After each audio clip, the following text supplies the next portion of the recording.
in the garden again.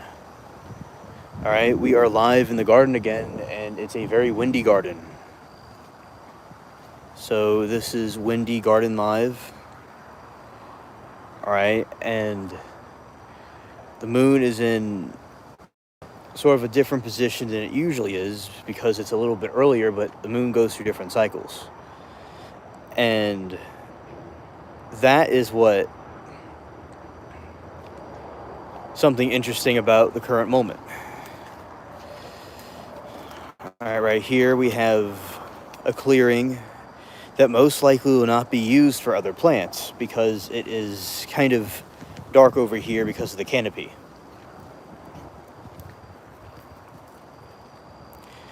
All right, and I'm gonna see if we see any critters walking around, because a lot of times they'll come through the camera right here.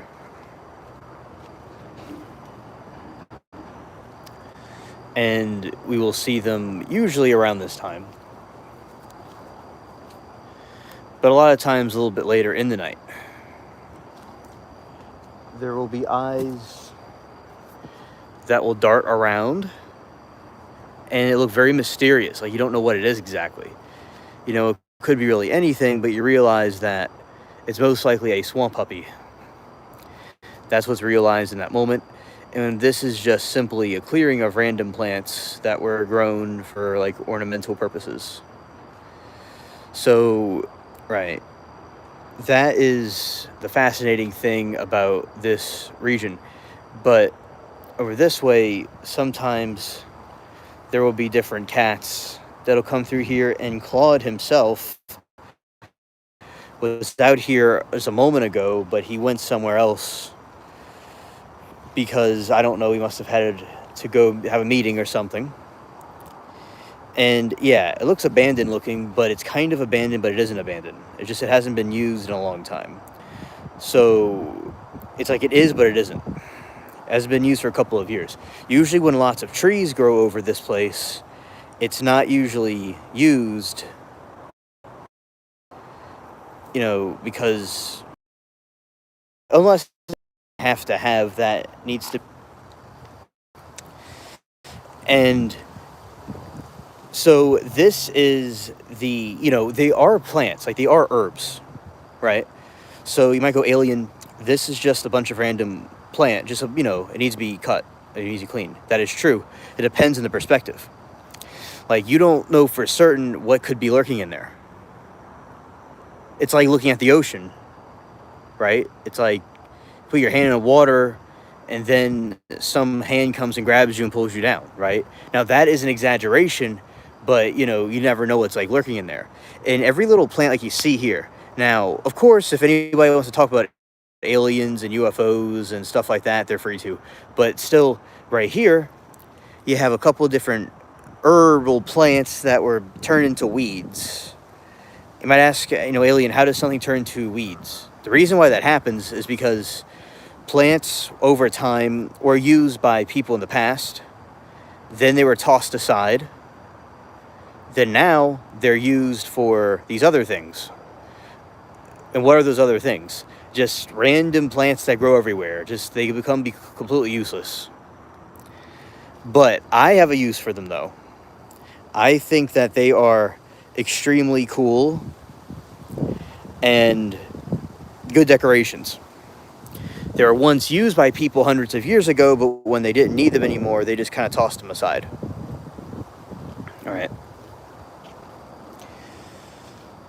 Okay, so over here is an interesting place. You know, Bigfoot could be lurking in there, you wouldn't even know it. That is something about that they wouldn't even realize, is that just something could be lurking within the shadows. That's the point. A lot of people will see sightings of things in places like this, and wrapping up on top. The main point is that the lurking in things like this, in secluded areas where you can't really see anything. This is because of a couple of reasons. They want to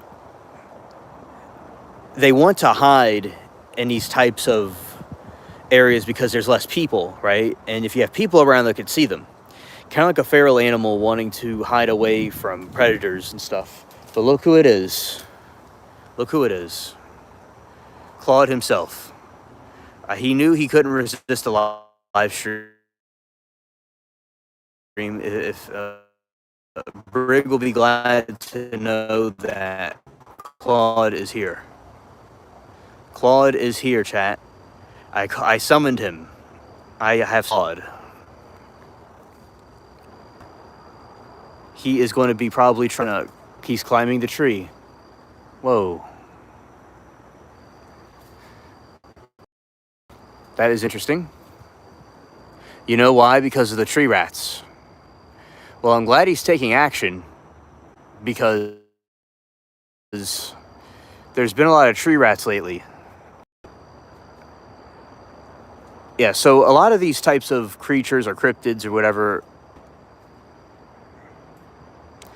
they will like to go in the places where it's secluded, okay, and he is way up there. Okay.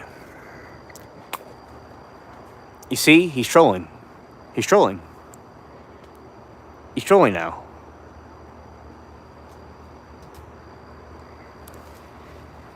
You see, any of the tree rats now are going to be in trouble.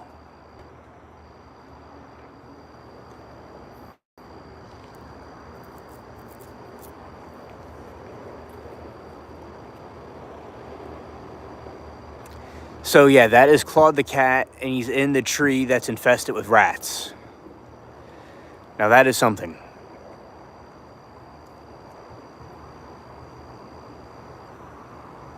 All right, so yeah, the types of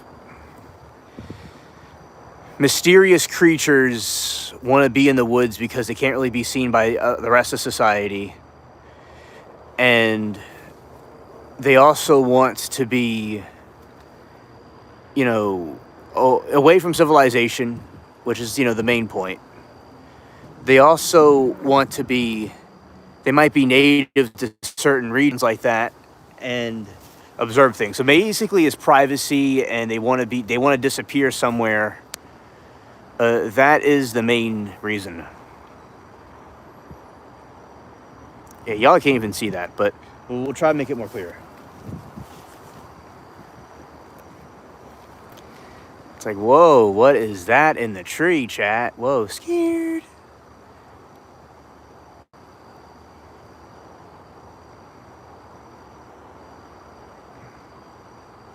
And that is Claude.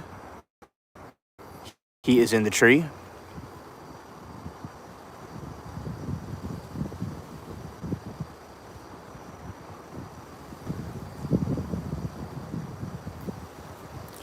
All right, so it looks like Claude has advanced into jumping in the tree.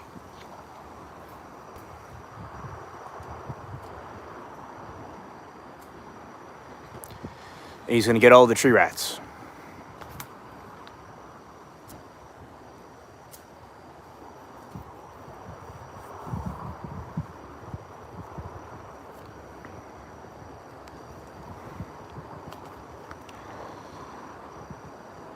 Okay, and he is heading down now. That is good.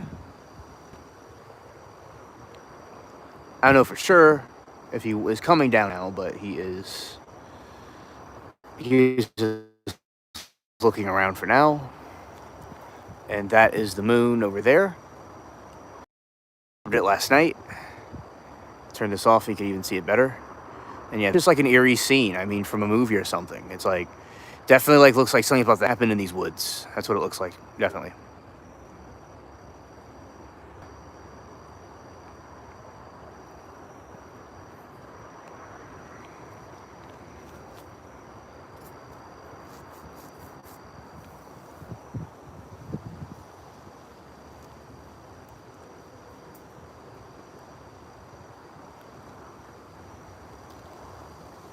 Oh, it's really hidden now.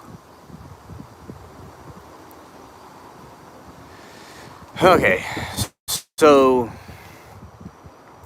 things that I talk about here, some is like basically, so I do think that society wise, right, this has to do with like economic stuff. I think that the inflation going down should be a main focus because I believe that's not really a main focus a lot. And I think that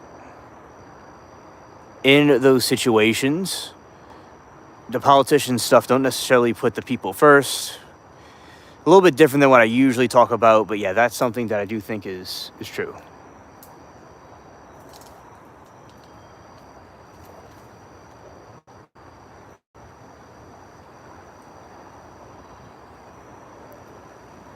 All right, and we got that there.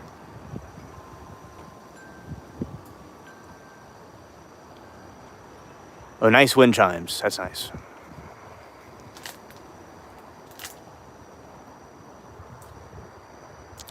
Yes, Bell. This. Yep.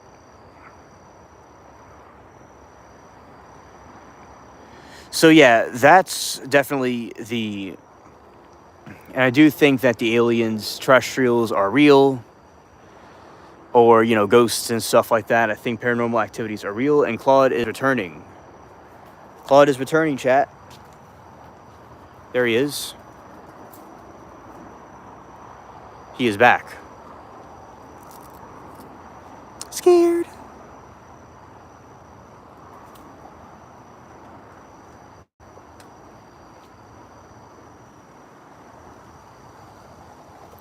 Yeah, what is he doing? So anyway, so definitely, inflation stuff needs to come down. With the alien disclosure, I hope that it's completely, fully disclosed, and they're not just going to go and he's got the zoomies. He's got the zoomies. Okay, so that was our Claude encounter. Yeah. So anyway, the basically with the alien files, they're called. I do hope that they eventually get released, because a lot of times they're not released. They don't really give proper disclosure like they claim that they're going to do. They just kind of tease at it, but it doesn't exactly happen. Or that if they do disclosure, it's not going to be the type of disclosure that they claim it's going to be. Like they have aliens.gov, and I hope that they actually put out real alien content on there. And not something that's like Temu content. That's like, saying that there's a flying saucer named Pete, and it flew around and left. Like, I want them to be like, this is a reptilian, this is a story you never heard about, etc. So that's what I am optimistic that it will be. And with the different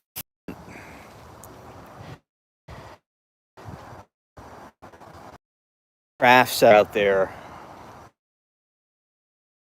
Oh, there he is. Claude's still here. Uh-oh. Uh-oh.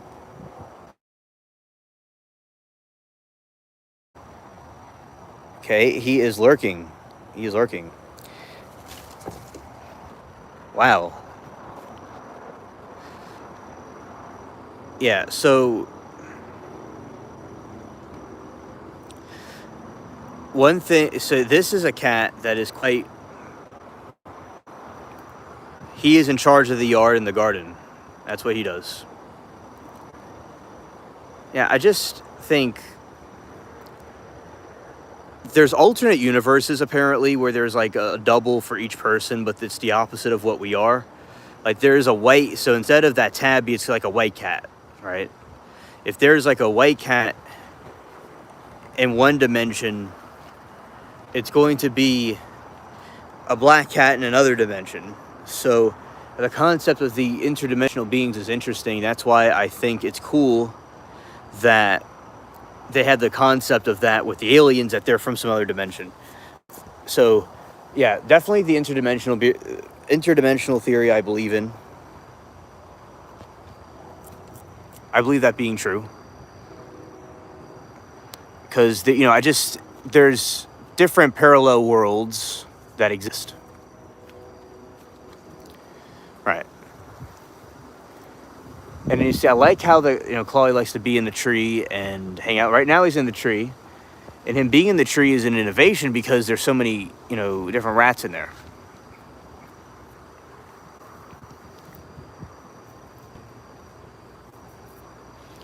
Right, and then now Claude the cat is looking at me from the other side of the tree. Now he's just standing in the tree. Yeah, so the astronauts are heading towards the moon. They're going there right now as we speak.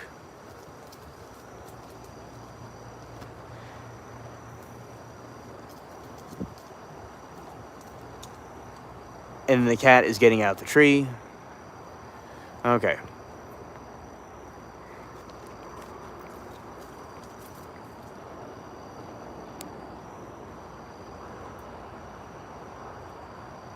Whoa. Whoa.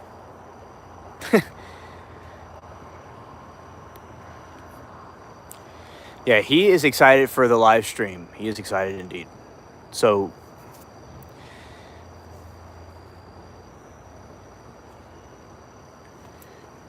there are people that had different, encounters with, as I said, and the reason why the things appear in the woods a lot.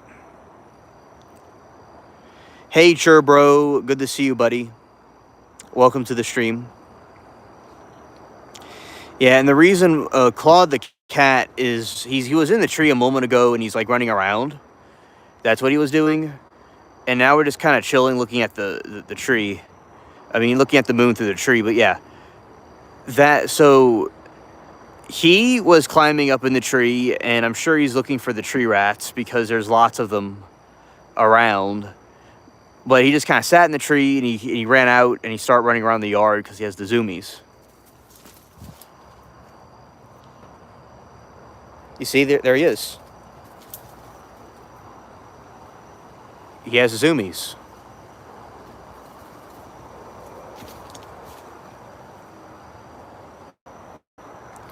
See, he's got speed. He's getting ready for the Olympics.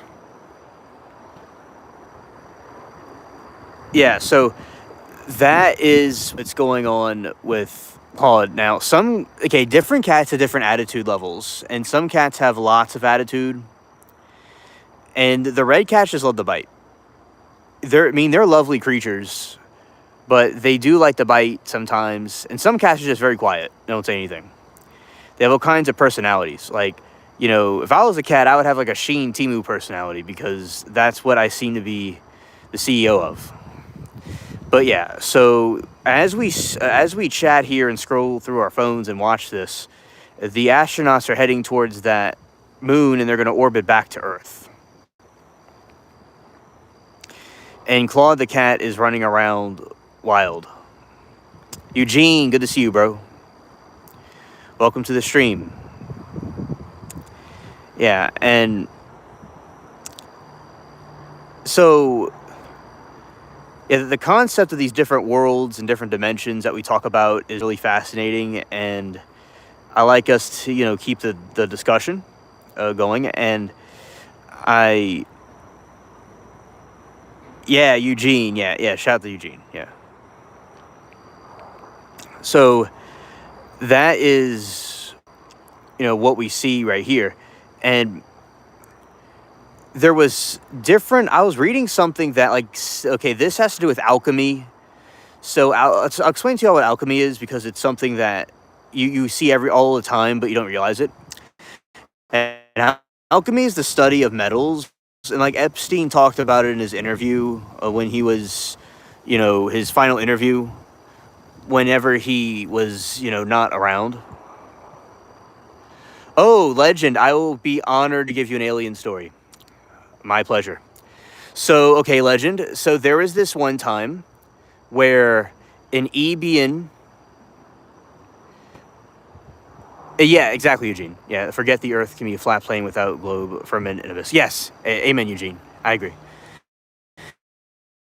And so this is what happened, legend. There was a story about. Oh, hello, Maya. Welcome to the stream. There was this story where okay, there's something called Zeta Reticuli, and that is a star system where the gray aliens come from. You know, the symbol of the grays that you usually see, all the time. So there's a story where an Ebian, which is from the same constellation as the Greys, but they aren't really, they're more friendlier than the Greys are. It crashed,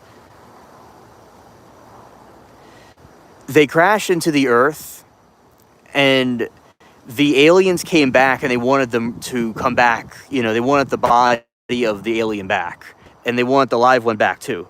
So, and Serpo is the planet. Oh, hello, Truth. Welcome to the stream, our Truth.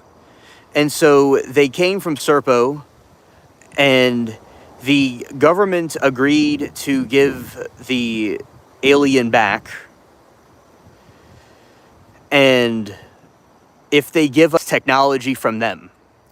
So around the 60s, they allegedly sent. Oh, yes, Falcon. And I do agree with there's truth to that. Absolutely. And I've heard that before, and I do agree with it. I think some aliens are demons. I think there could be real ones. I think there could be other dimensional. I think it's all true. I think they all are, correct, where there are demons that are supposed to be aliens. There's also aliens that are real, so etc. So, yeah, I do agree. Yes, that is a beautiful moon. Yes. So, yes, that's true. So the alien that I'm referring to from Serpo, they send about 13 astronauts. Yeah, crazy stuff. Indeed, exactly. They sent the astronauts to their planet, and about 13 of them or so, and they were in this giant, like this bigger spaceship. You see, UFOs are smaller, like ships. Kind of like think of Star Wars, where they have like a bigger ship, and these little ships come from it. So there's like a mothership, and it was going to Serpo. It took a couple of months, and one of the astronauts died, and the body was being used for an experiment. Oh, nice dono. Thank you for the dono. Okay, so that is the story. The aliens, they went to Serpo, and I'll tell you the Skinwalker story too. So they went to Serpo, and it's a red planet. It's a desert planet, and they eat some sort of a cardboard thing, some sort of pasty thing. And the Earth astronauts were there, but they ate different stuff. They ate some of the animals there because of the protein.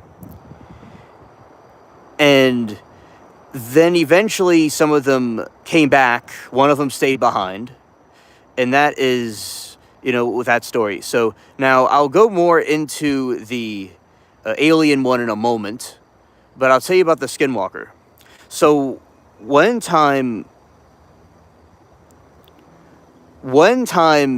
there was this planet. I mean, not planet. There was this hunter, and he was going to hunt deer like he usually does. But what happened was he goes into the forest, and he hears something moving around,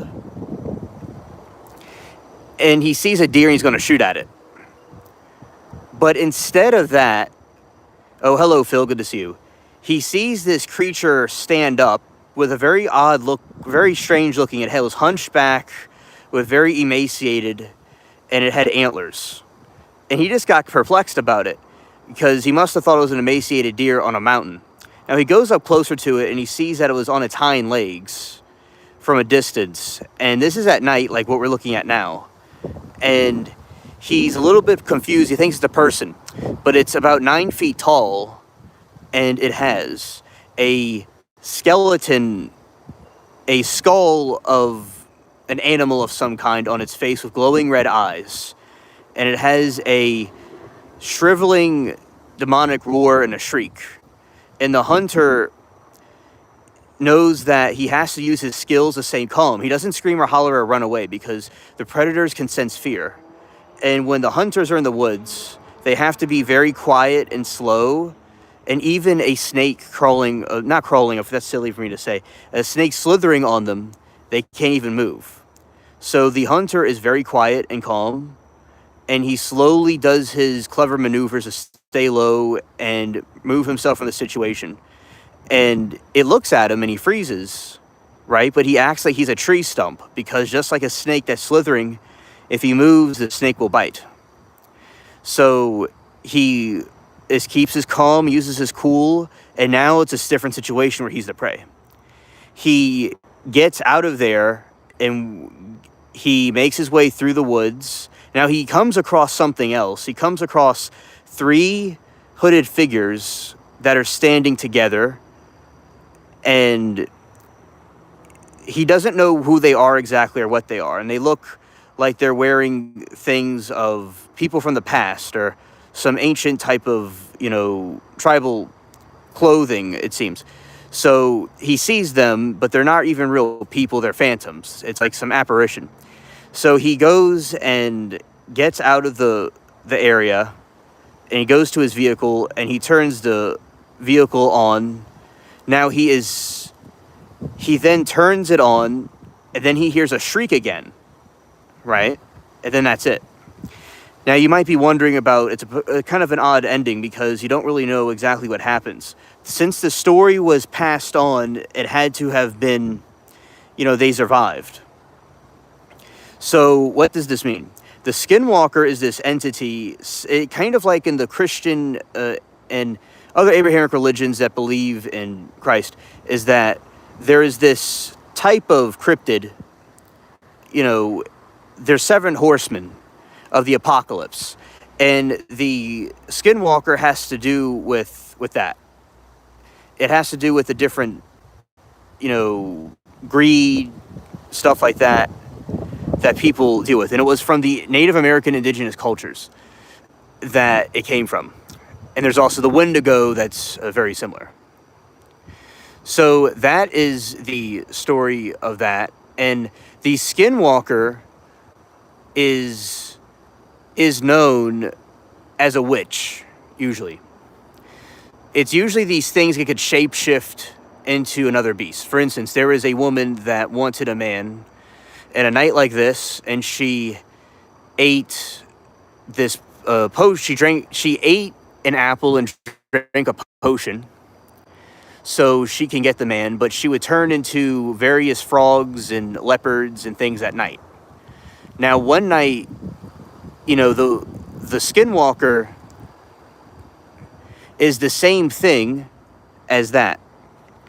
The Skinwalker is a witch that sells themselves, and it turns into that.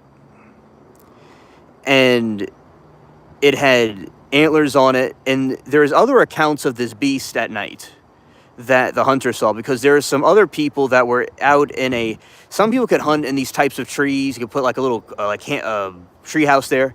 So there's another group of hunters that were in the trees, and they saw it had spikes on its back, and it had like a jaguar type body, but it was very long, and it kind of would crawl like a cat, on 4 legs with its antlers, and turn its head all the way around like a owl. That's what the other people observed that saw the same sighting that night. And it was, and the other origins of, allegedly the hunter or somebody that knew about this story went into the region to what was going on in that woods, if it had any history. And the history of those woods, they look a lot like this, is that it was basically a Native American burial ground. Now, there wasn't many trees in the region because it was mainly desert. Exactly, Eugene, right. So it was mainly a desert, but there's one tree like this in a little foresty area that you could do hunting and stuff. And it was sort of like an oasis in a desert. And so you have a desert terrain with types of trees like this mixed in.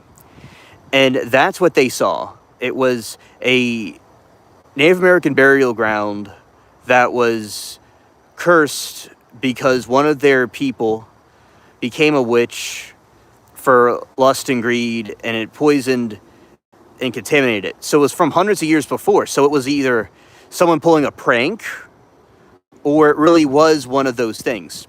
And it's a situation where the Wendigo and the Skinwalker collide at the same time, because the summoning of the bad entity would bring the Wendigo, but the Dark Witch was able to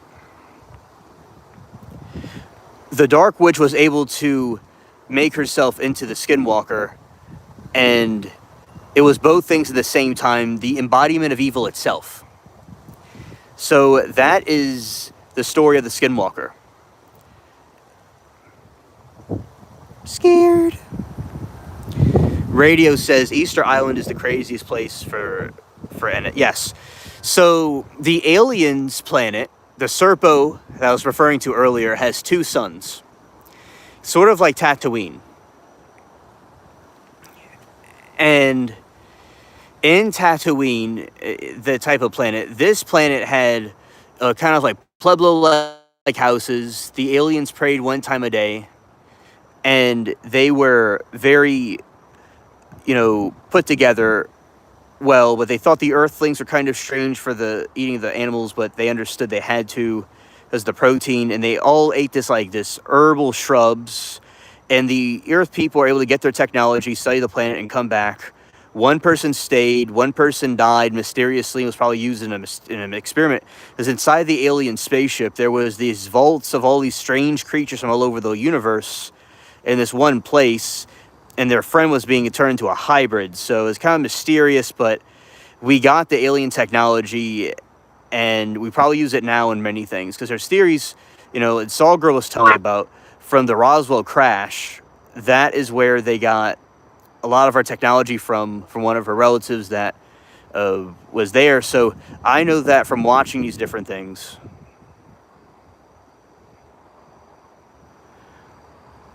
Vulcans don't eat animals too. Yeah, exactly. Right. The Ebians eat this pasty stuff, or I don't know, like a piece of cardboard. And their lights are natural, and it's like some sort of light fixture that doesn't need electricity. So that is what the aliens did, and the astronauts came back, and one of them stayed, and that was the story of planet Serpo. And same constellation as the Greys, but the Greys don't usually, act as nice. Now, there is some other stories. There is a Bigfoot story. One night, Mike was Animal lives matter. That is true. Animal lives matter, yeah. But yeah, that's what they did. Those Ebians, they didn't eat meat. But there was this thing that occurred, a situation that occurred, where you had some of the, Mike one time was driving through the, scared. He was driving through the country one time, and he saw, it was kind of late at night, like this.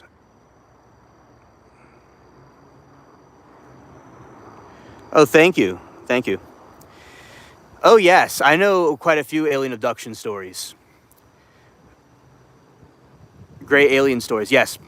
So there was one night, there was a woman driving through a secluded area, but then she went into a more kind of by a gas station.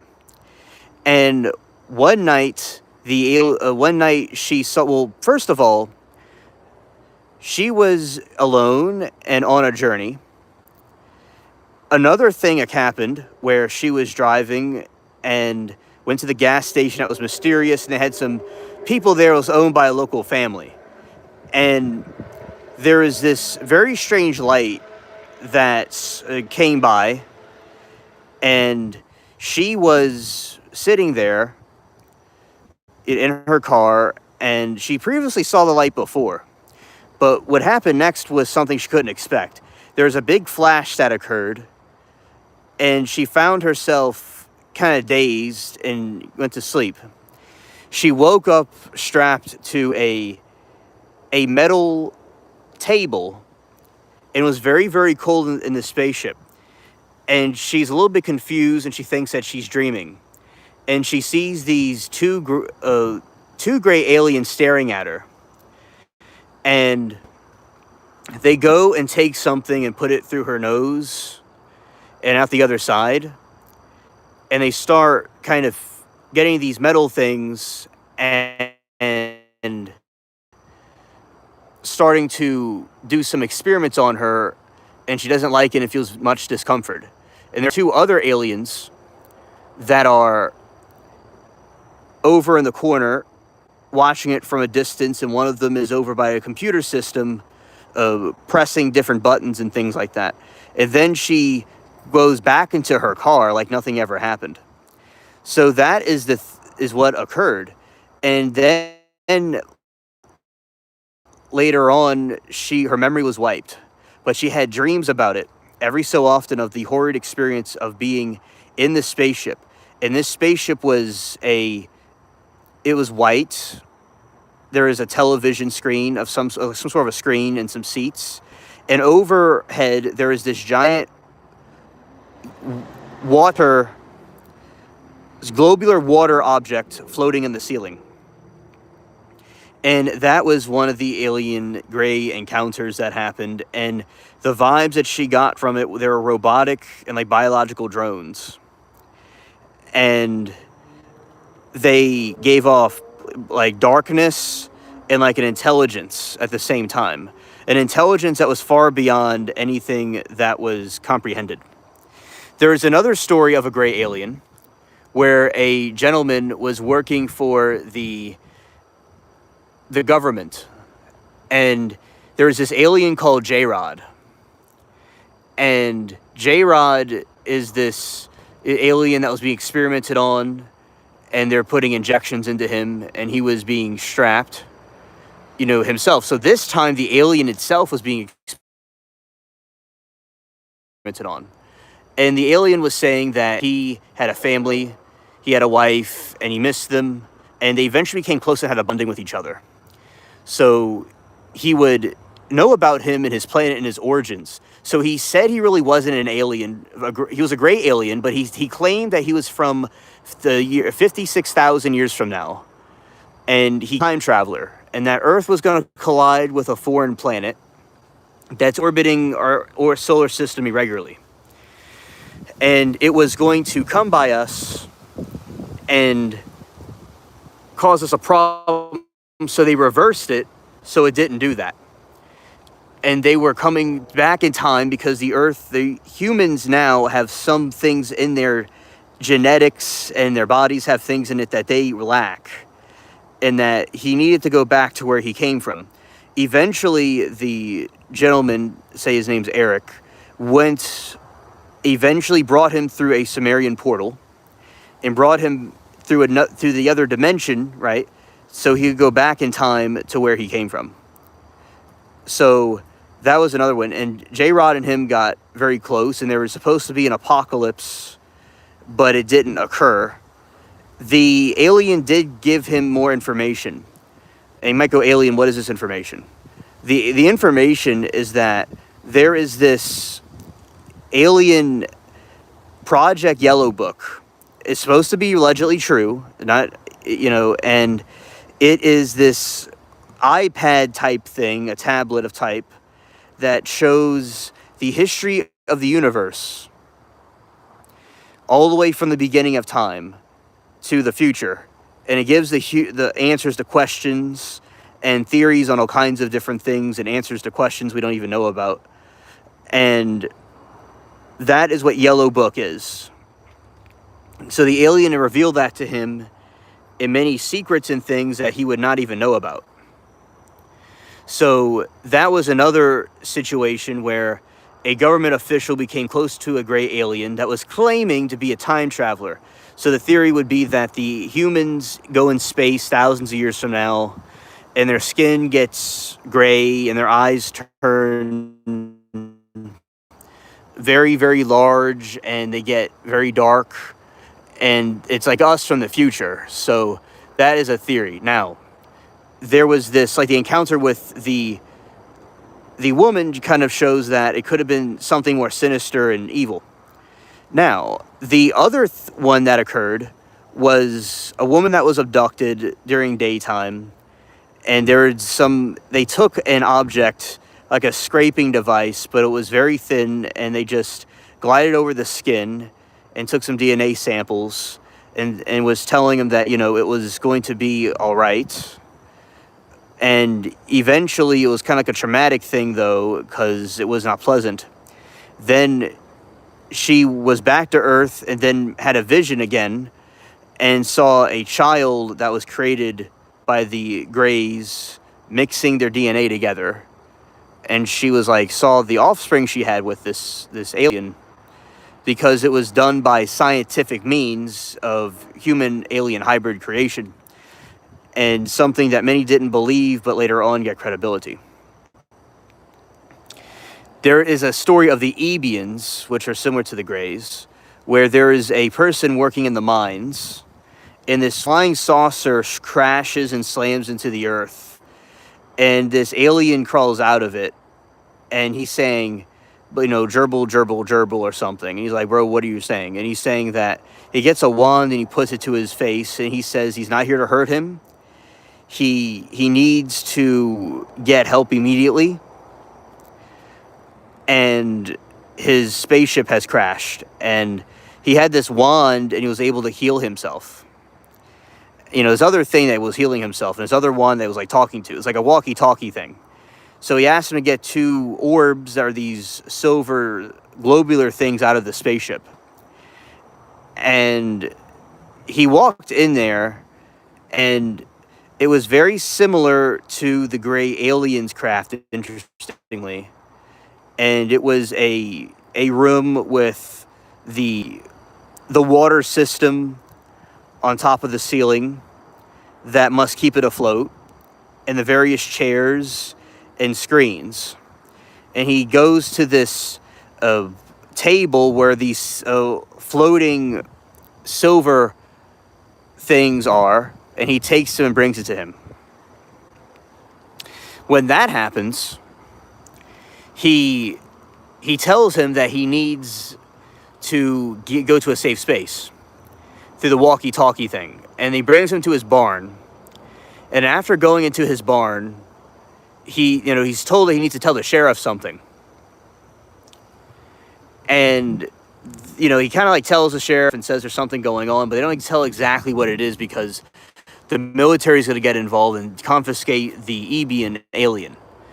So there's a race against time before, the military sees this thing crashing and they think something's going on, but he's able to cover up the story enough to give him time.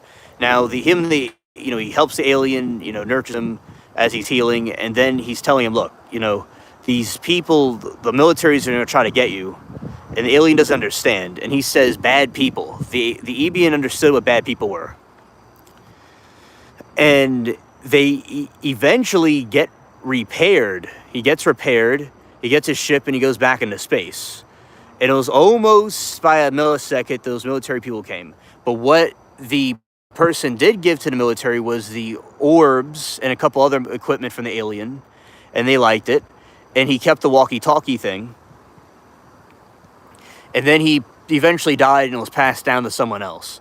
Now, he was always hoping that the alien would speak to him one day through it, that they would have a communication, but it never happened. So, yeah, those are some of the stories about the Greys and the Skinwalkers and the alien abduction stories.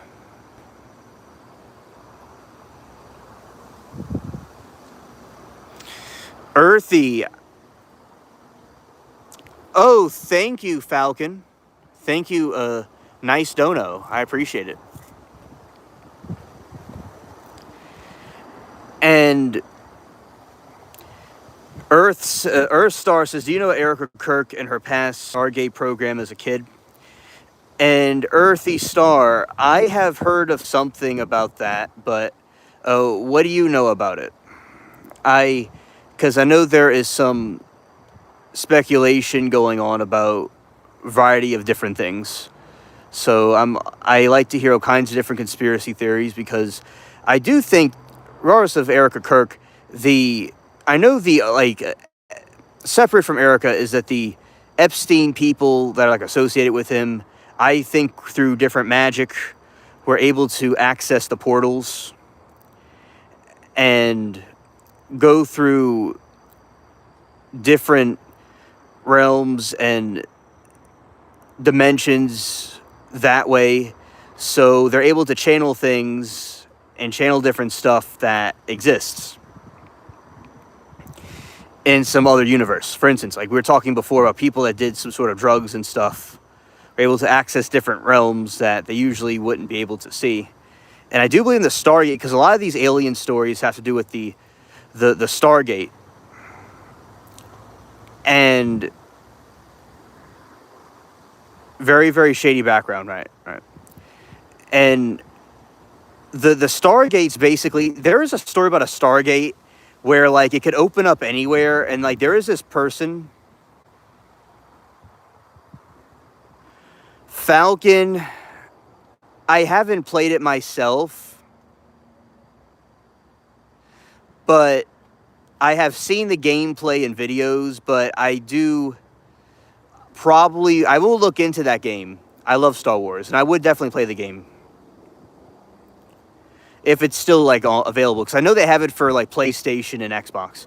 So I definitely would play it at some point. And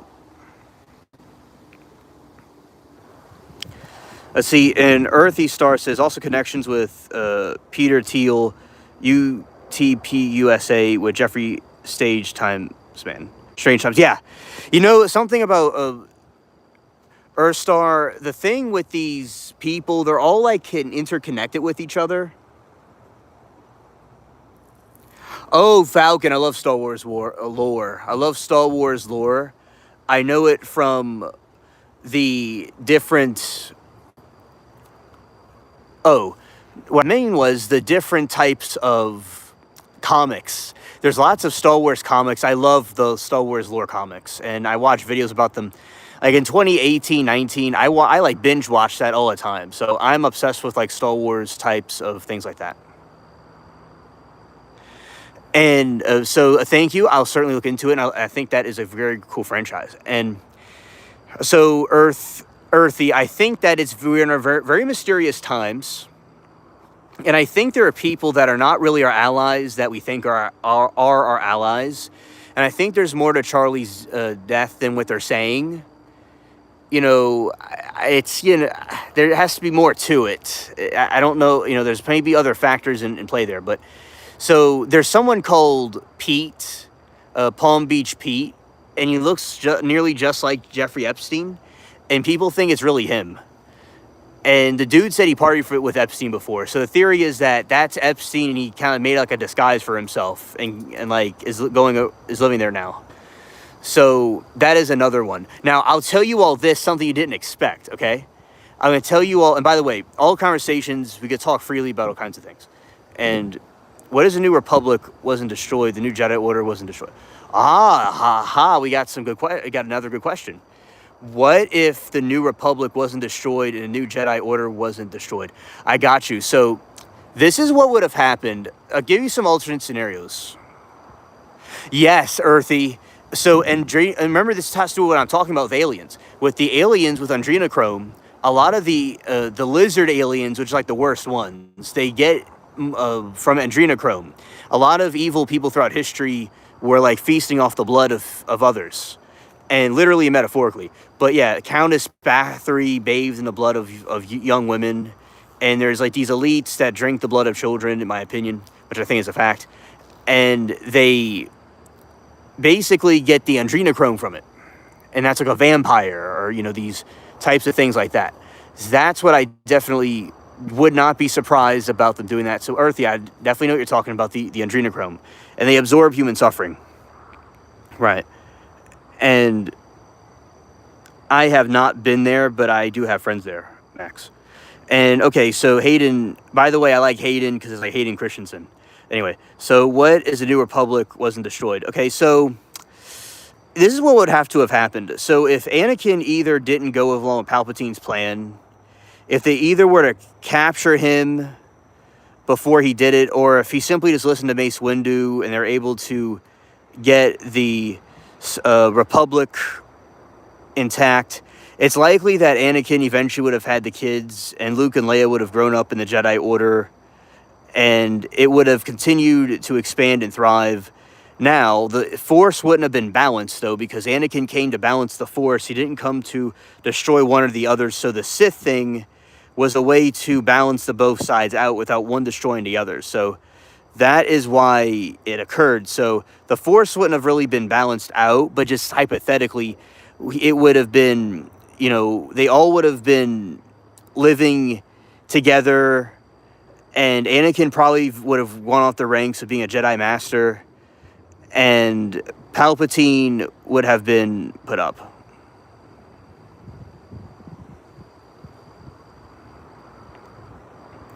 Ah, okay. I see. Okay, I was getting a little bit ahead of myself there. And Hayden, I'll get to you in 1 second. It's because Earthy says, bro, almost every alien story I've heard comes from disaster stories. They go and try to help, then run into military program almost every time.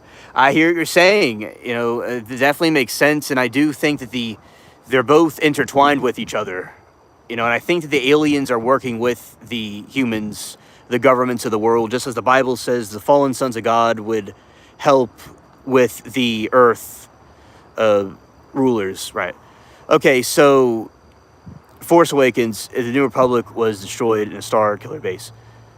So what I would think with that is the entire timeline of Star Wars would have been completely different.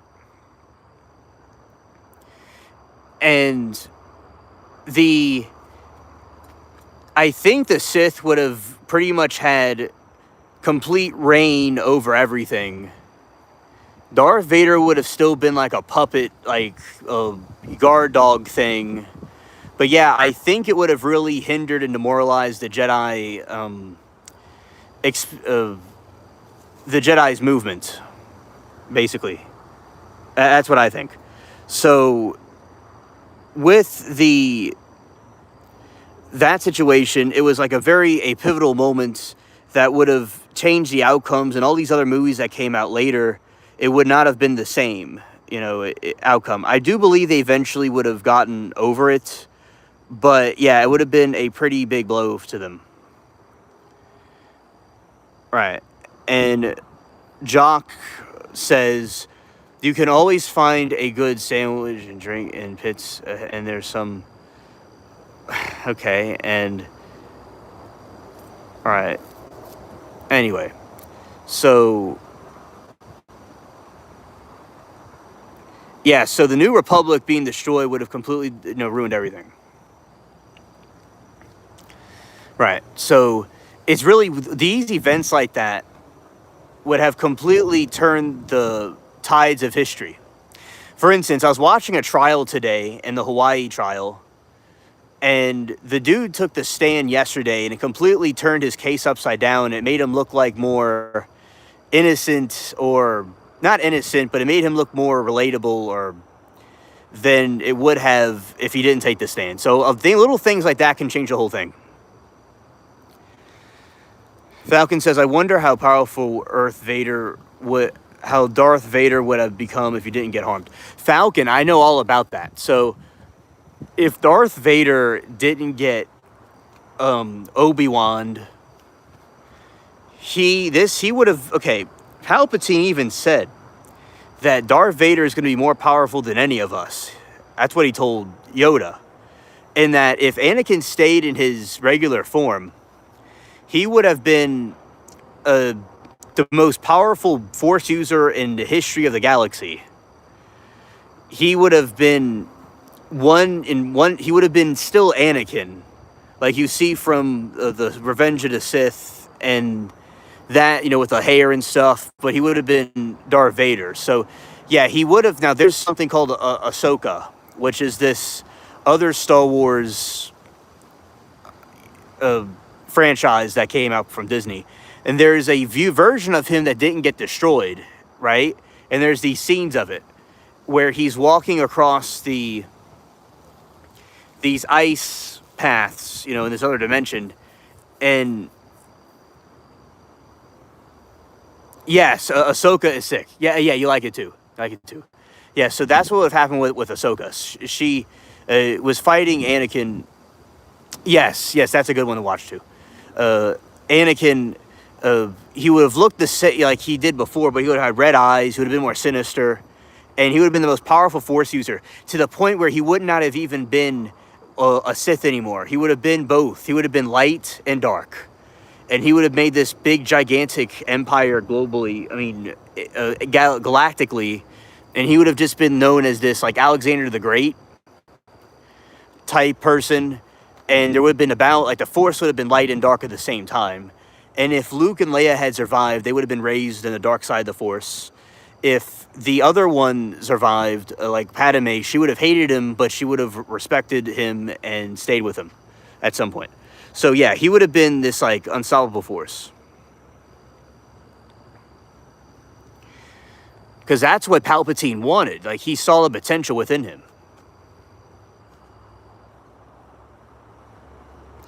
And Jock says, you were destined to save us from the Sith, not join them. Bring balance to the Force, not leave it in darkness. And also, the Force would have never been balanced between light and dark if Anakin would have been Darth Vader, and it would have been successful. Vash says, and the Mortis arc from Clone Wars was integral to Anakin's evolution, in my opinion. Yeah, very good point. I agree. Now, Anakin, he was never meant to be a Sith the whole time. Now, the Sith had prophecies of a chosen one. So Anakin was the prophetic chosen one of the Sith and the Jedi.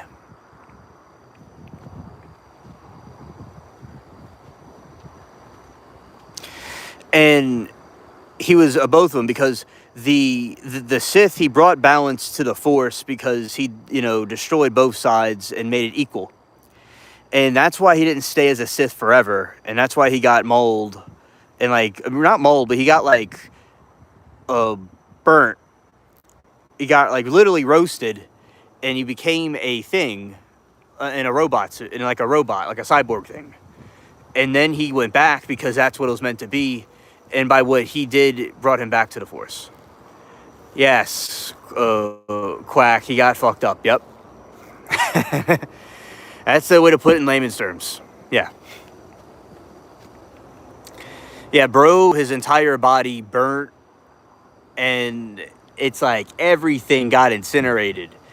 So there is theories about Obi-Wan. If there is, from a video game, it shows that Obi-Wan being defeated by Anakin, and then he goes and deletes Palpatine. So he probably would have deleted Palpatine at some point. He would have at some point deleted Palpatine for sure, but he may have deleted him instantly.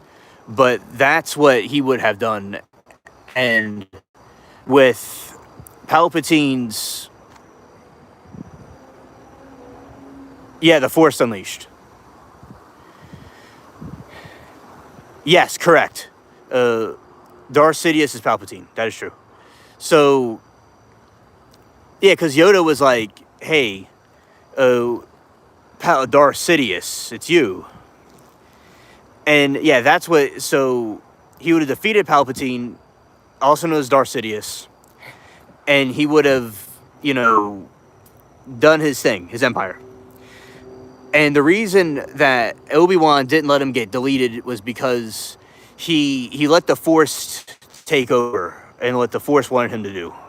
Just let fate decide what would happen to Anakin. And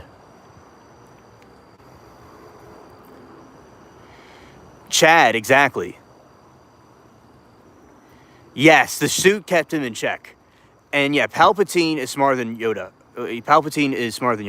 Yeah, and you see, the thing with Sidious Palpatine is that he completely outwitted the Jedi, and he was existing amongst them the entire time, where Yoda and all the other Force users didn't realize that Darth Sidious, who they knew existed, was the one right across from them in the room. And that was the thing. They lacked a Force sensibility to see what was happening, and he was able to, a charming old wise leader that, it couldn't be this guy who's our friend. It's just they're a little bit naive. Right. And let's see. They say pain makes the dark side stronger, though. You see, that's the thing with the dark side, is that the thing with Anakin went through in losing Padme and all, made him stronger in the Force. It made him, bound to it even more. So Darth Vader in the suit was more powerful than Anakin could have ever have been, even in Darth Vader without the suit on.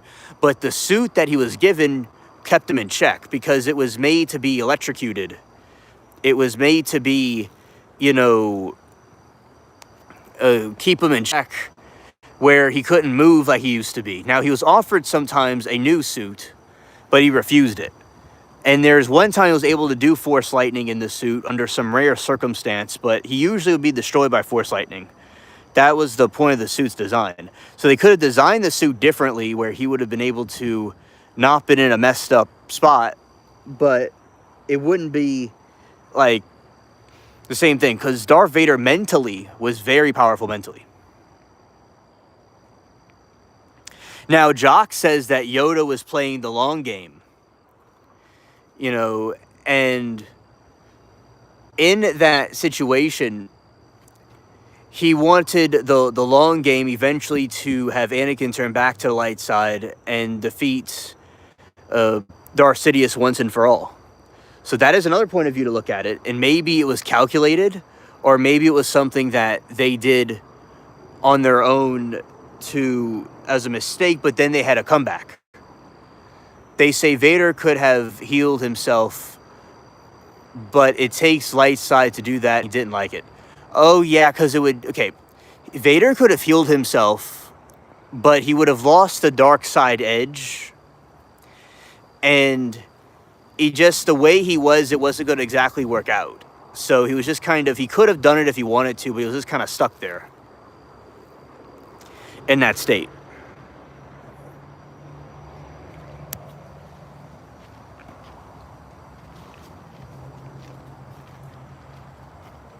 Right. And he could have done all kinds of things to make the situation better, and he did have the ability to do that. Knew all the Sith archives of what to do, but instead what he did, he went and did it the other way and just kept his Sith mechanisms with him in the suit. Exactly.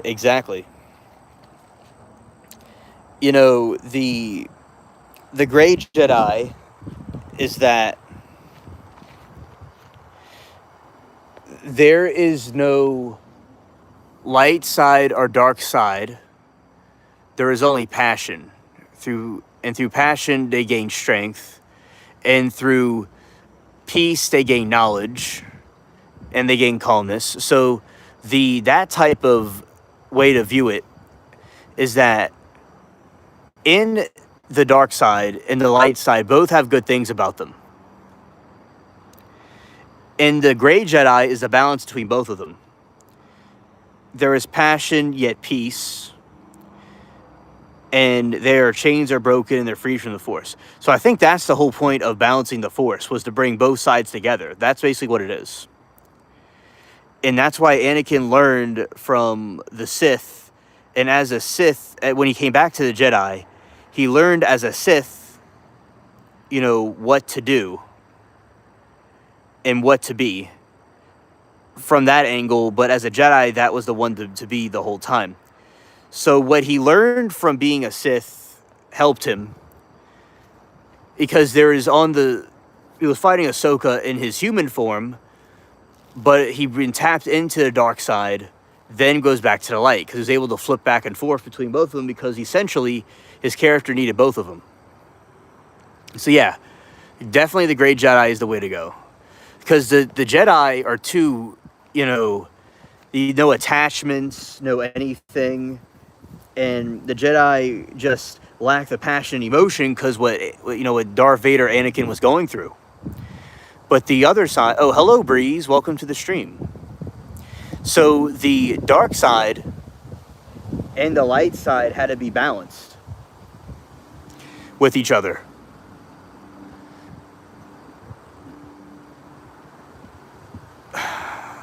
Falcon, can you refresh our memory about what that is? Because I think I've heard of that before, but I'm not entirely familiar off the top of my head with it.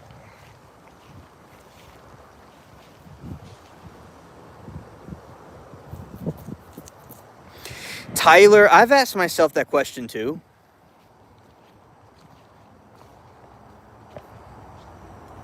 I've asked myself that too, and I think that they just go by in their head what more of I don't know, I'm not a doctor, I would have to look it up, but they would go by impulses or emotional feelings over a language. But I do think that maybe the humans have a language of some kind that is programmed into them, and then they learn these other languages later, like what we have. So maybe there's a default setting, like how a cat meows or a dog barks. Maybe humans have some sort of default setting.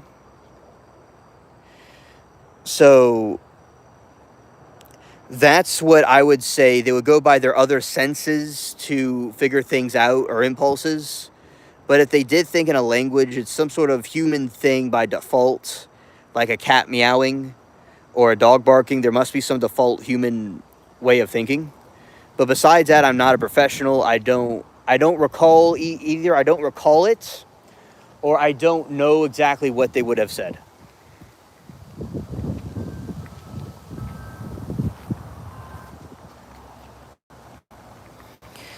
Tolkien was one of the most powerful Sith blade masters to exist. Apparently, he could defeat entire armies with a single by hand.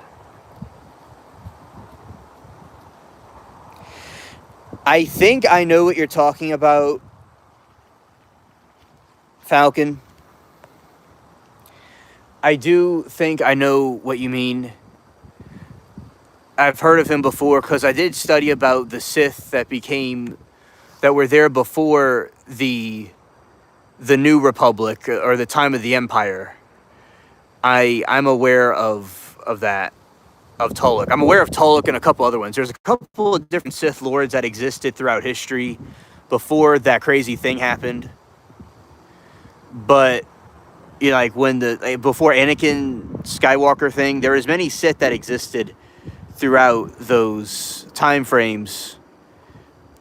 I think there's a whole school of Sith. I mean, there was a whole school of Sith Lords at one time. So there's quite a few of them. And that is very cool about that one, by the way, Falcon. All right, Vash says, cats only meow because that's how they learned to communicate with us. I didn't believe it either. Okay, I hear what you're saying. And I just think that is what is by default. That must be what they hear by default. And I gotta read this again. Bro said, cats only meow because it's how they learn to communicate with us. I hear what you're saying. It's interesting. So, but anyway, the point is, whatever is the default setting of a species to talk to something, if it's a grunt or a moan or a roo-roo or whoa-whoa or whatever, that's what a deaf person would think to themselves in their head about something. Like, I don't know, say like a carrot is row and an apple is woo woo or something. I'm sounding kind of goofy here, but that must be like goes through their head when they don't know what the language is, or some sort of gibberish. It's probably a gibberish. That's what it is.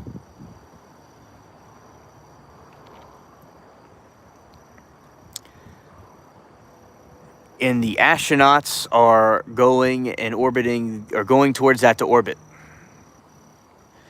Scared.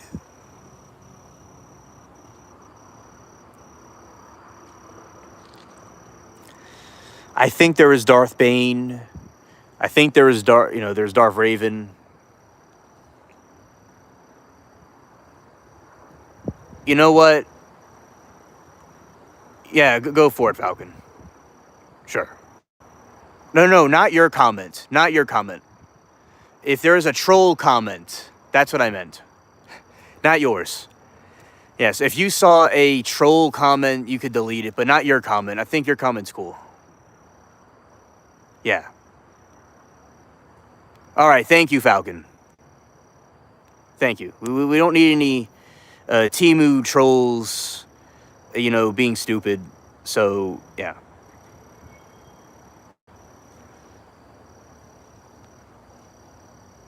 Yeah, because we're not going to have any, it's going to be a cool stream, and we're not going to do with Timu, with Timu Sheen employees here.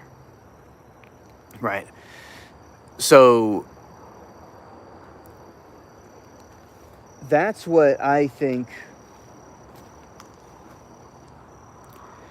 And about that is that, for instance, I'll tell you this, Vash. How about this? Haha. There is this people sometimes that get in the wild and they live amongst dogs. Oh, it's a pink moon like Aphrodite magic. Okay, so we're looking at some Aphrodite moon of magic. Facts.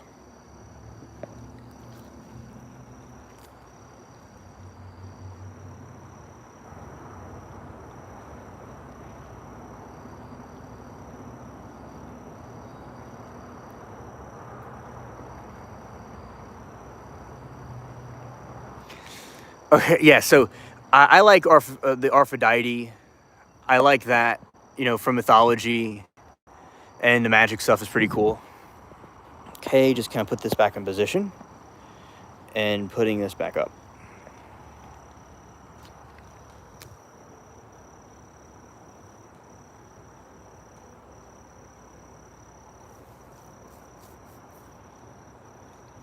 Okay, Vash. Okay, Vash.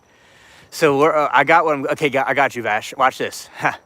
So there is these people that were out in the wilderness for some reason, or were homeless, or were orphans, and they were raised by dogs and wolves.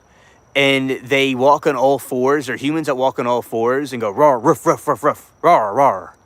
And then all they know is barking, and they itch themselves like a dog, and they live amongst dogs and eat like a dog. And they act so like a canine, and their teeth and all are different. So that is something wild there, right? So the human goes bark, bark, bark, and he goes roar and stuff like that. And he or she just walks on all fours and acts like a wolf would. So that is something, an interesting concept of what humans would do in certain situations when they were not in civilization. So there you go. A human could completely be programmed to be like a dog or something like that. When they're like in development. So my point here is that the human mind can interpret things differently if it doesn't have its default settings. Yeah, so there is the Viking berserkers. So the Viking berserkers were these entities, which are humans, but they're like entities. The reason why I call them entities is because they... Yeah, facts, Vash. There is these berserkers that would go and paint themselves with this blue paint, and it would go out and act like a bunch of savages. And that's what a berserker was. They were in war, and they would go berserk and crazy. That's where the term berserk comes from. They would charge in a battle and act like maniacs. And a lot of them times they had blue paint.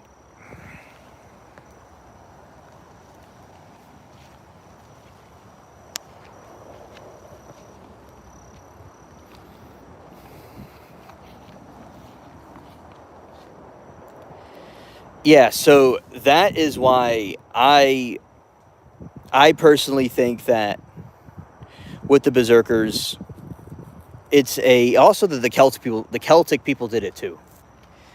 It was, they're known through history as these wild, people thought they were being attacked by demons the way they were. So that is something interesting about the Berserkers. Yeah, the Picts. Yes.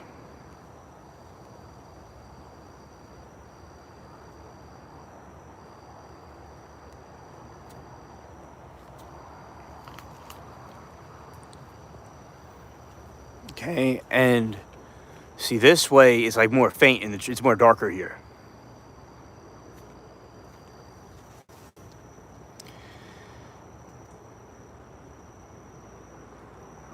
They do, Jock. They do.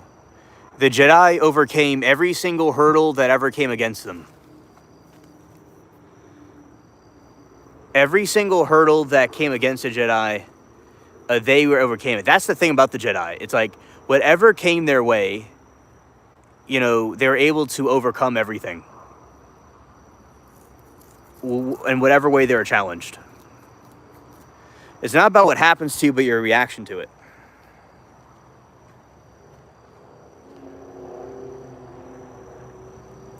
Yes, in the long run. Falcon said that's methed up. Right.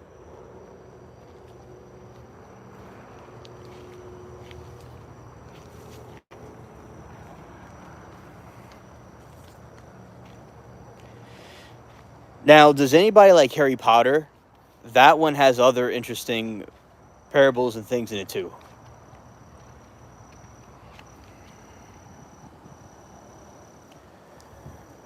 Looks like the full moon is peeking. The full moon is peeking through the clouds. Oh, facts. Facts.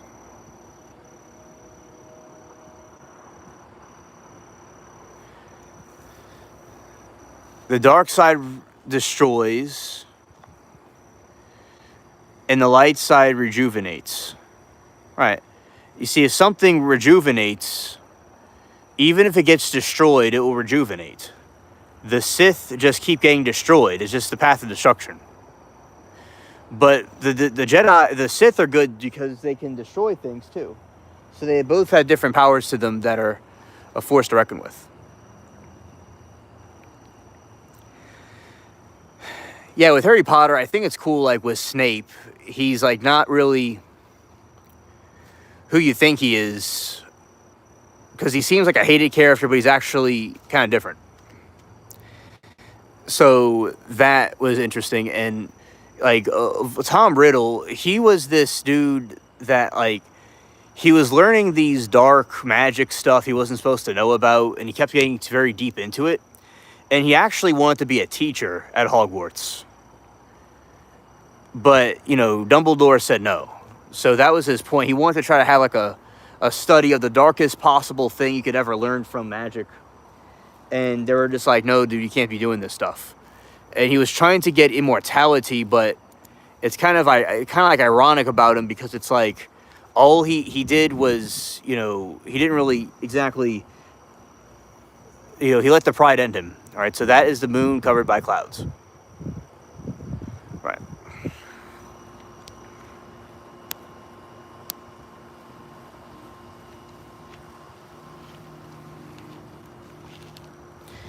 Okay, and looking for the banded puppies.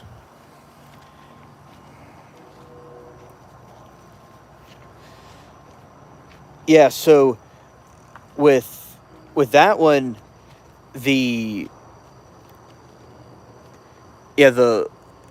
splitting himself up into different people like that, it made him, he completely destroyed everything about him it's also metaphorical. He destroyed everything about him and other people's lives for his own immortality.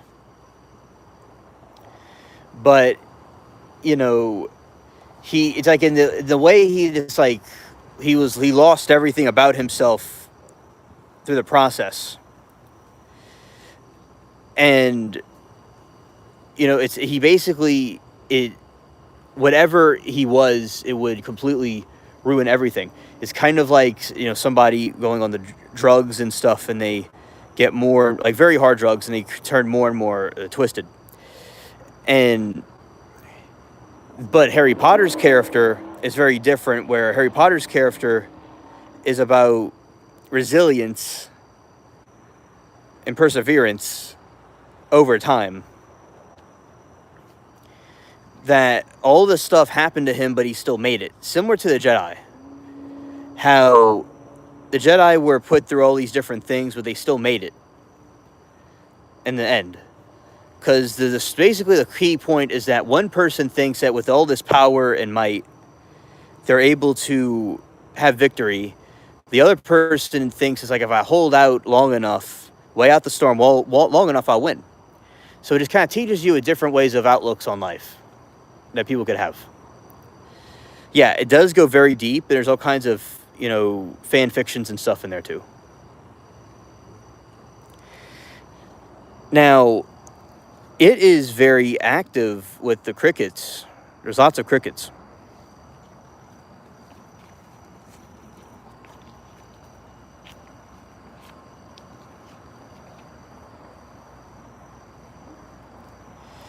With these plants. I mean, these plants are so... Yeah, the crickets, they're something that come out during summer and when the weather is warmer. It's kind of cooler tonight, but it's, not exactly 100% cooler. So there's a library that existed. Oh yeah, it's very peaceful. It's like being on a camping trip.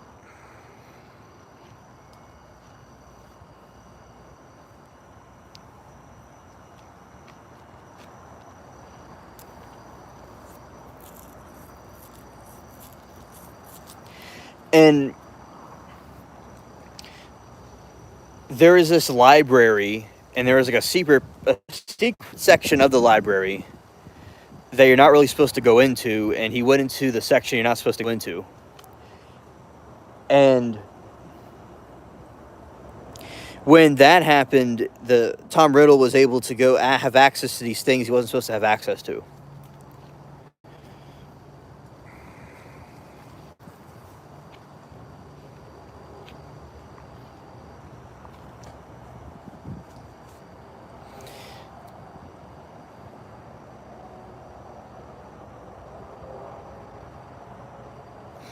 Quack says, my work is peaceful like that. I'm out in the dirt field watching trailers.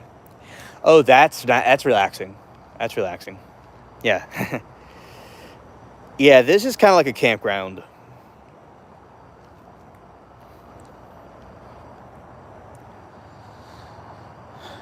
And I think when I was, coming up, there was this time where I went to a camping ground, and it was very peaceful at night. I mean, it was peaceful in general. So yeah, it definitely can be, cool like this.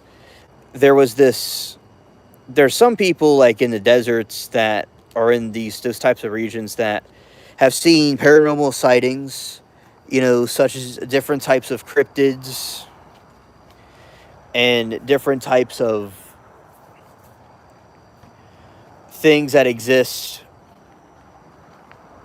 And the way that people saw them, an explanation for it was that people were hearing things like an owl,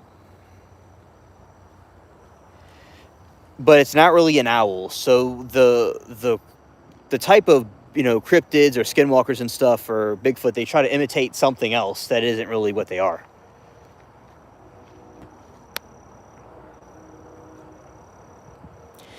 All right.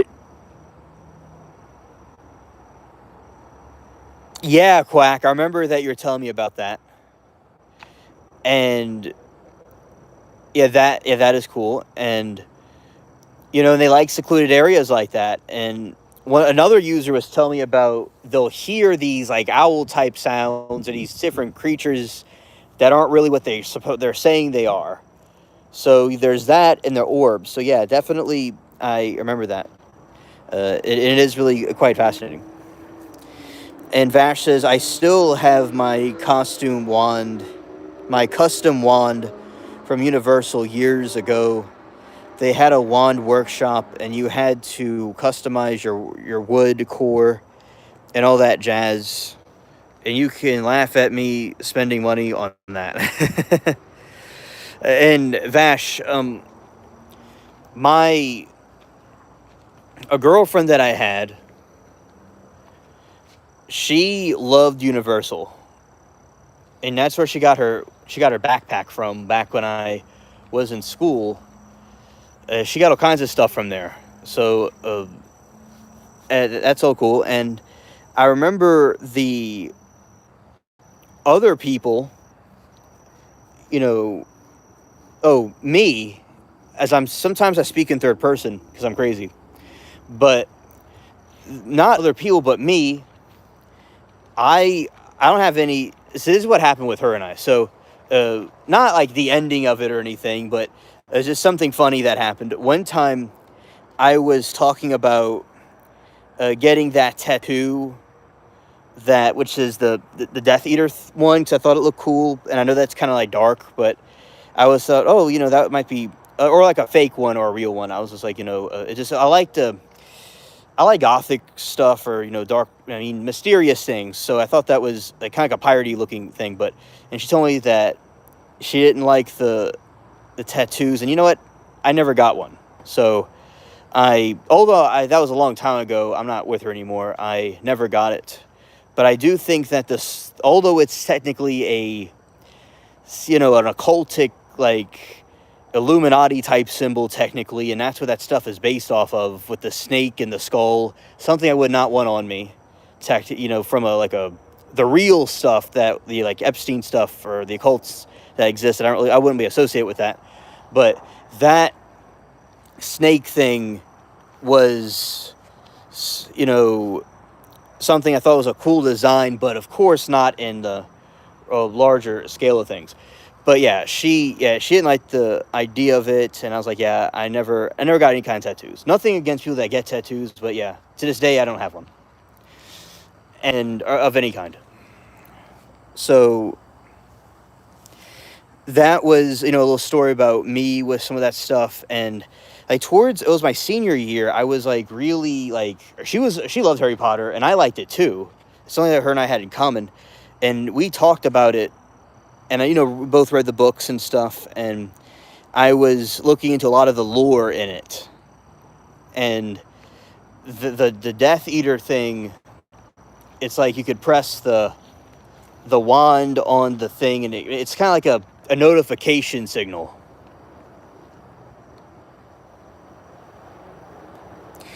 So I got like all into that lore stuff.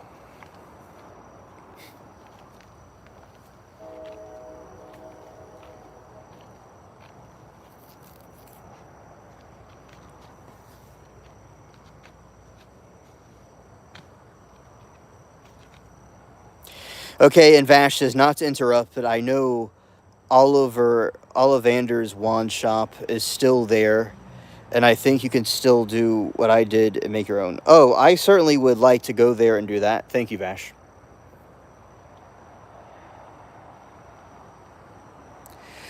Falcon said, I'm covered in tats. I don't recommend it. Okay, thank you. Thank you.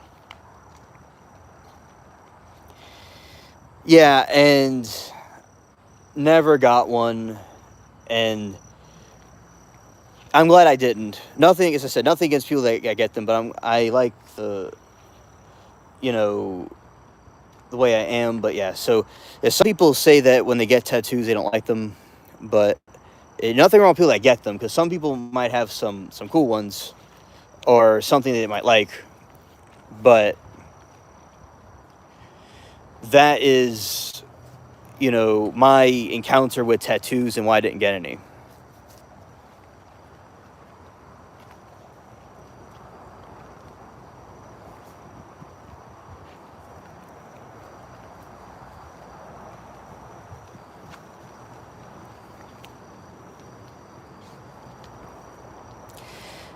Yeah, so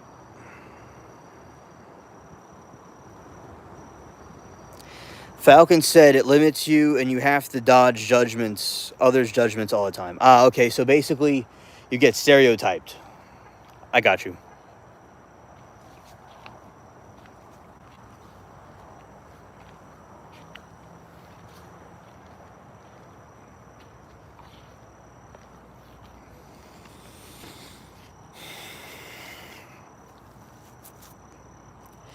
Yeah, because I remember people were saying that it kind of limits people getting opportunities and, jobs and stuff. I've heard that before.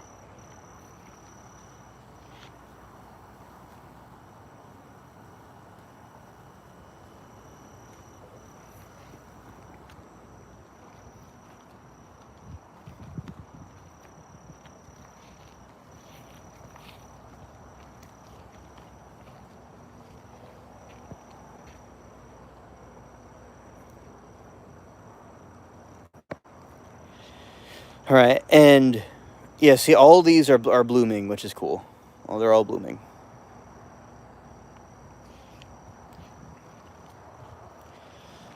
Yeah, so a lot of times people do stereotypes and will wonder and stuff. A lot of people do that often.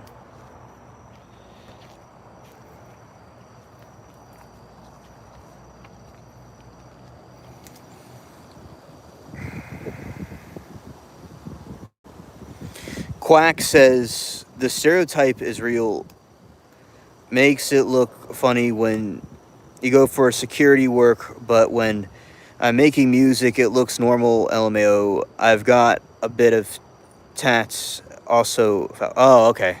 Okay. Yeah, Quack has them too. I gotcha.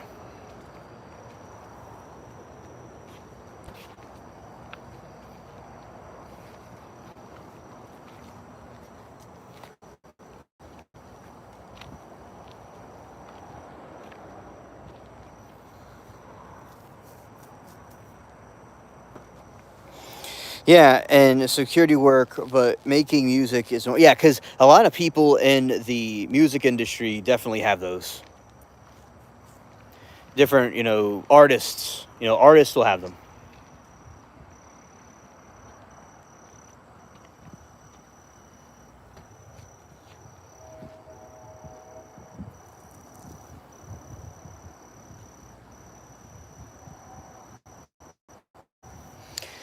Falcon said a lot of the conservative people are some of the most powerful people on the planet. Yeah, yeah, there is truth to that, and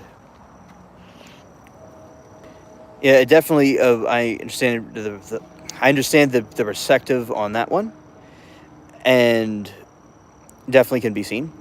So, I think the idea of having the workshop, having the workshop from not Star Wars, but the Harry Potter workshops, I think is quite fascinating. It's quite fascinating to have that. Where people are able to go and see those things and actually be like, you're really there.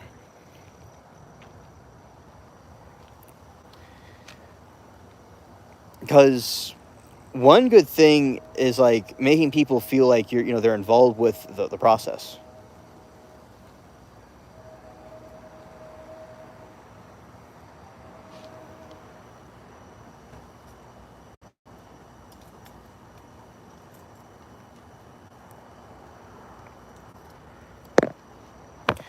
With great power comes great responsibility. And a lot of times if people don't have power, there's things that they can do to make it more powerful. It just depends on the movements and people too. All right, so Vash says just because someone has power doesn't mean they know what to do with it. Yeah, I agree.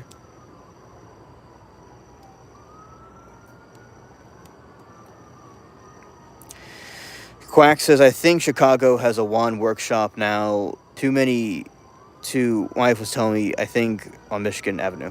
Oh, okay, that's cool. Well, thanks for the info. Now, yeah, wands were traditionally made from the hollow tree. You know, they were made traditionally from the hollow tree. I mean, the holly tree. That's where they're made from. And that's how these wizards were able to do these different tricks and stuff like that.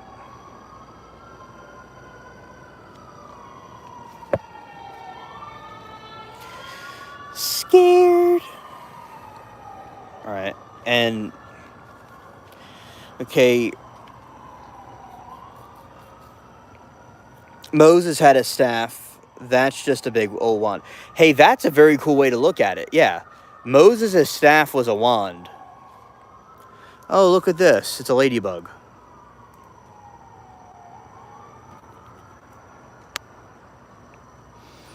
Okay, there's a ladybug right there. I like that.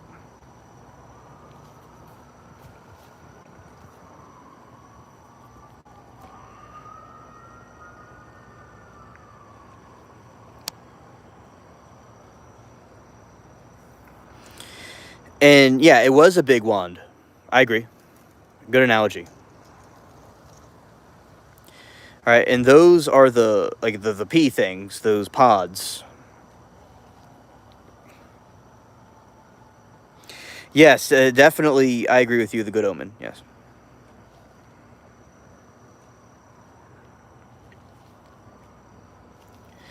Yeah, Moses was able to do this. Let's see. Let's check on these. The clovers are. It looks like the clovers live their life cycle, and they're going downhill. Yeah.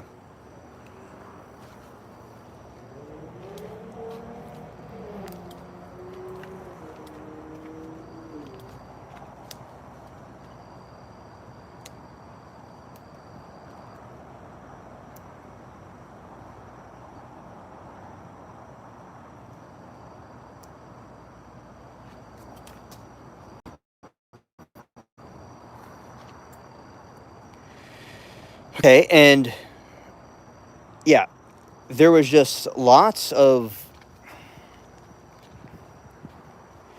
omens.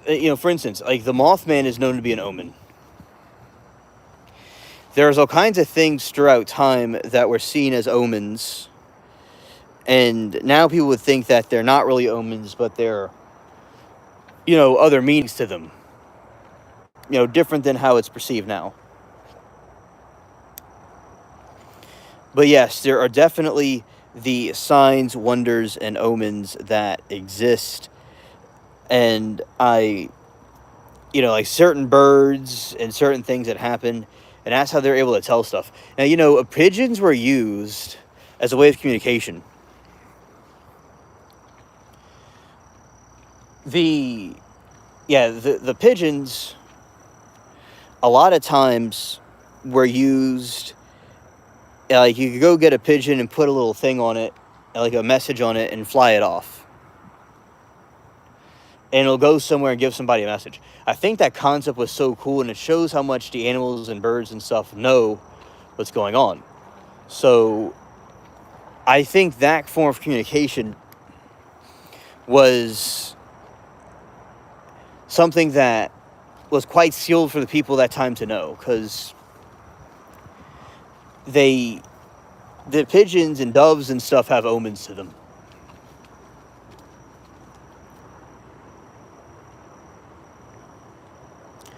Hoeing pigeons are incredible. Yes. Yes.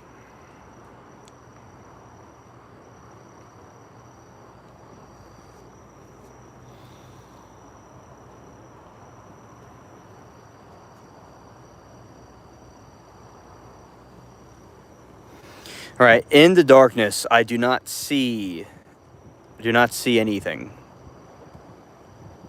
And they're supposed to be lurking around.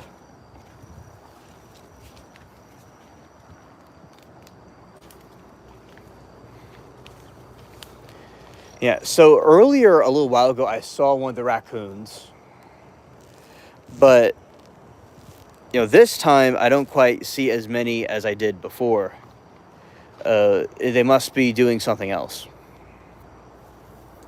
They must be like in a different region. Because usually they're kind of lurking around in the darkness.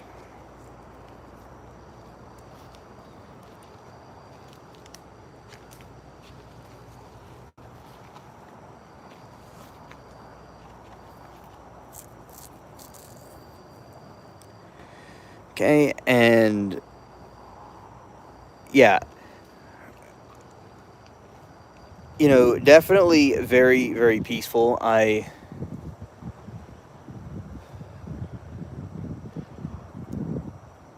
In this right here, I mean,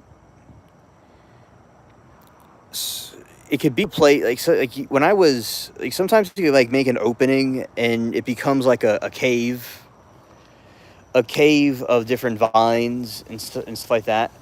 I think that is a cool concept because there are so many, times where the vines themselves will turn into a cave, like a jungle cave, which I like. Yeah, and here are those berries, those spikes on it. Quite interesting. But yeah,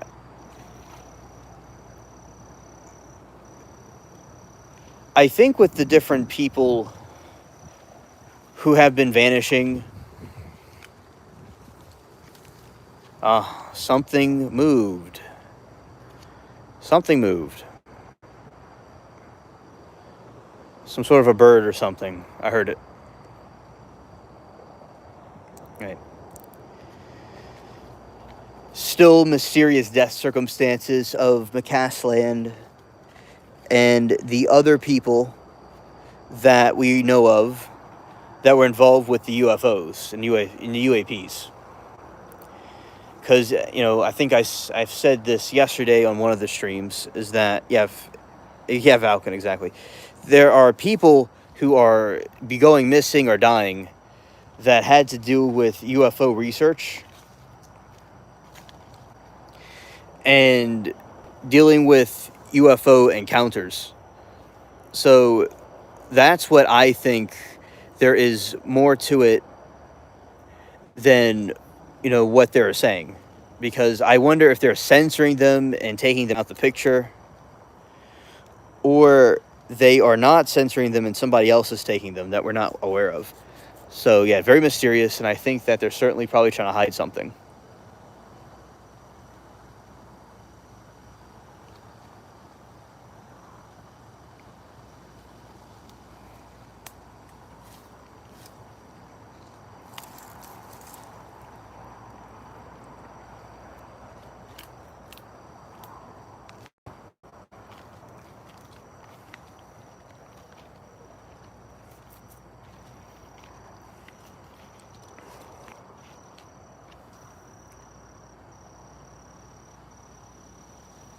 Yes, Falcon, that is true, and I want that to happen. I don't know if it is going to happen, but Trump wants them to go and disclose everything. And for many years, in many decades, people have speculated about UFOs and have talked about it. And a lot of people were called fools and they didn't believe them. But now it's coming out and being taken seriously by many different congressmen and people in the Senate and different politicians. So there's something called aliens.gov, and they're going to release allegedly all the alien files on those websites. And when that happens, that's when we certainly will get this breakthrough information that we are waiting for. Yeah, and Quack says he sees a lot of shit in Indiana. Yeah. Yeah, he was telling me about the orbs that he sees in the sky, and there is more out there than what they are saying is out there. But there's a point where they couldn't hide it anymore, and then they went and told what really is happening.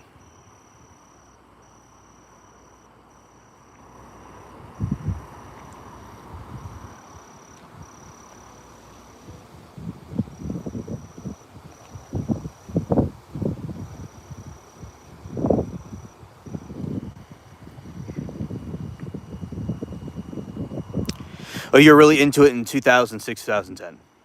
Oh, yeah, yeah, me too.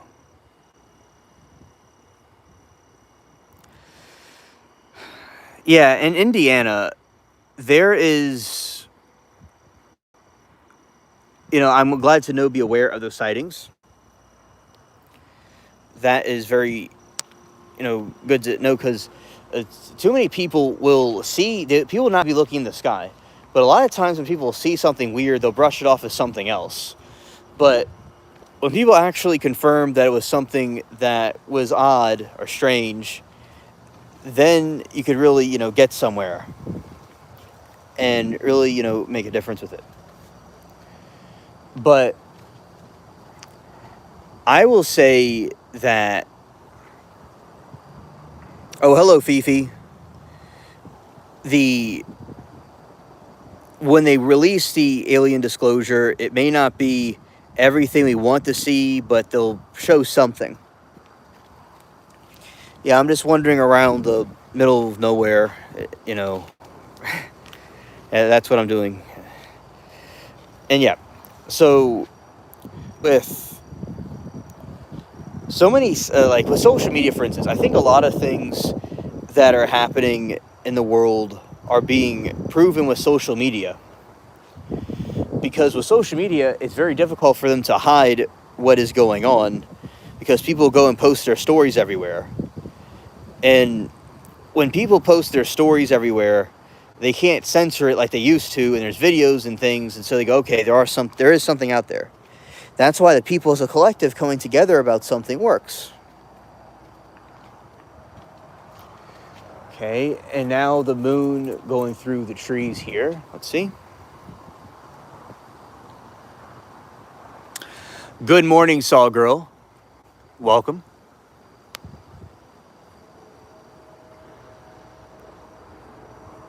We have another peaceful moon.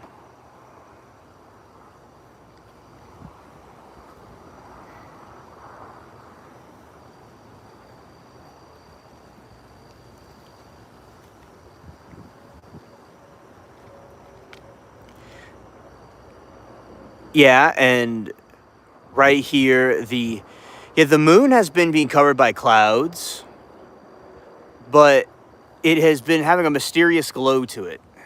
It's been having a mysterious glow. I definitely think,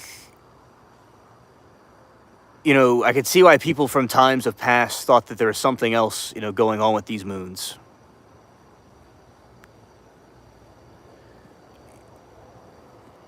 They thought that's when the monsters and stuff come out, or the ghosts and things, and I could see why. Especially the werewolves. But yeah, it's just, there was a time period with, like, people may remember, where, like, people that, like, thought they would see different alien sightings were not taken seriously. And it's like, I just think it's wrong when, like, somebody experienced something and they say it's not real, but it really is real. Yeah, I think that, that's not right to do to people. It's to, when they're not making it up. There's just more to this universe than meets the eye, definitely.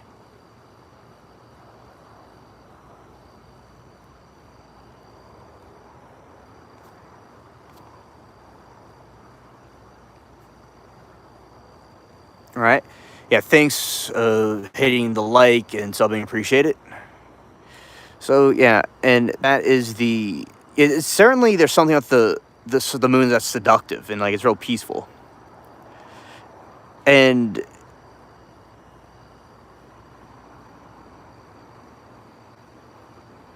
Yeah, 999. That you were reading my mind for a second because Eugene and I were talking about the soul. I mean the moon and the firmament.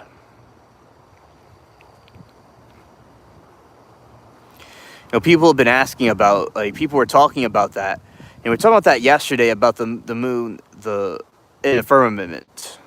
I said that wrong, but the firmament. Yeah, I said it right. So yeah, that's what people are been speculating, that it's not like what people say. Now, like Beans thinks it's like a light. Yeah, exactly. The April Fool's rocket launch. Yeah.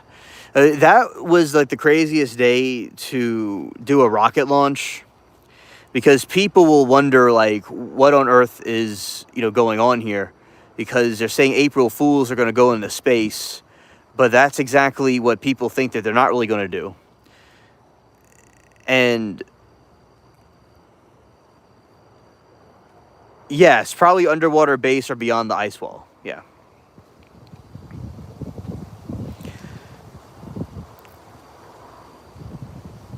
Yeah, and what off Earth is going on? Oh, these are just some different theories about like the Earth, different theories about Earth. Yeah, so underwater base behind a, okay, there's something called the ice wall that, according to a conspiracy theory, means that other things exist. Like the Earth is this different thing where it might be shaped a little bit differently, and there's like an ice wall, like in Antarctica, right? And then it's actually something's over it that is a bunch of other things, like a different civilization. So let's just say Antarctica, for instance. I know a thing or two about Antarctica, and some are closer to it than I am. So I'm not going to act like I'm an expert in it. But from there's conspiracy theories about Antarctica that I think is quite intriguing. There's conspiracy theories that Antarctica is this planet. I mean, not a planet. It's where lots of UFOs, UFO sightings have existed there. There's allegedly a giant door or entranceway, or it looks like it appears to be an entranceway or something.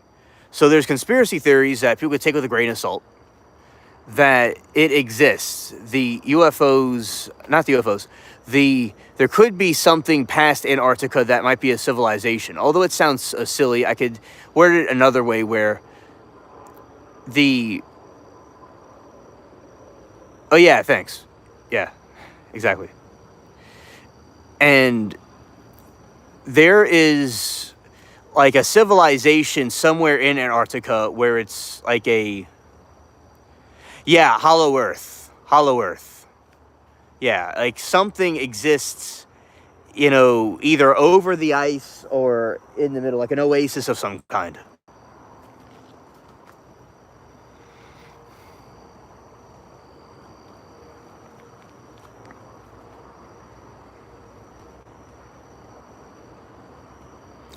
Awareness is a key to almost collective investigators seek the truth. Yes.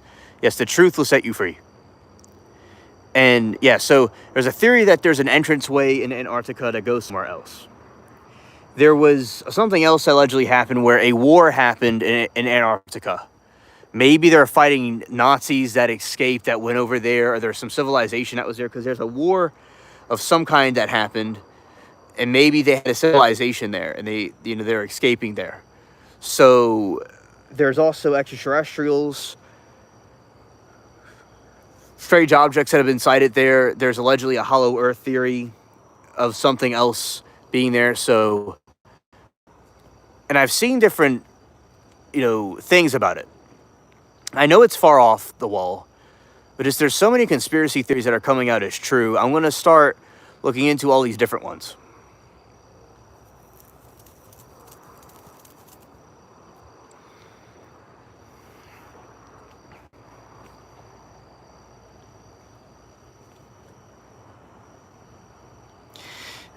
All right.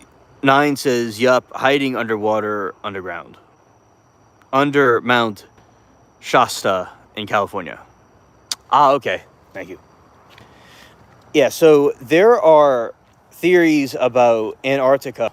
I mean, not Antarctica, but in our own world now,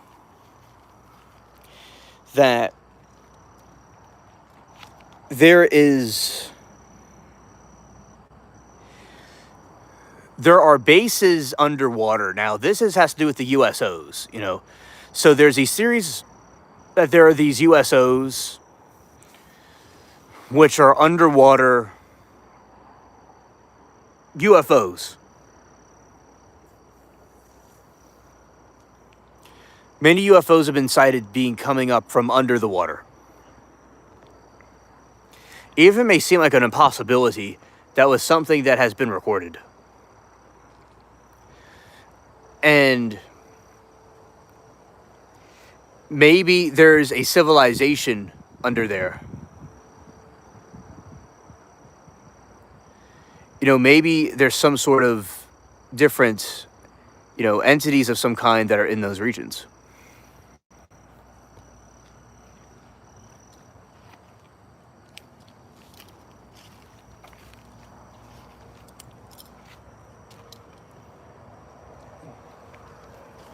Okay, and they cut the giant trees in Avatar movie that reach the sky like a devil's tower. It looks like a tree stump that got root systems. Giant trees may be tunnel systems for the earth. I completely agree with you that I think that there are tunnel systems that are within the earth. Definitely. I definitely think that may be certainly certain. Okay, and oh, hi, Lori.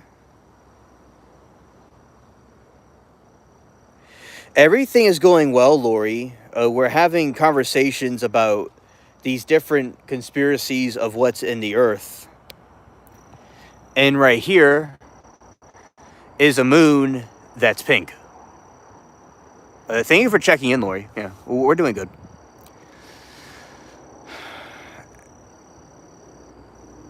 Yeah, so like Devil Tower looks like tree stumps cut flat in the root systems. Giant trees, maybe tunnel. Yes, I believe they could be tunnel systems within the earth. I agree. Yeah, very gorgeous moon. It almost looks like an eye or some sort of galaxy. Yeah, it's very cool. Very, very cool.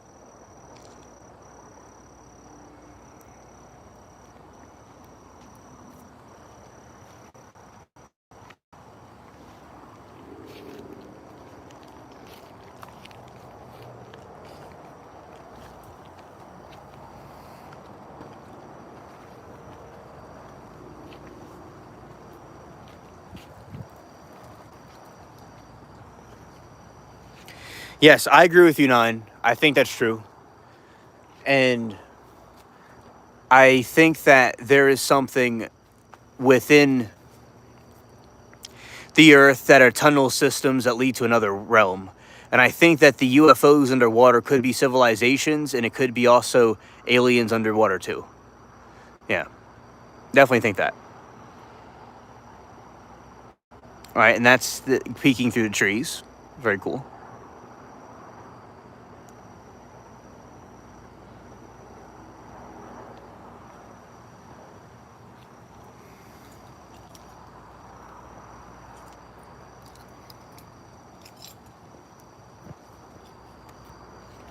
Oh, and earlier Claude was running all over the place. That's what he was doing.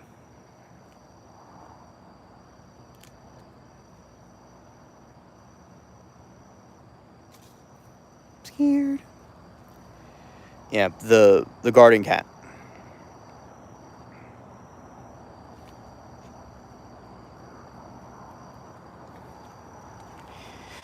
And the people try to censor the information. That's why. Yeah, you're gonna ask about Claude. Yeah, that's what I think about Claude. That Yeah, he kept on, you know. Yes, we're gonna get a Claude sticker. Yes, we're gonna add it to the. For the members, we'll add it to the sticker collection they could get. Facts.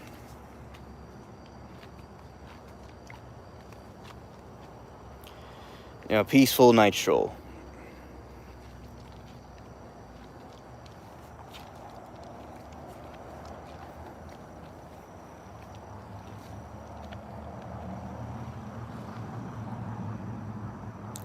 Yeah, he climbed up in the tree, and I was thinking to myself that he's definitely trying to get those tree rats.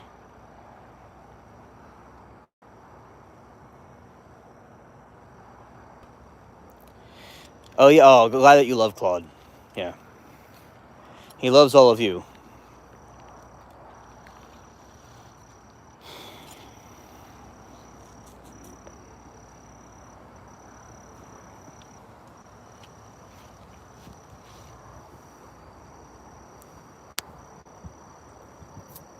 Right there. Yeah, you see, Claude is really the one that he's the bodyguard. He's the night watch of this place. He's always making sure that everything is acting accordingly like it's supposed to.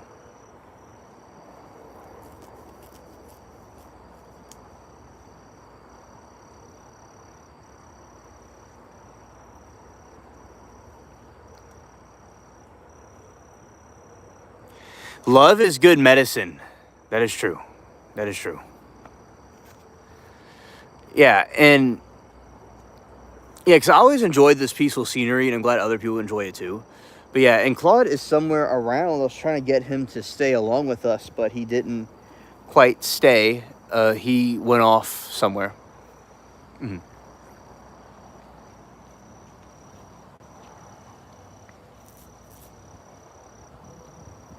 Right now, the moon's being covered.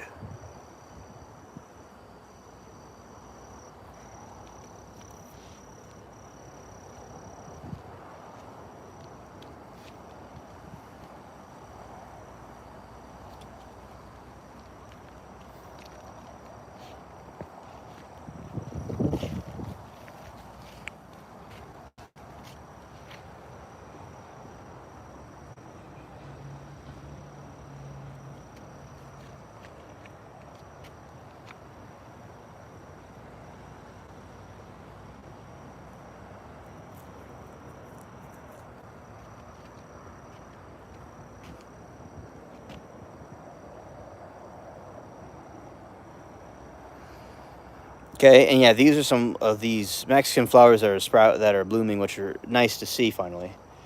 Okay, and it looks like the moon is back up right here. And earlier we were talking about some alien stories and different skinwalker encounters, which are pretty cool.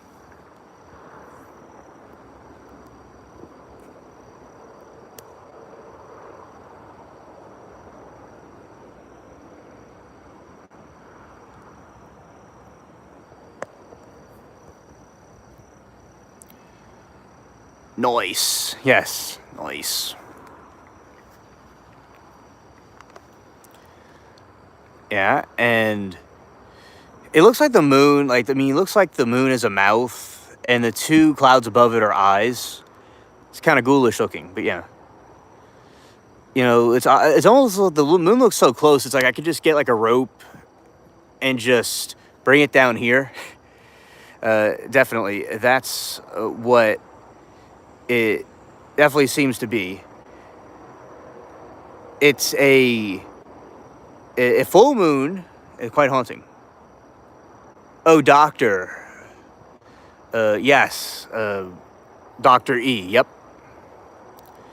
Yeah, it's very cool. It's very cool.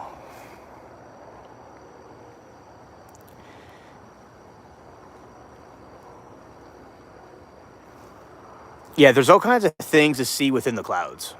Definitely.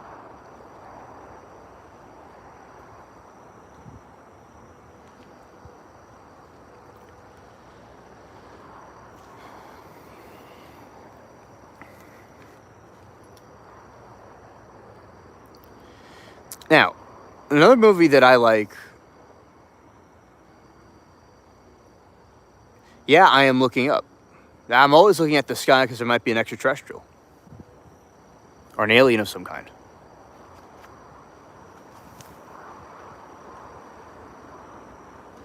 Oh, if you look up long enough, you'll see something. Yep. Yep. And now it looks like it's expanding. You know, it's expanding, and the mouth thing is getting even bigger.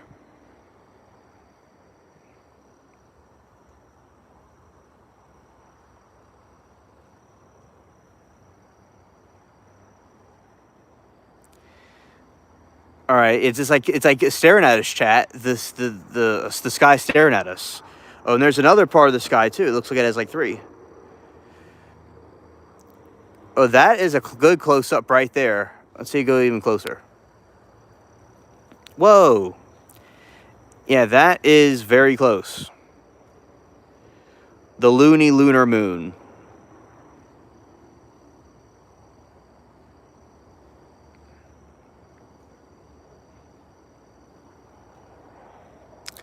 It's certainly like a magnifying glass. That's what this does.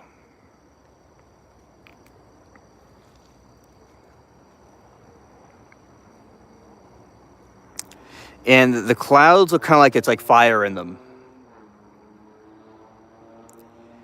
Yeah, it's like there's three little like there's like smoke and fire, like a brown color. Yeah, it's like you're looking at like a real life painting happening as we speak. You see the dimensions of like the brownness and like the texture of it like underneath the cloud. Yeah, that is a very good close up.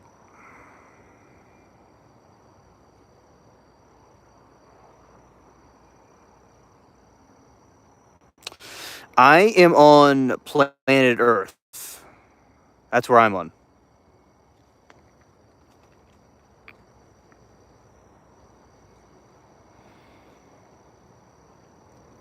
And okay, it looks like there is the moon. Yeah, yeah. I'm not on my home planet right now. I'm not on Mars either or Serpo. I'm on Earth. Yeah. Okay, it looks like there's two eyes formulating, and then it looks like a frog face. Yeah, that's what it looks like. It looks like a frog face, like the moon kind of dodging by. That looks even looks like kind of like an alien too. I mean, that's pretty cool. And it's like going over into the other direction. Right, but the moon is just kind of like unbothered.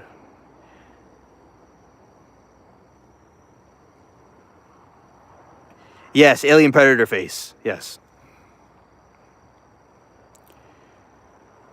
That's like that has teeth, and it looks like a serpent. That's what that looks like. With the little nose and the face like that. Yeah.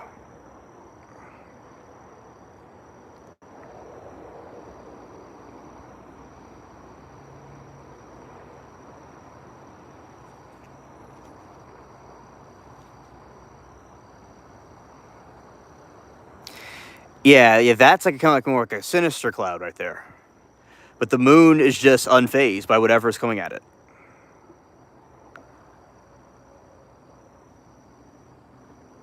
Exactly.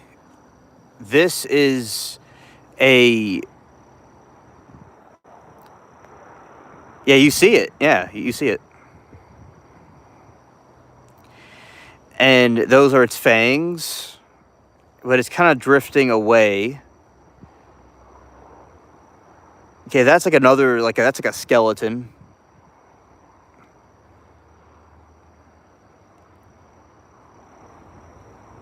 All right. Yeah, that mouth. Oh, it's looking directly at us now, where it has like a thinner mouth, but it's sort of kind of drifting apart.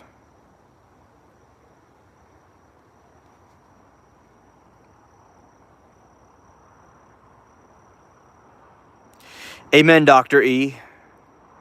We truly are blessed. You know, these wonders that we see.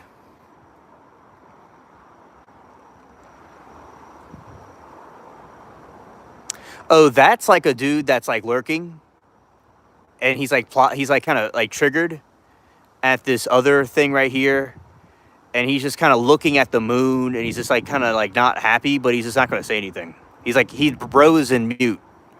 Chat, bro is in mute right here. Yeah. And then it's kind of forming a grumpy face, and then it's, okay, that's a star. I mean, that's like Venus. And that's kind of like a smirking face, and it's kind of heading towards the moon, like low key. And everyone's like trying to get in the moon space, because the moon is like the celebrity right now. And all the imaginary cloud friends I have are trying to go around it.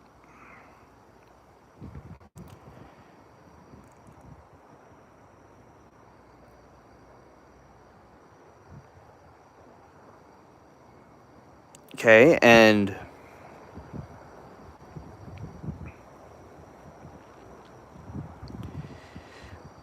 let's see what's over there. That looks like it's dispersing. Many of the entities were dispersing. It's just a bunch of matter and entities, just a wasteland of matter right now. Nothing really being formulated.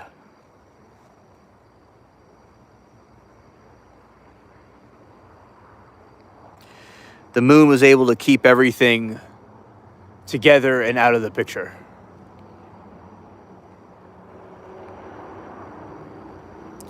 There's a cat right there.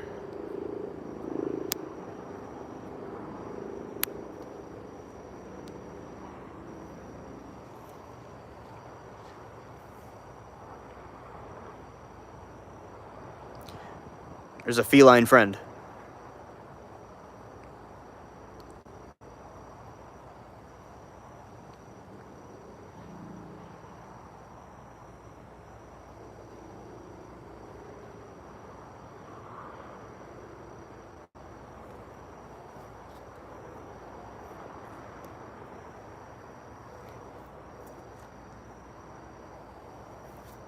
And the cat goes off. He's going off in the most mysterious way possible.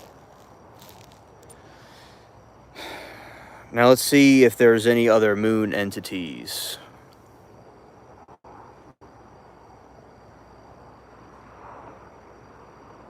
There might be a seat next to the moon, under the moon. There might be like a little seat under there. Besides that, it looks like it's not being active at the moment. Well, that's like an upside down face. Okay.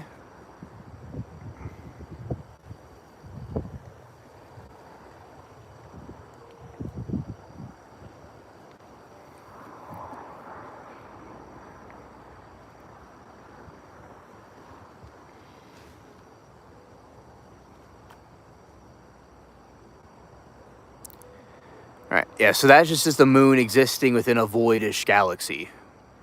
Right there.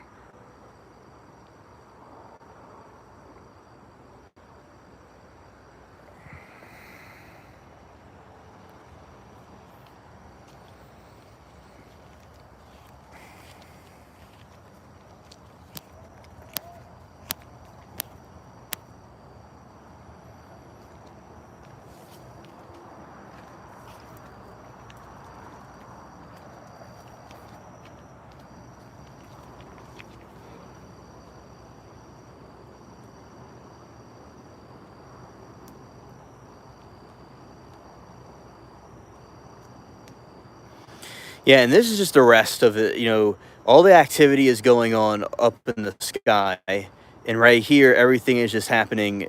It's just more just more quiet. Yeah. Banded puppies must be getting ready for Easter. And there's the train. Awesome.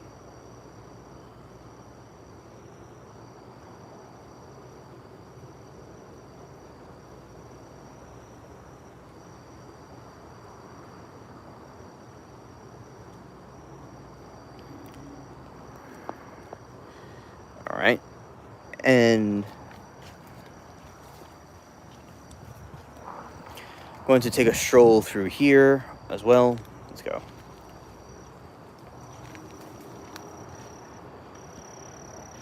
Now, this is where a lot of the crickets are coming from.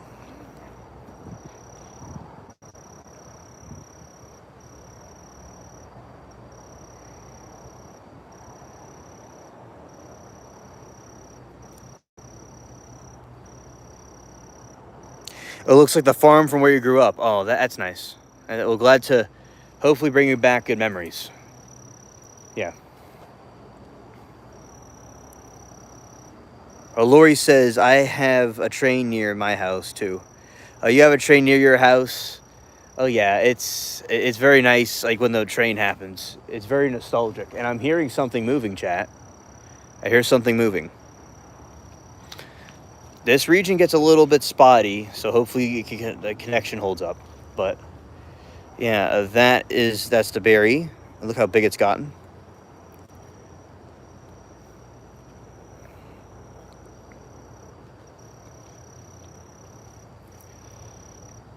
Definitely a lot in this field.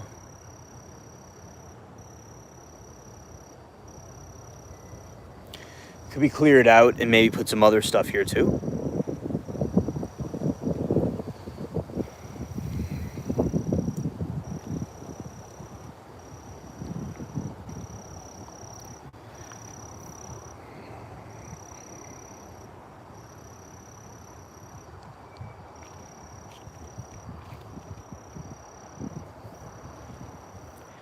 Dr. E says, I live in the city now with planes, trains, and automobiles. Really miss the countryside. Yeah, you know, where I am is technically the city, but it's in the outskirts of it, and it's an older area where they gave people more land. Hey, Tane, welcome to the stream. Nice to see you. Yeah, and look, when I was growing up, I was in the country for a period of time during a natural disaster, to get away from something. And I was in Kentucky for a time with family, and I liked it up there too. So I kind of made this place into a scenery similar to countryside, but it's very like secluded. So there's not really a lot of activity, but yeah, it's I liked it myself. Nice laid back nature.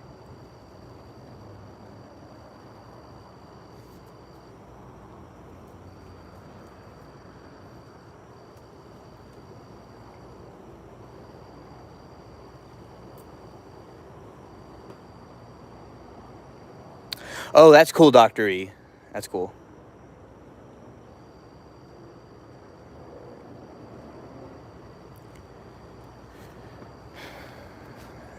And yeah, I remember when I used to be in the hills, and it just kind of go on forever. And family had, although now I have this other part of my family has cats that I'm around more. My other side of the family had lots of dogs, and I liked, running around with the dog and doing, games and stuff. It's just there's so much more space there to do things. And you can leave all your doors unlocked too, and nothing happens. So that's why I think it is really cool to, experience something that shouldn't be taken for granted. Because in the city is cool, but there's lots of stuff in it that is not like how it used to be. A lot of people tell me that they wish they could be able to garden or plant things in their regions, but they're not able to.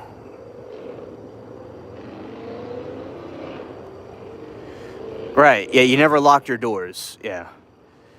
And yeah, much, much safer. I remember at nighttime, I thought I saw a gigantic bat, but I mean, my mind may have been playing tricks on me, but it looked pretty big, but it wasn't really as big as I thought. But yeah, so I remember at nighttime, there it would be so dark, you'd be able to see the hue of the west looked light. It was so dark. I mean, it was so secluded that like you could see the other side of the country that it was light, and like the sun would be over Hawaii, that region, and I remember seeing the space station, orbit the Earth. That was nice to see. You saw unusual things there as well, yeah.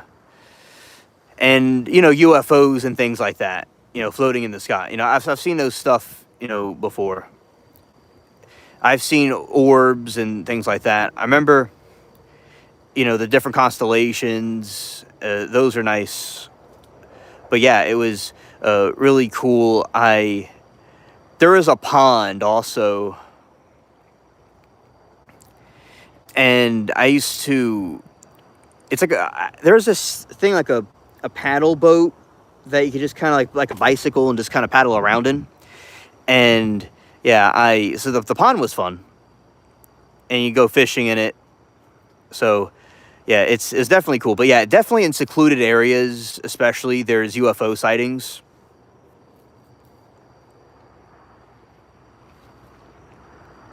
It was these very disturbing UFO sightings that happen.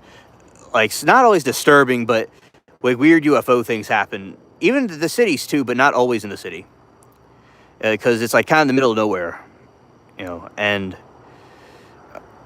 there was there is apparently some artifacts from the Native American indigenous people that were found, that were like buried there. So there must have been people like that were existing there at that time.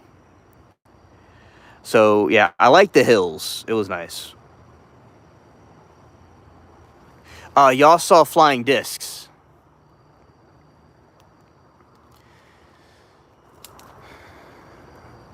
Yeah, so the flying discs were, and thank you for telling me about your sighting. Yeah, the UFOs. Yeah, those things are, from some other world. I do think we did have experimental craft that came from the aliens, or like they copied off of them with their technology. But I absolutely, the UFOs that are from another planet definitely is what you saw, because they just, fly outside the range of what our government wants them to do. Royal says, I have a bit of Native American Indian. Oh, that's awesome. That's awesome. I know some people that are completely, fully related to them. Because I know a lot of people over the internet. But yeah, so that's cool that you're related to them. They definitely were good with herbs and medicines, and they taught the colonists, although there's a complicated relationship with the colonists, they had a good, they helped them learn how to plant things and stuff like that.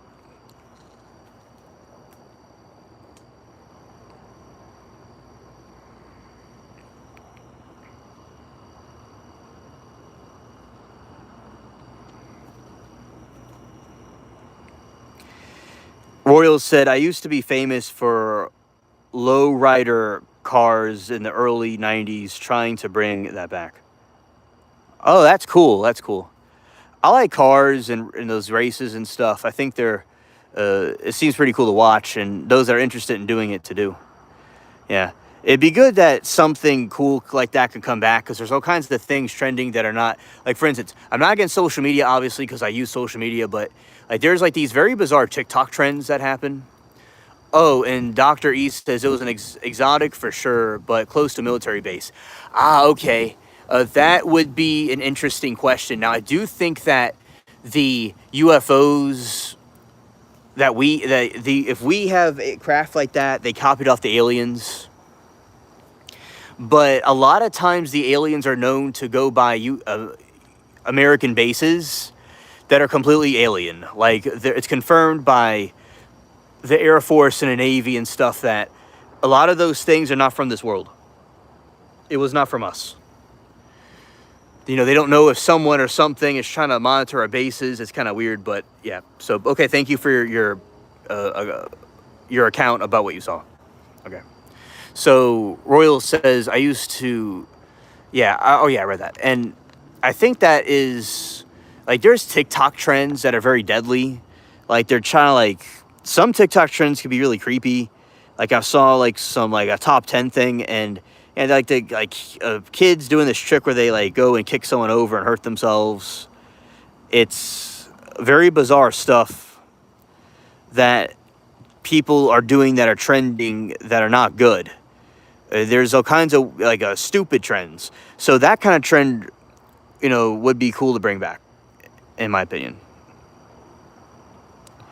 You know, different types of things with cars. Not familiar with everything, but I think that would be pretty cool. And I think social media, as a con to social media, I think that it has done some harm in society. And messed up stuff that could have been used for good. Yeah, because a lot of times people will pervert things that were used for something righteous, but they made something bad out of it. Oh, that's cool, Royal.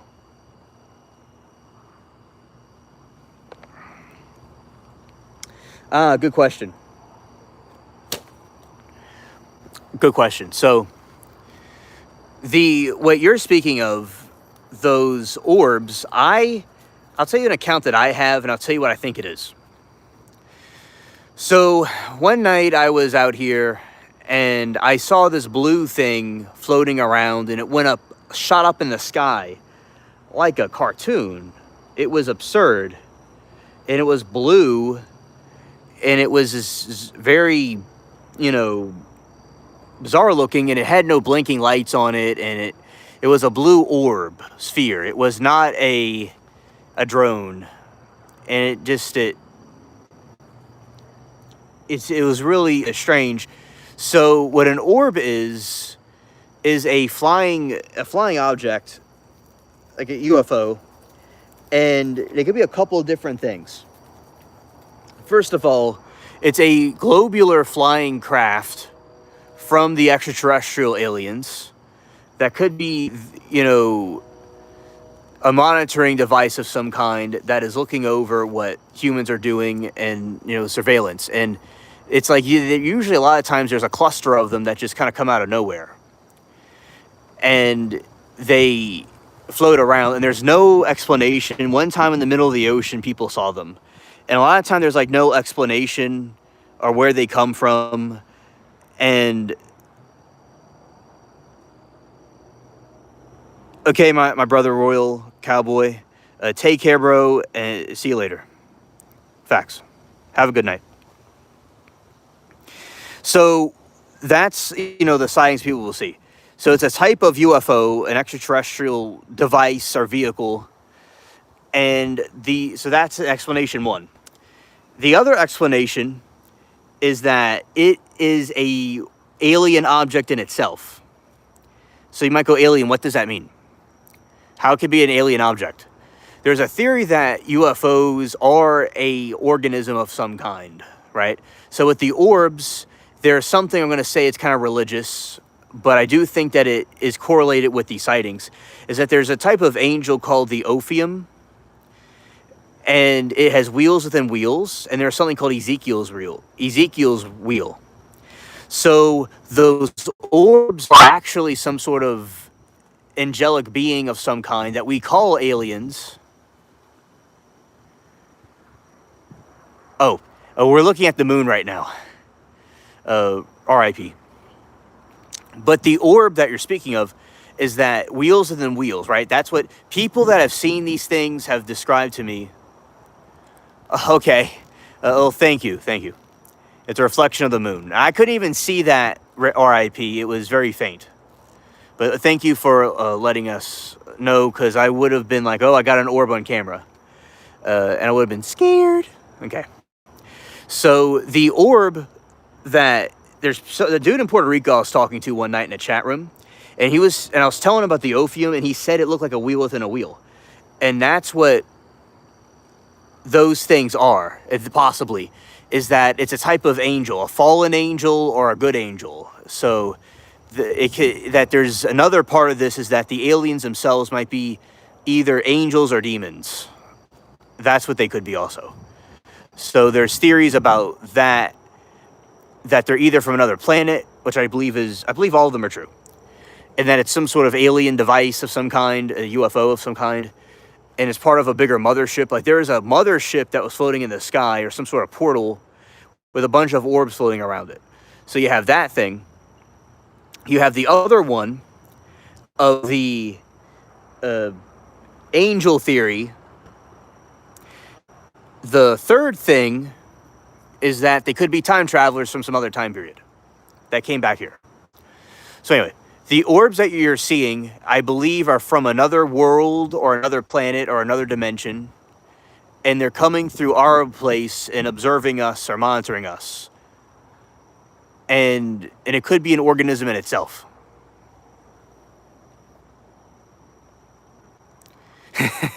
Yeah, the thing on my screen that I'm convincing myself that's an orb isn't. So that is what the orbs, I think, are. To answer your question. There is something else called the plasmoids.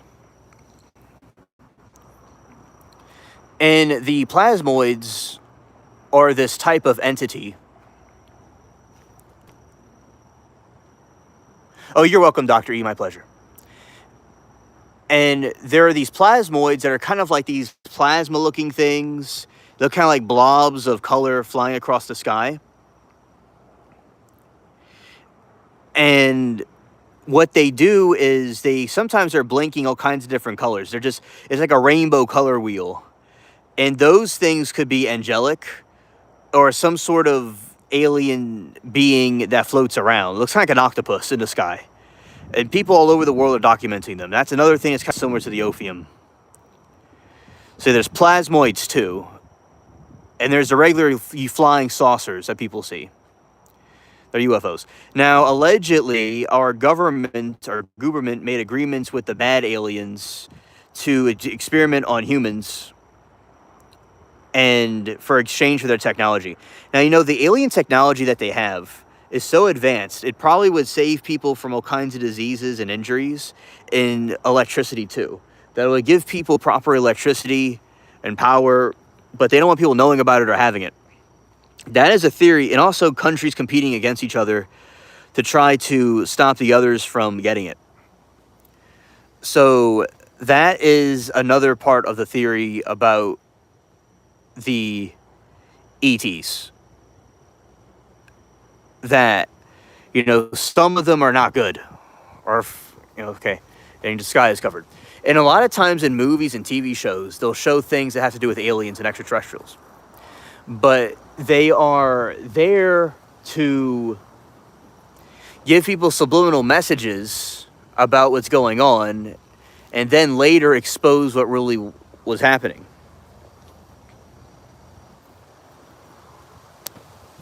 That is the theory, another theory about them. There's another thing that there's a planet out there, kind of beyond our solar system, that may intersect our planet at some point, that orbits our planet for thousands of years or so, and that's another thing they have concealed for a long time. That I think truth about that needs to come out.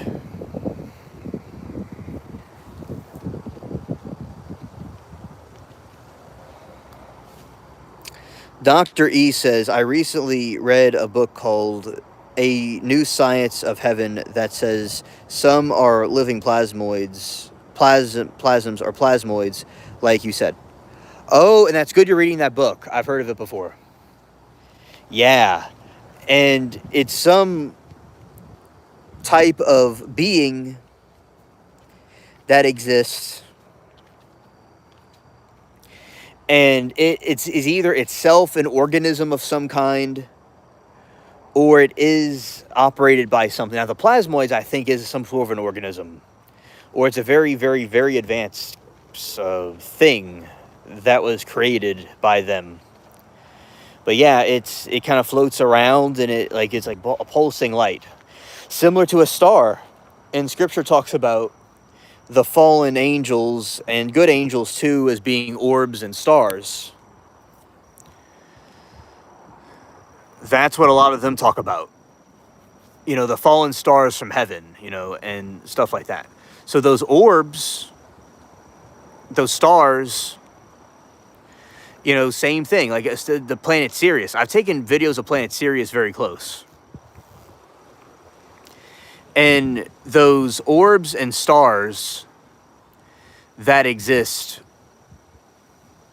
will have blinking lights like a color wheel, and that's a lot of these aliens or these orbs look like. And I do believe there are aliens on other planets that interact with us, and I do believe there are angels of various good and bad that interact with us, and there's time travelers too. Now, there's the interdimensional theory. The theory is that the aliens and these things come from some other dimension into our world, kind of like Einstein's wormhole, and they come from there to here. Kind of like how ancient people talked about Halloween being where our world and the spiritual world was thin. I think that's what they were talking about. It was like another realm of some kind. And these stories these ancient people talked about were actually true. It wasn't like made up.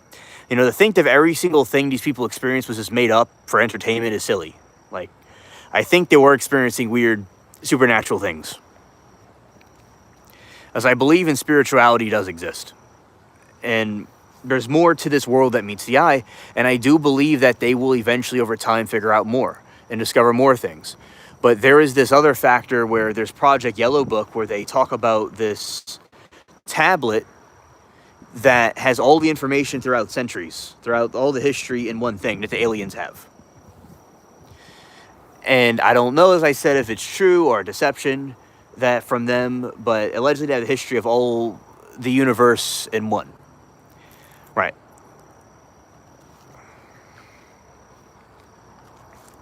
If they are angels or demons, they would come from another dimension. Correct. They certainly will be coming from another dimension if they're angels or demons. That's true. Because a lot of times these UFOs are able to appear and disappear and do all kinds of things and just come out of nowhere. Bigfoot, for instance, is known to be interdimensional. For another dimension. And that's where a lot of these beings come from into our 3D world. Like different civilizations talk about different gods coming down from heaven. That's what the same thing we call aliens are. And some of them had crafts, and some of them had ships that flew around with metal. As I said, I think these people were onto something. They weren't just making up something. They really were, experiencing it. There he is. There's Claude.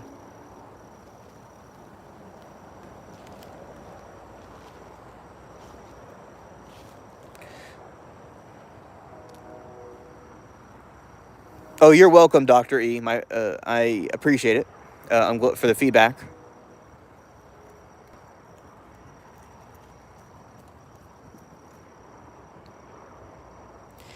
Yeah, and this cat likes to get the zoomies, and he loves running around the garden.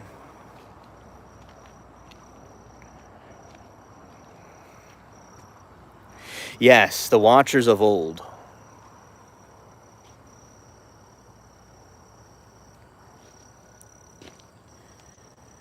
There are theories about back in the ancient times, there were these people that existed, and not people, these beings that existed that God sent down to help all of humanity. and they're called the Watchers. And probably after the flood, maybe, they did it before the flood and maybe after the flood. They created these giants called the Nephilim that are about, high, like a giant, and white with red hair, but they also were different races of people too. And these Nephilims existed and were offspring of them. So there's theories that these aliens are actually the Watchers.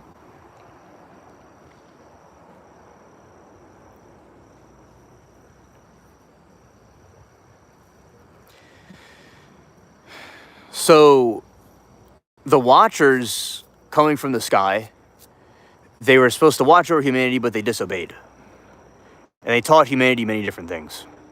Hey, Trump. Welcome. Yeah, it could be. Now, I do believe there are, with all the billions of galaxies, that there are. Oh, evening, Callie. Welcome to the stream. Yeah, there are these theories that there are these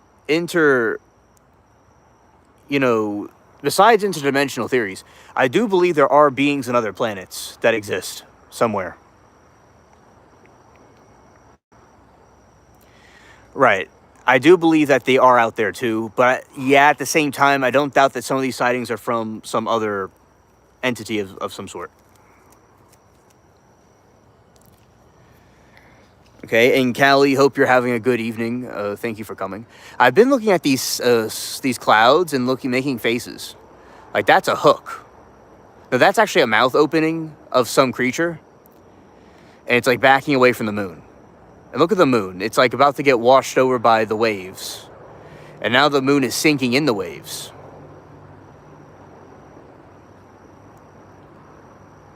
Okay, Dr. E, be back soon. Thank you for coming. Good night to you. God bless. And thank you for the conversation. Shout out to you, Dr. E. All right. All right, so it looks like the waves have passed over. And now it is being cleared up.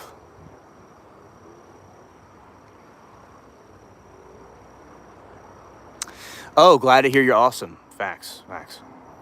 Okay, and this is the moon really close up on the moon. Like, we're going to see those astronauts at any moment.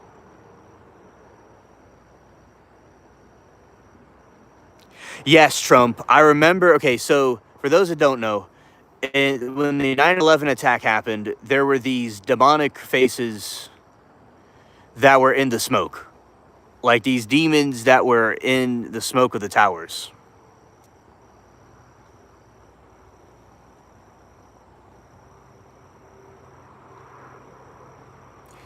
It's 73 degrees, but it feels much cooler.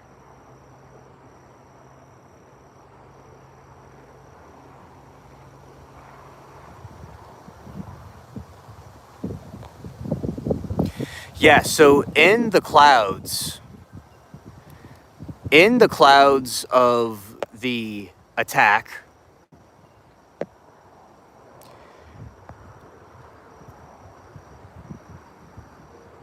oh, nice.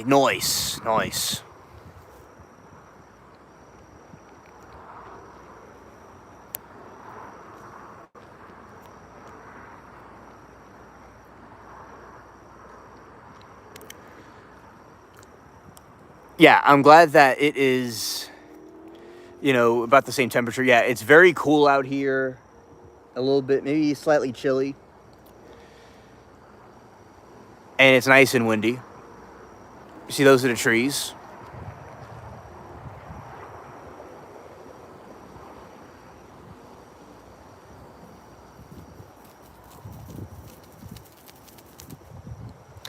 Oh, if it's a new photo, I have to go check it out. But if it was a past photo, I did. All right, so I'm going to definitely go look into that. Thank you.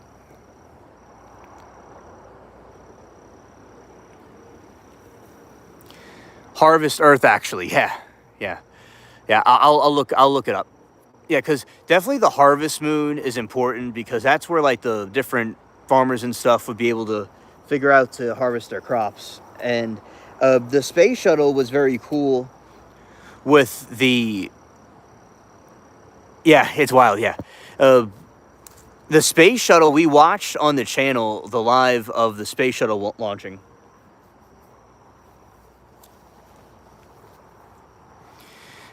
And it was so many people were watching all around the world and watching on the channel, and that was really cool to see.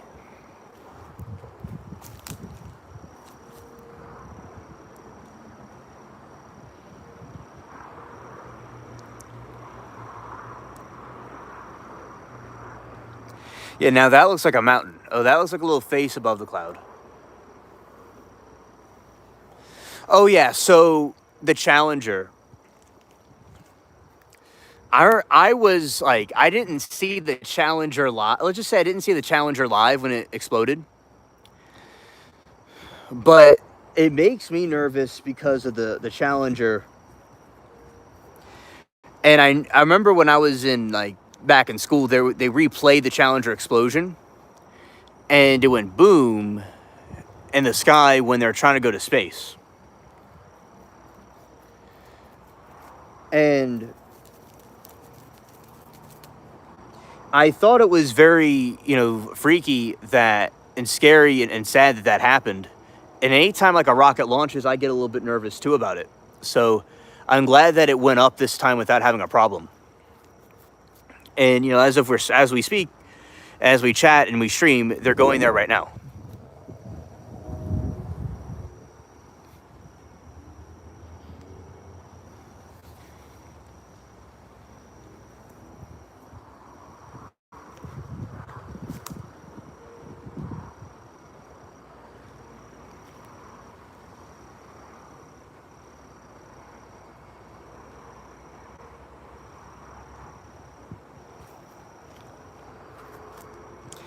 Yeah, and the Challenger, I was looking at things about it in detail, and they knew what happened, and as it was crashing, and it was a very sad thing, but it's like people all over the world, remembered where they were when they were watching it, and now with the different types of technology we have today.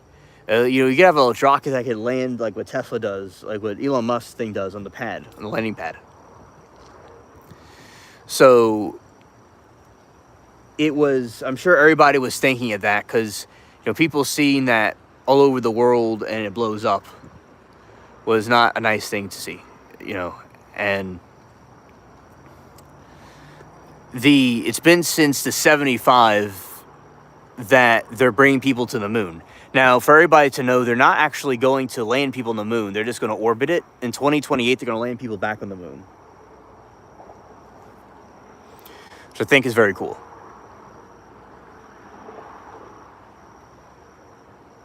All right.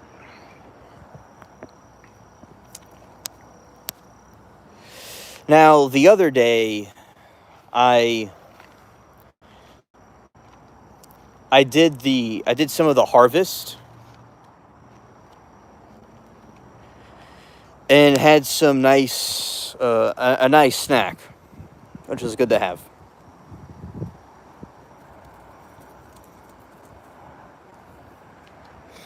Okay, and Callie says can't be too bad now. I saw the friggin' Furby has more tech than the first shell did. Ah, yeah. Oh, the tech now is like crazy. The tech now is like out of this world that we have these days. It is, and there's so much more checks and balances and advancements that there is all kinds of checks and balances and lots of tedious things going into checking, make sure that they go to the space safely.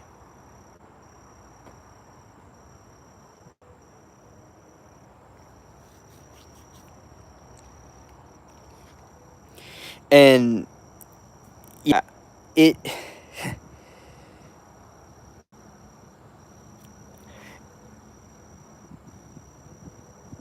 Yeah, redundancies, I hope.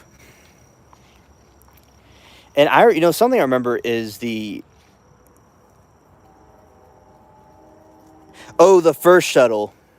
Yeah, I'm reading it a little bit more closely now, and yeah, Furby has more tech than the shuttle did.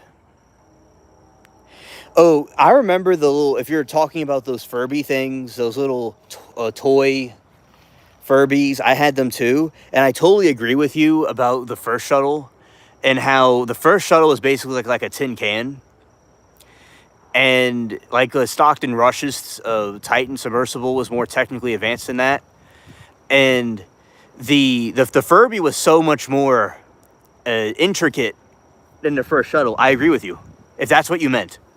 I definitely agree. But nowadays, they do, like Tesla or like SpaceX and stuff have like very advanced technology that I think can make it to the moon safely. But not really the tin can. That's what I meant to say. Is that now they probably can do it, but I don't know about the tin can they had. Yeah. Because Furby, I think, had a better chance of going than they did. Yes, absolutely. Absolutely. For them to go inside that thing is really, really brave and noble of them to do. Absolutely. And it's like basically something you have like something less dense than a dump truck or a dumpster, right? A dumpster is more sturdy than that thing. So definitely, people back then, I admire the risks that were taken to bring us to where we had to go.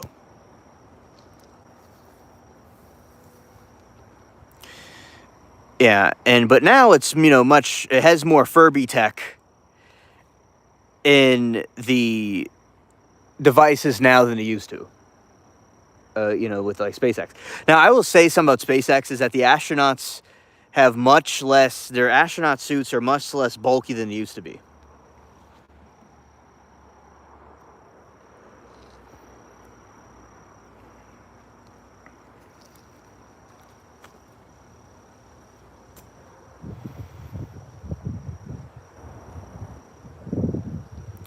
Yeah, too bad moon dust is so toxic we wouldn't have taken 50 years.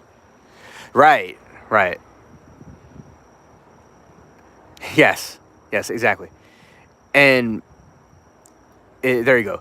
The yeah, the thing with the moon dust and stuff, it's I've seen some depictions of moon rocks and things like that, and it is very interesting the way it's depicted there, like some sort of magical object. I remember cartoons because it makes me think of the cartoons that depicted them as like these glowing rocks. Now, there was this, radioactive. Yeah, it's radioactive. We had to wait 50 years. Oh, you know what that reminds me of insulation. So if you ever, I don't know if you know anything about this, but I remember with like house construction when I saw growing up was that there is something called fiberglass insulation. It's like I'm sure you know what insulation is, but it's like something that's in behind your wall. Yes, correct. No wind and water to make it rounded, right? And with the wall of the rock, yeah. Anyway, so I used to sell insulation wholesale. Yeah, so with the insulation, if you breathe it in, you would get hurt. It would hurt your lungs because there's a bunch of glass shards, and the insulation gets in your lungs. You know what my favorite insulation was, because I'm into I'm interested in like things for some reason, but the insulation that I thought was interesting was Pink Panther insulation, because the way it was marketed, and it was like a pink color. I thought was like looked like cotton candy or some sort of cartoon looking. So that was cool, but I couldn't really play with insulation because it could get into your lungs and hurt you. So I think, Callie, is that the moon rocks, the moon dust and stuff is like an extreme version of insulation.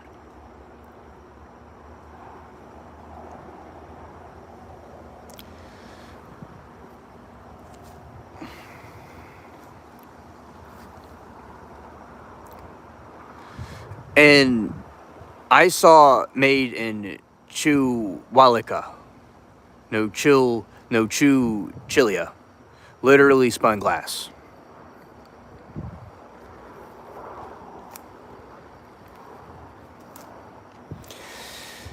Callie says, "OMG, I always wanted to eat pink ones." Yes, yeah, I know. I really wanted to like buy it and just play around with it, but it was like I remember after the deadly hurricane came. My grandpa was in one of the houses that I used to live in a long time ago, and he would get scared. He showed me the insulation he was putting in there and the sheetrock, and he was like, "You're not supposed to breathe any of this stuff in." I was like, "Darn it." I was like, "Oh, cool." And he's like, no, you can't be playing with this stuff. And I wanted to like put insulation in the cat house. You know what's really cool? Since we're outside right now in a different situation, we're not in my computer, I could actually show y'all stuff that I talk about in the streams. So there's this place right here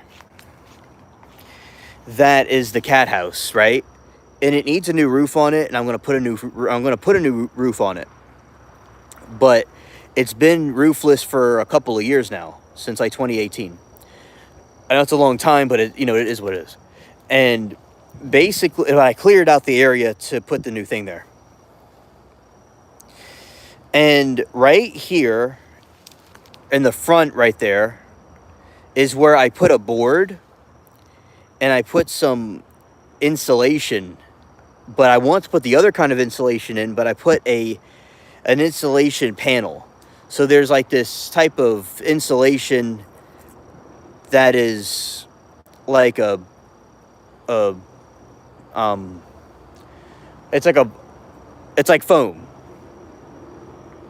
And the foam is the insulation I put there. Then one time I wanted to try to invent my own insulation and put it there. So that was just kind of like a rabbit hole of insulation that I did. And I know about roofing, and I think roofing shingles are pretty cool too for some reason, but yeah, I would put the roof on there, and the cats like to lay on the roof. So that was like a fun fact. You see, this time y'all could see it in person as I talk about these things in my live streams, but you can see it for real life. As a cool thing with these phone lives, I can just kind of like freestyle everything. Callie said apparently was super hard on suits and equipment and lungs. Oh, I am sure that it was absolutely very difficult. And they look like, you see, there was this SpongeBob show that I liked watching growing up, and what they did was there was this Cyclops thing, but it was actually a person in an old swimsuit, which it has like a giant like fishbowl on his head with a little like opening, and he has boots on, and that's like what the old scuba diving suits look like. That's like what the astronaut suits look like back in those days. Now they look so thin and flimsy. It's kind of interesting. So the evolution of the technology to get smaller and smaller and thinner is quite incredible.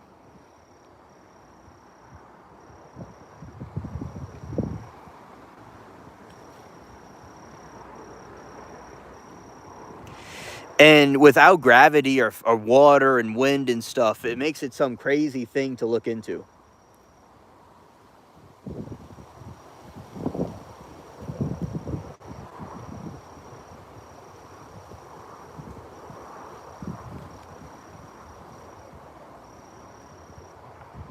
Scared.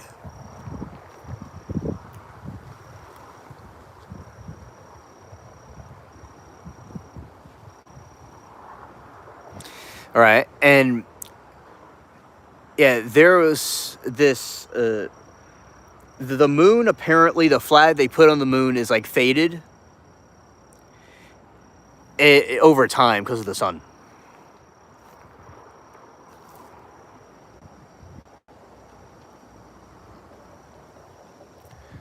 Love the cat house, by the way. I take in all the strays, so I'm always making stuff like that.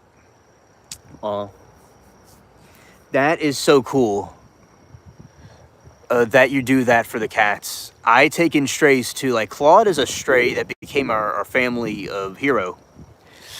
Although he's kind of mean sometimes, we have a bunch of stray cats that became, a family here. Oh, there he is. There he is, right there. You see, he wanted to meet Callie.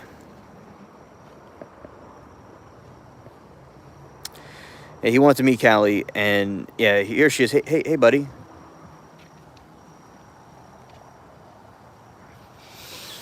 Just looking at that moon so much, it's hard to bend over. Okay.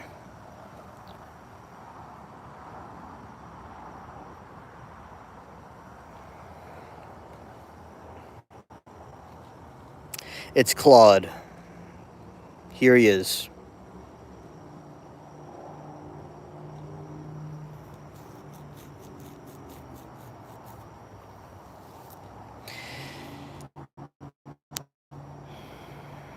Yeah, and yeah, basically, and he came here and he made himself home right there.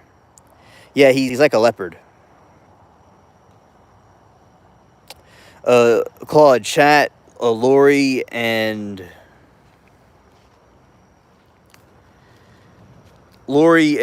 Callie love you very much, and they're excited to see you. Yeah, strays are the best pets. I agree.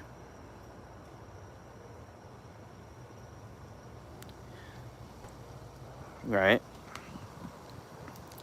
He is the garden watch. Yeah, he understands and he loves the attention.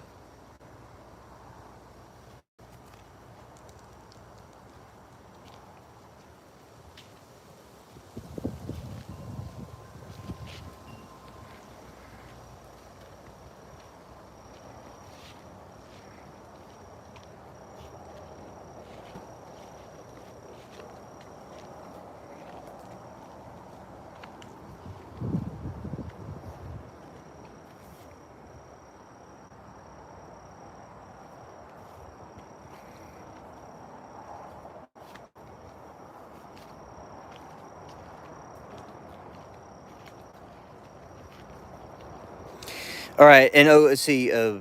I have stray cats. I have a stray, but she never leaves and eats all my food. He must be the Caso Onova of Hanson. Yes. Uh, yeah, a hilarious chat. So yeah, definitely, and with a Claude, this is another cat house that exists here. You see, this area looks kind of like a fairy tale place, but this is another. It's like a dog house, but it's a cat house. It's not a stray anymore, right?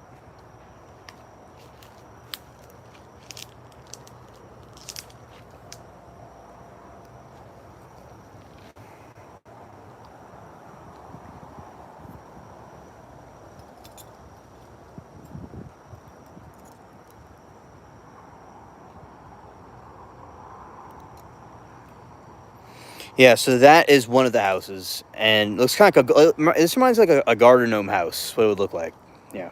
But yeah, and because at some point with the roof, it kind of got old and it fell through, but it lived its life's course. Yeah, yeah, and this was the old garden. It's like an abandoned garden that was used many years ago. Oh, thank you, Lord.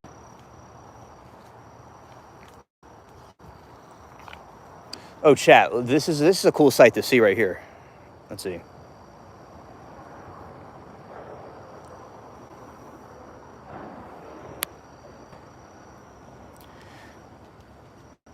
Yeah, Claude's Jungle. Yes.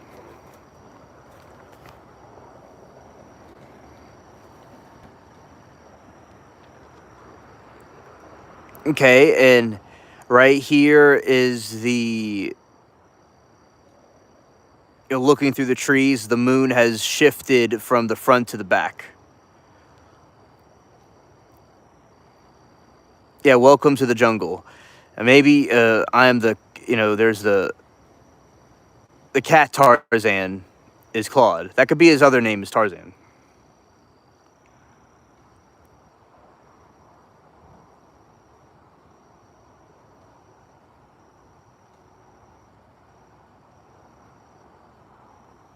Okay.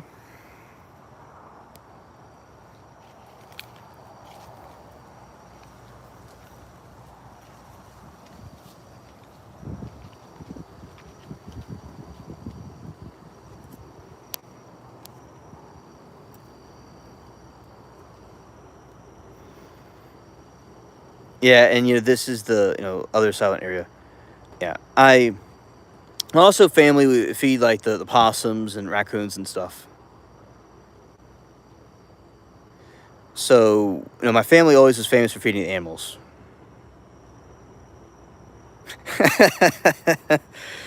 Lori said, "OMG, I just pictured Claude swinging vine to vine, doing Tarzan yell and cat speak."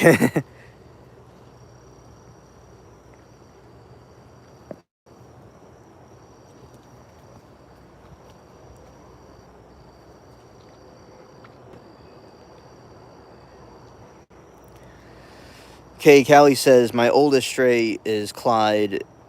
They can be brothers from another mother." Hilarious, hilarious.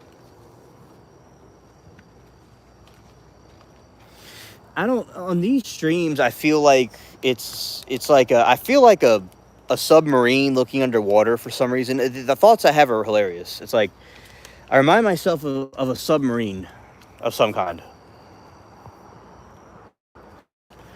Well, those are some pretty big leaves right there. Jeez.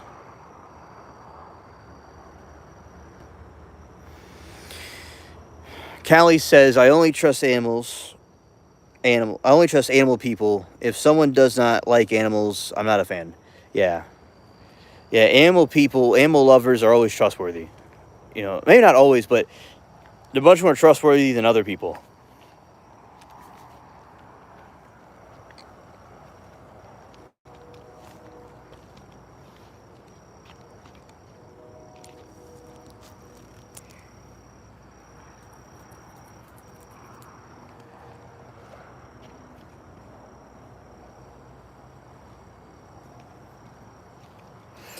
Yeah, yeah. They were huge. Absolutely, definitely.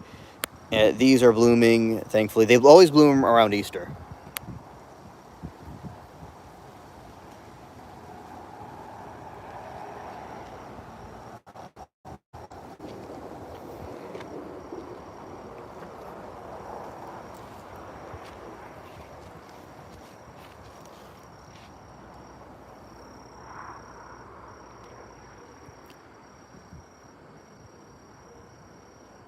Do you have Discord? You would die of cuteness if you saw the VA.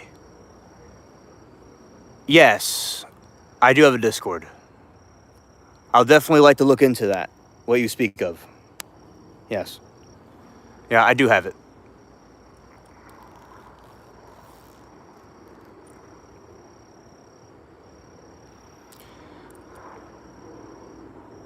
You see, that looks like a red hue. That looks like a mushroom.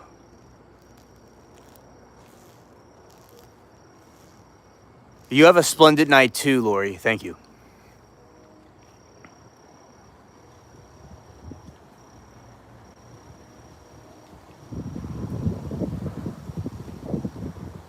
Oh, okay.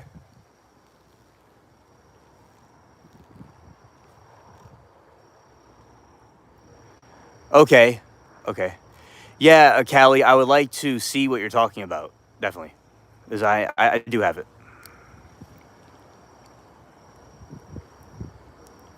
Let's see. And those are the clouds moving by.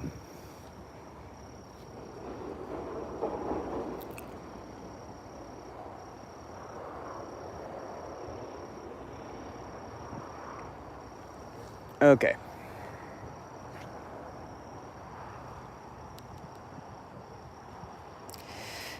Yeah, I always like to see and check out new things. Always think that's cool. You know, because there's so much stuff out there to. Oh yeah, you love the werewolf view. Yes, yes.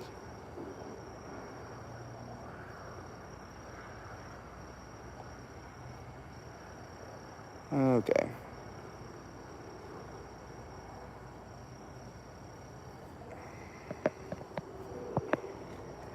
Okay, look at the.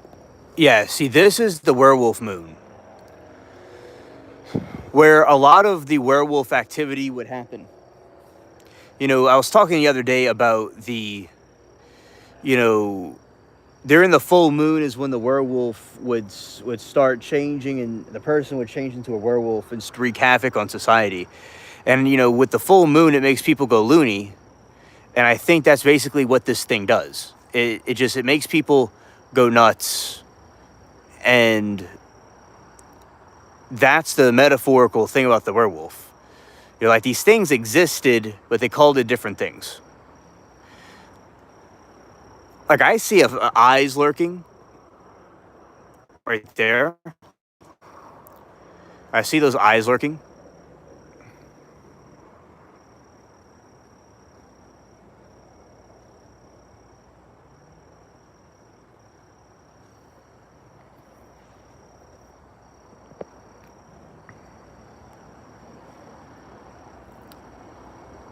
right there, and all that.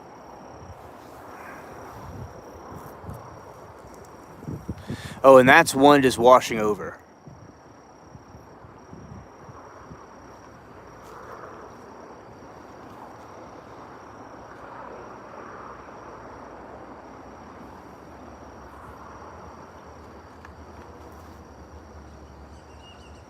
Sounds like bats.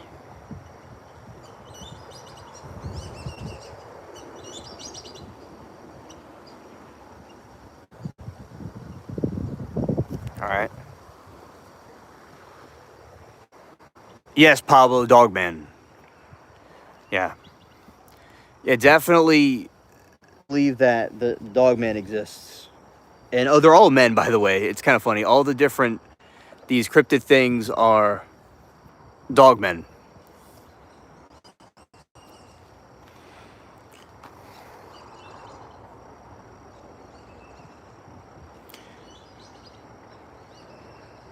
Well, hopefully they don't come bite me anyway. If I'll turn into a vampire.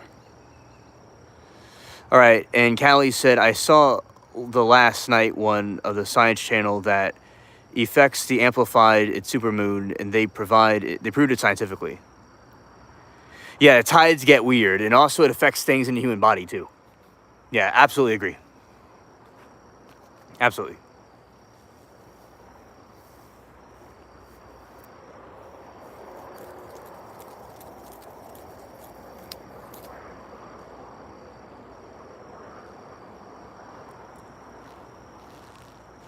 Yeah, and also because the water affects the magnetic field. That's what it does, and it makes things very different for those that are in those situations and the areas of the magnetic field.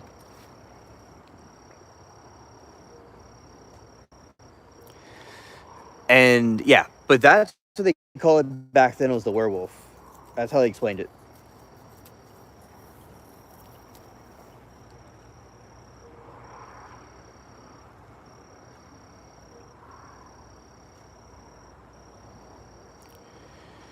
Right, and yeah, it's very ghostly and very ghouly. Like it looks, it's like a ghoulish hue with it's kind of like waves behind it. Yeah. Yeah, I don't know what that is exactly, but it's a red hue. I see it off camera too. It's like a red ring. There's been all kinds of weird sightings of red dust or like red skies all over Europe and Asia and Middle East and Australia. So, and then we have this red moon thing, a red hue or a heart. Yeah, and It's so interesting how humans are connected with the tides and they just go along with it, almost like we are a part of nature.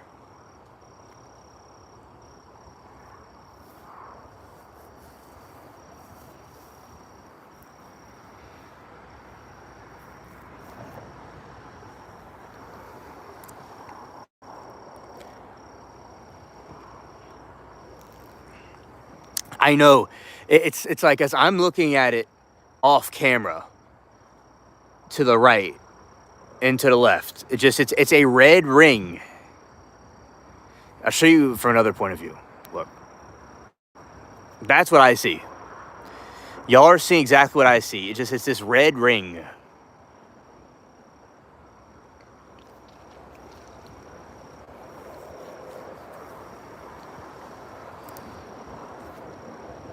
Yeah, that's real. Like this camera is depicting it accurately what you're seeing. It's a red ring. Ah, it never shows up. Yeah. It depends on the lighting. It depends on the lighting. And like it's very dark here in this spot because I had it a certain way.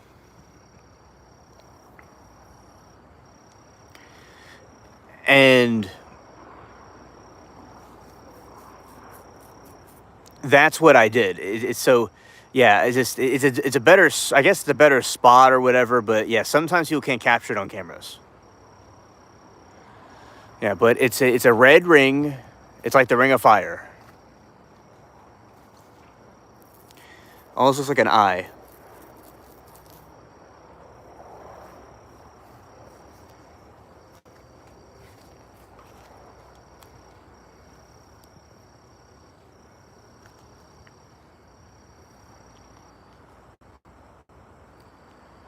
Oh yes, yes, it looks cool. That's what looks cool.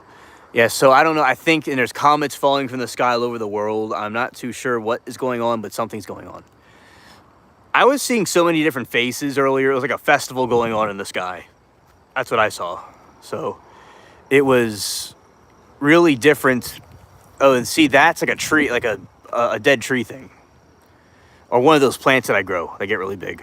Yeah, it looks like an intro to some movie. Yeah.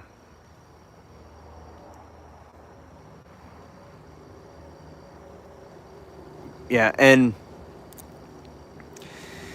the there's telescopes that are able to see things very far into the space, but they haven't confirmed about looking into Planet 10, Planet 9.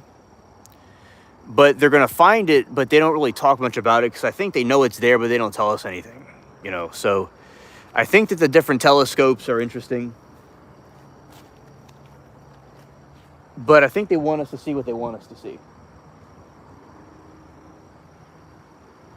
Yeah.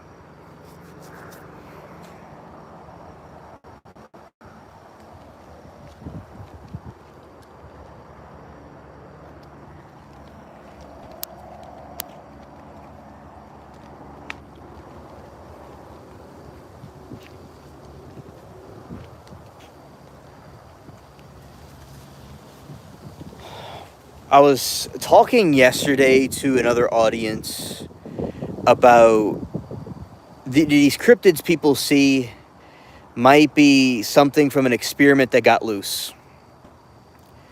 Like the Frankenstein thing was an experiment that went loose, but it was like a cryptid. Something that was created.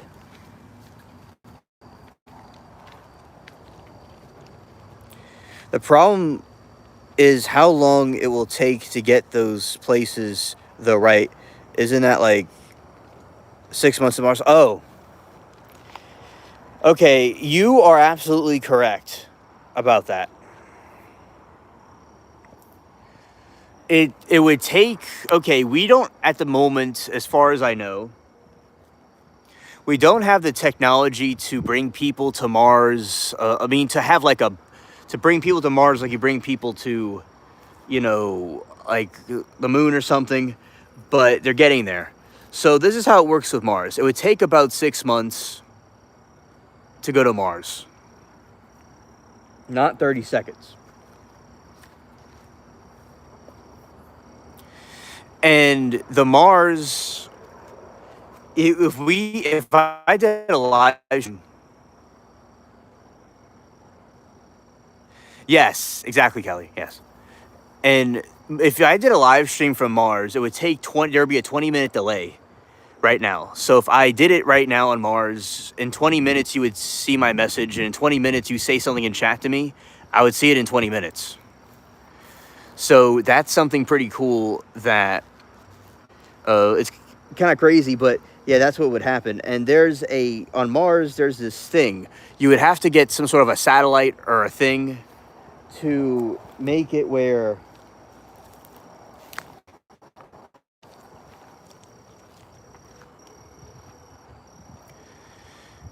yeah, you would have to get a thing where something in the middle so the stream would be more transparent. Yes, just like the starlight we see from the past, exactly.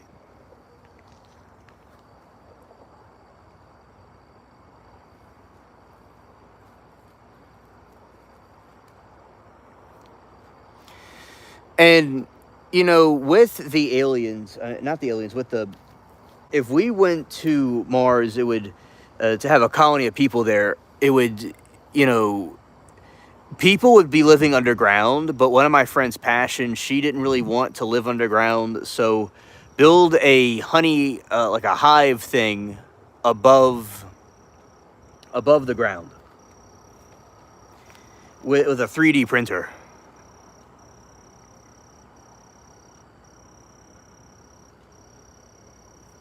Yeah, and a lot of people have questions about it or how accurate what they're saying it is, but yeah, the stars are like that you see apparently are not really there.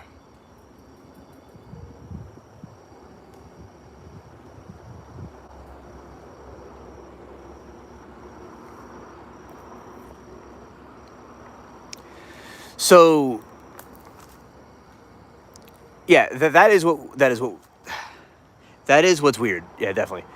So with the stars, the Mars planet, if someone built a very dense 3D hive thing, like kind of like a beehive, and it would be built for the radiation that's on Mars, and sometimes there's solar flares that hit Mars that you would have to hide from.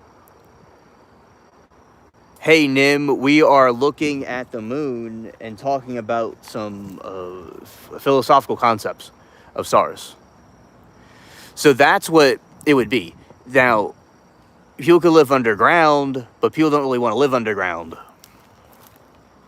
So that is that too.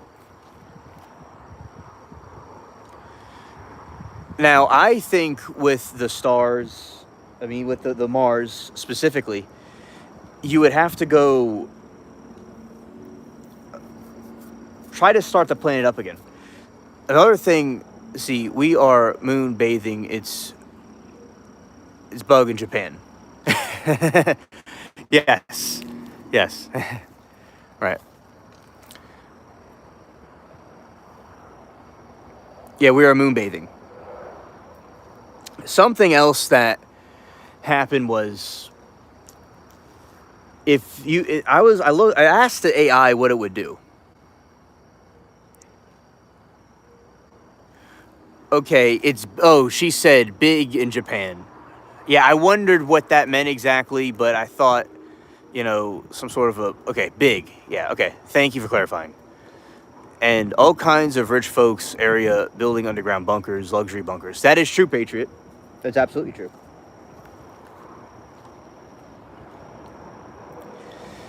And because on Mars, you could build an underground thing to protect yourself from radiation. So I guess the elites are doing the same thing on Earth for other reasons. But yeah, they are building underground bunkers. That's true. So on Mars, I asked the thing, it told me if you got like material from the asteroids. Not me. I watched Fallout. No, no, thank you. Yes, understood. And if like somebody got meteors or asteroids materials from the asteroids if they were mined, and you made a gigantic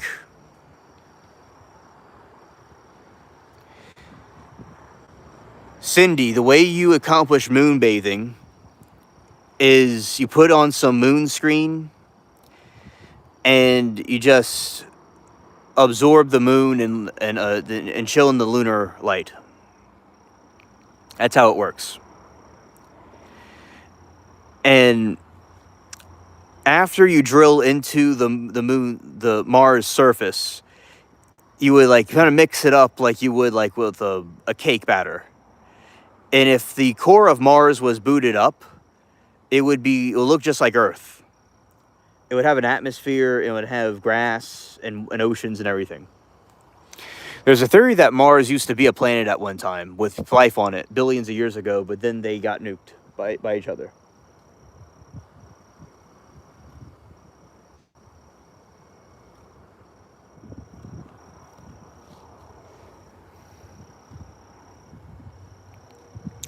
Seriously, it's a thing in Japan as well as forest bathing. It is correct.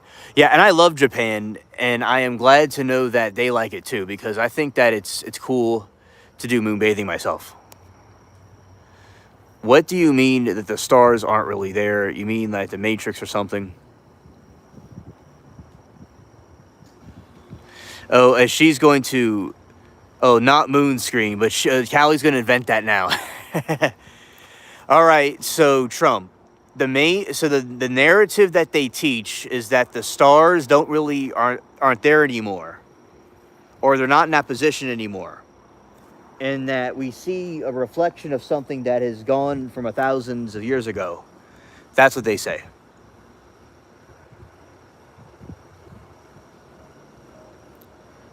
Yes, thanks, Matt. That's basically, in layman's terms, like what happened. So, we were on Mars one time, our ancestors, and then they nuked it and they came here. Yeah.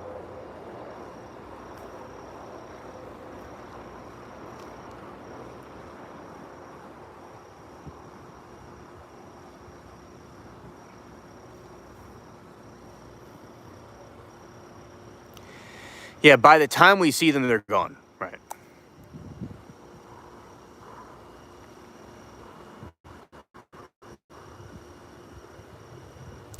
Right, and you see, Callie, for space travel to be more complex, it would be about 500 years from now, and say we go to Orion's belt, it would take about you would have to somehow bend space and time, and like surf on it like a wave. That's how it would be able to bend the time and speed to get there in a couple of weeks. Allegedly there's some aliens in Orion's belt.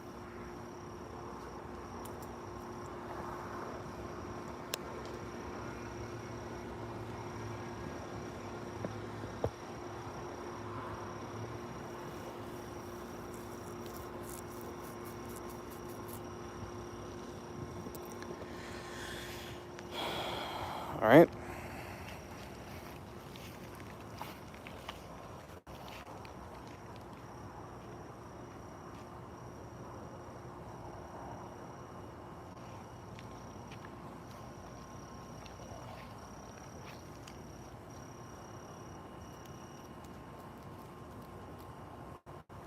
Yeah, and these are some more, some of the plants. Yeah, and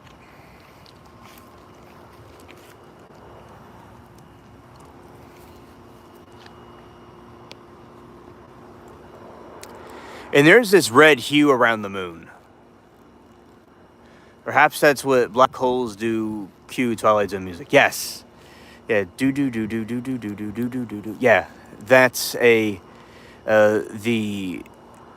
Twilight Zone theme would be playing. Yes. Right. Bend time and space. Right.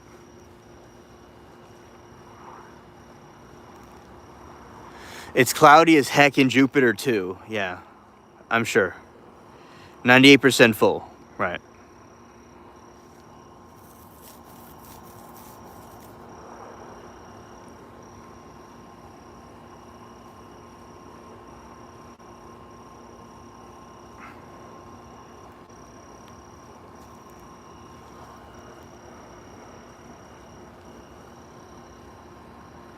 Jupiter, Florida. Okay. Okay. And that's like the red hue around the moon. It's Twilight Zone, very good show. Yeah, Falcon, I'm still out there. I am about to take the stream inside in a moment to charge not the phone that you're seeing this on, but something else. But I'll still do the stream just from inside. Yeah. So nice to see you again, Falcon. Welcome back.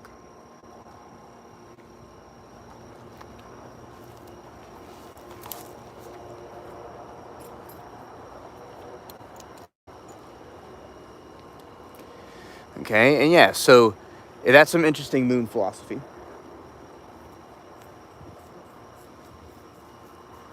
Let's do. The red hue is from the African sand starting its month trend across the Atlantic. Oh, because, you know, over in Africa, I mean, in the Middle East and different places, and also in Australia, there's been red dust and everything's in like red skies recently. So that it must be from that too. Wow. Oh, thank you, Falcon. Glad that you think it's relaxing. Oh, correct, Chad. Correct.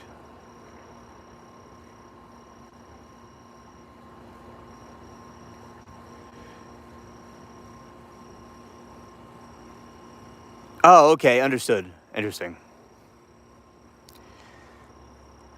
Yeah, that's where they're coming from. It's all that the red skies that are happening all over the world, and also in Europe. Yeah, something's going on.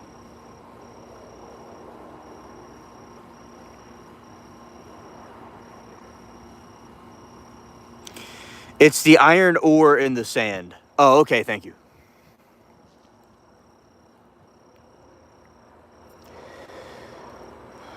Okay, and now I'm about to move the stream inside and talk to you all inside, but the stream's going to still be on. It's going to be dark for a moment, then I'm going to come back. All right. But yeah, that's the moon. And back in a moment.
All right, I am back. Okay. So let's see. Well, don't breathe deep unless the urine defective. Okay. And oh yeah, hello there.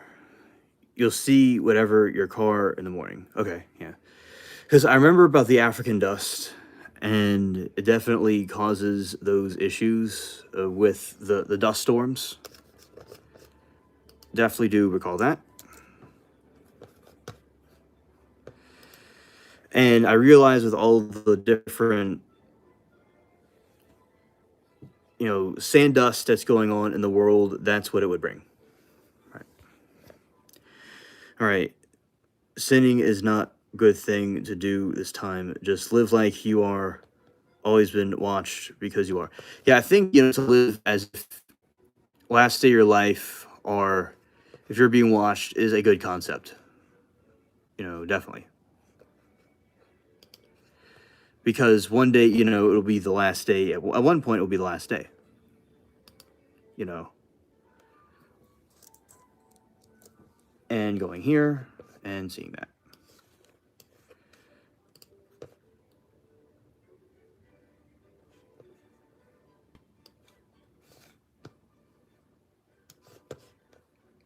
Okay, and now 1 second, I'm going to be, yeah, 1 second, I'm going to be gone for a moment. It will come like a thief in the night. That's a lot of people don't understand. Like, when these things happen, it will be as if it was a thief in the night. And lots of people don't get that. And, you know, some people have their heads in the sand and they don't think that anything is happening. But when you see signs and wonders in the sky, you definitely do wonder of these things if they are, authentic or not. And when you see that, that's when you know for sure there's something there that's not right.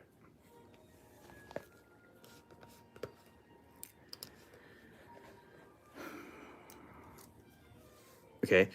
And the iron like the lion of Zion. Yes.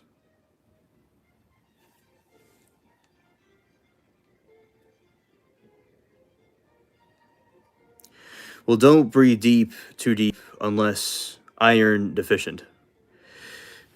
Yeah, because sometimes with the iron deficiency could cause a problem like that. Yes, because the I know in Australia there's lots of red sand and red deserts, and that would cause a big issue for people.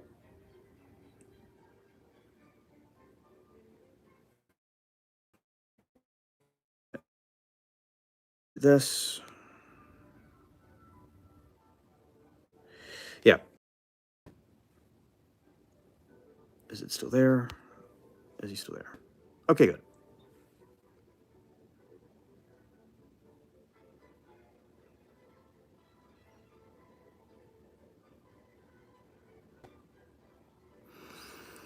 Okay, maybe that is better.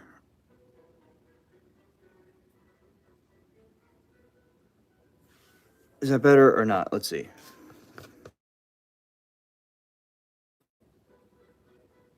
Okay, it's better. Yeah, I was just trying to see something because I think it may have went out for a second and now it's coming back on. So definitely with the sands and the sands and the deserts out there, it will cause the wavelengths to the sky to turn red. That's what a lot of that is. Now all I'm saying is that a lot of it's happening all over the world in a strange amount of time, along with the comets. And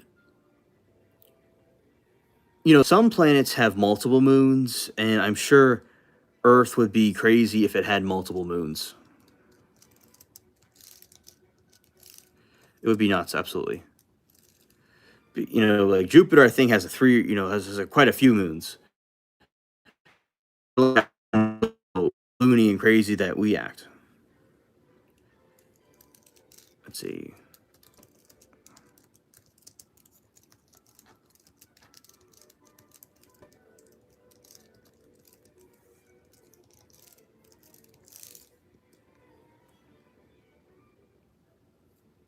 So here is something quite interesting. Here it says, if Earth had more moons, particularly, let's see,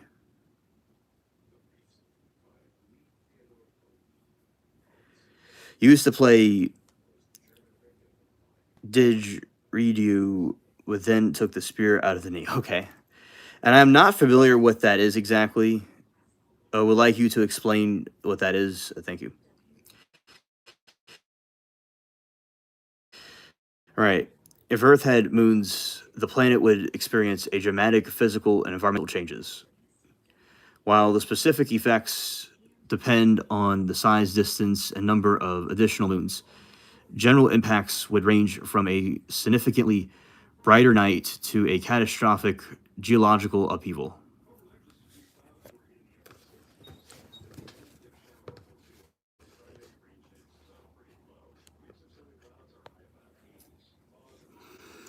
Extreme tides in the ocean. Tides are driven by lunar gravity. A second moon could be the tides of 8 times higher. They are now potentially reaching heights of a kilometer. Coastal cities like London, New York.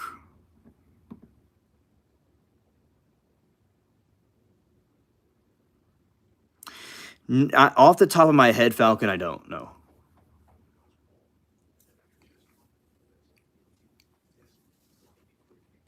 Yeah, we don't know what it is.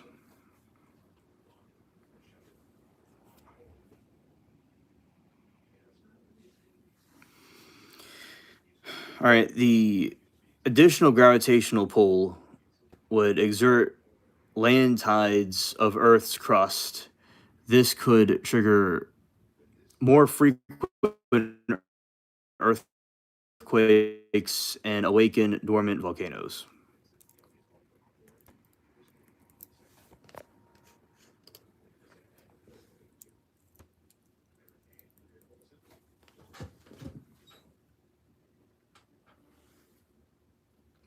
Okay, fish 90%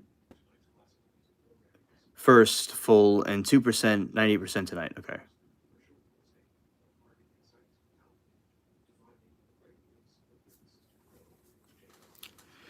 All right, brighter nights. Multiple moons would reflect more sunlight. Two full moons, nocturnal frequency. Oh,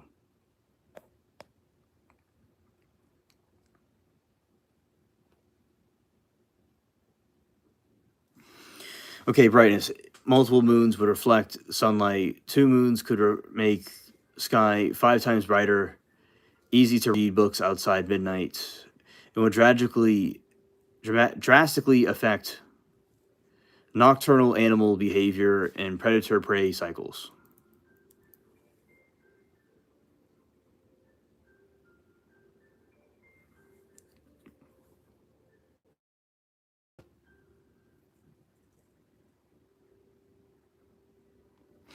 All right, I'll look it up, Falcon. All right. Solar lunar eclipses would become more common monthly rather than rare spectacles. All right, let's see.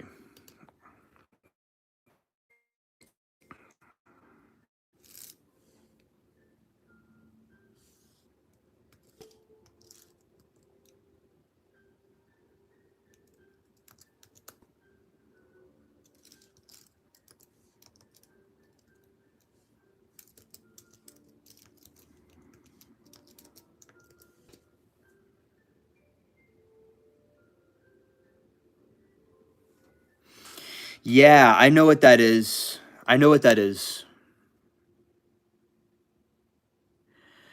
Yeah, I didn't when I read the word, I didn't quite know what it was called. I mean, didn't ring a bell, but yeah, yeah.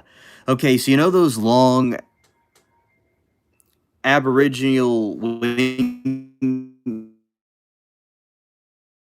oh, those really the Aboriginals had. That's what that is.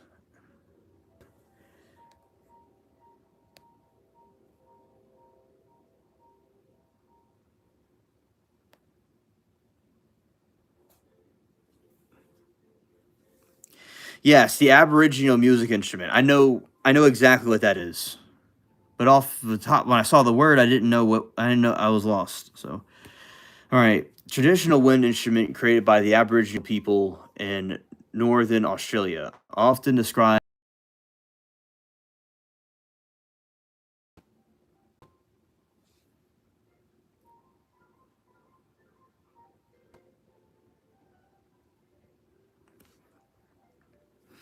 Okay, so a traditional wind instrument created by the Aboriginal people of northern Australia, often described as a wooden trumpet or drone pipe. It is one of the world's oldest known instruments with archaeological evidence in rock art dating back to 1500 years.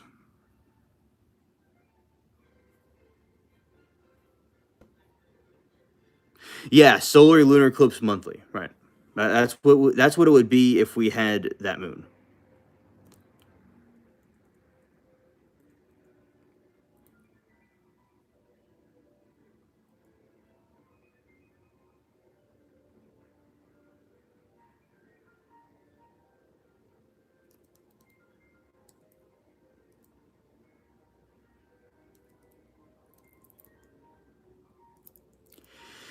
Indigenous Australians,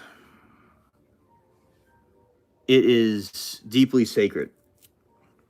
It accompanies dance, song, and storytelling, often linked to the Dreamtime Aboriginal spiritual beliefs.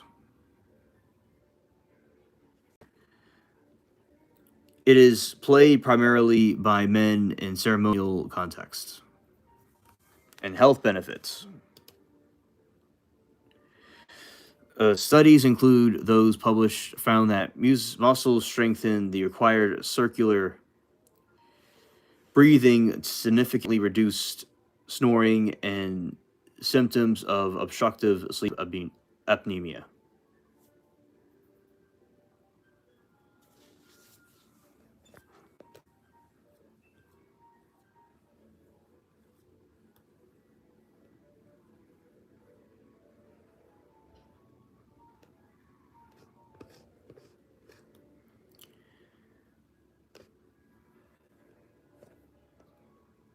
All right, and the orbit chaos.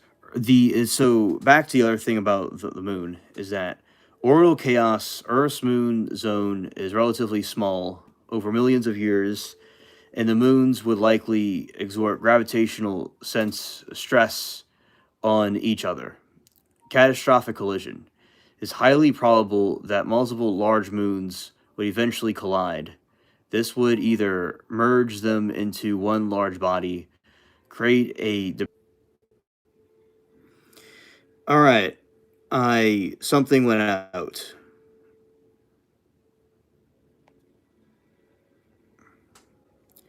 I am back. Okay, thank you, Falcon. Yeah, something went out for a second, but I'm here. All right. Orbital chaos. Earth's moon zone is relatively small over millions of years. Moons would likely exert gravitational stress on each other. Catastrophic collision. It is highly probable that multiple large moons would eventually collide. This would either merge them into a larger body or create a debris ring around them. All right.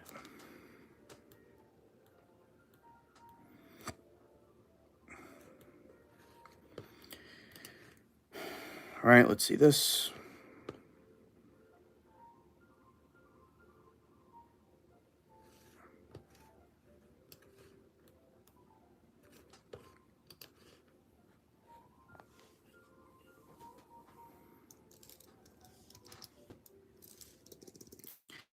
All right, let's do a cryptid story.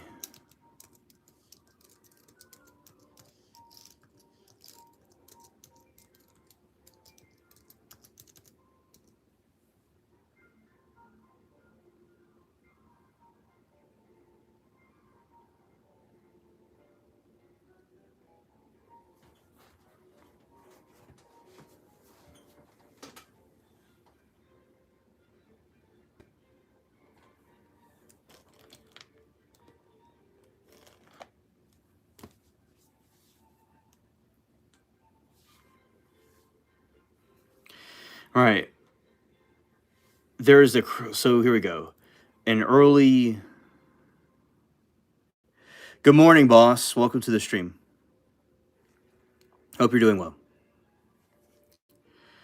All right, the crawler. In rural Pennsylvania, in early 2024, witnesses in rural Pennsylvania reported seeing two pale gray humanoid figures streaking across the empty field in 6:30 a.m.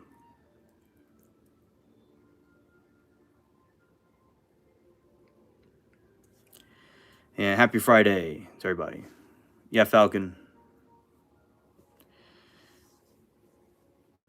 Behavior. They moved with incredible speed and had small head like a female doe, but without ears. Aftermath. The encounter left the witnesses in a weird shift in the air, unable to speak nearly 30 seconds due to a sudden sense of dread.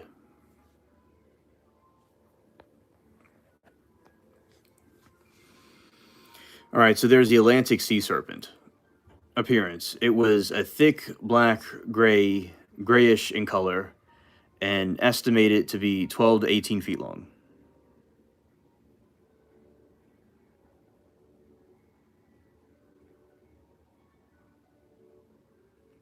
Yeah, boss. Remember you told us about that, and it was a cryptid of some kind that did it. Yeah. Scared. Movement. The creatures swarm casually southward with only scaly parts of the body emerging from the waves. Reaction. Even an experienced ocean goer was so spooked by the creature's energy that he refused to swim in the rest of the trip.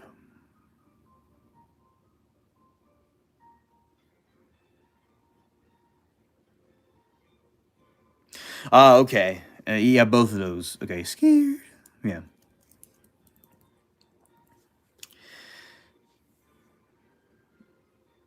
Oh, they're drawn by your divinity. Okay. The high deserts. The Southwest Witness reported finding 5 to 6 foot tall, pale, incredibly skinny creatures. The creature was found hunched over a large dog, seemingly sucking on its head. This is the desert chupacabra. Response. When the witness shouted at it, the creature jumped up and ran to the supernatural speed into the darkness.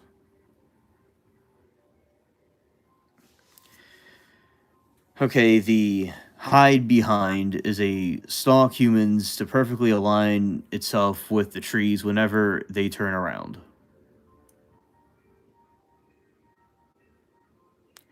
Divine life, right?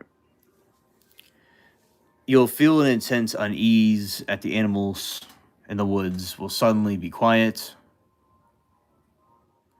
noticing directly as shadowy figures with tall, shaggy hair.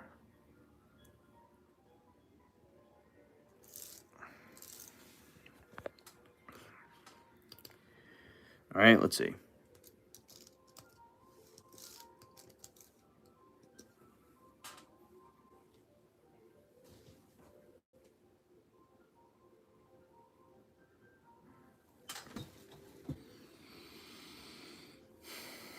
Landscape. It is rich folklore ranging from ancient cave dwelling giants to mysterious steep water sea serpents. Right, the red haired giants in the Lovelock Cave.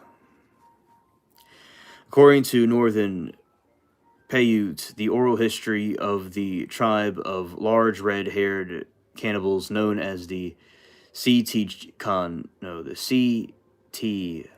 Kaha once terrorized the region. The legend tells of a final battle where the Paiute trapped giants inside Lovelock Cave, and the entrance on fire eradicated them.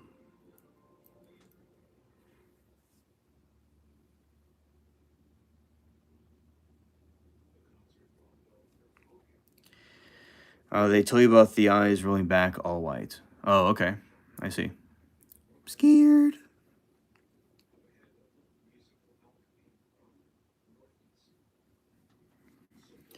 All right. Findings. In 1911, miners and later archaeologists discovered tens of thousands of artifacts in the caves, including 15-inch woven sandals and mummified remains with distinct red hair.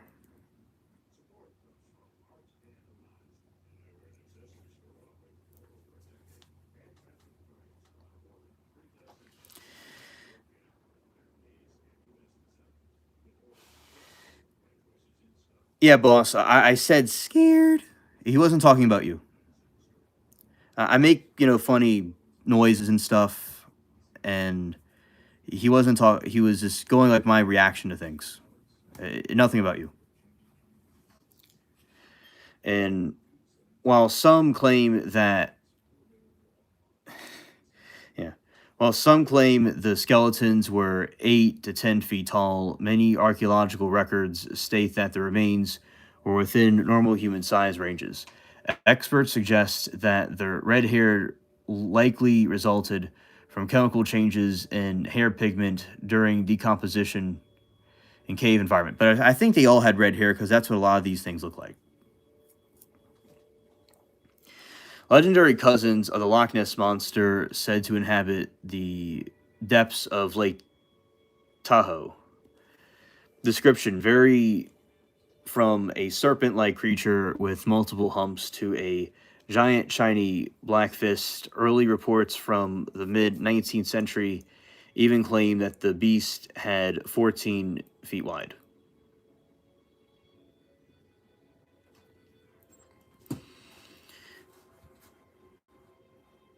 All right.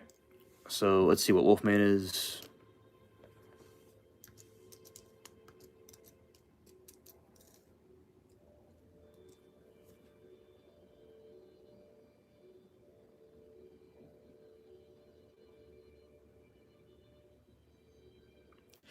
Yeah, the platypus is a really weird creature. It's, um, oh, thank you, Saw Girl. Glad you're lurking. Thanks. So, yeah, that is true about the platypus. It's definitely a very, uh, yeah, very crazy indeed. It's in PC boss. People thought those things weren't even real.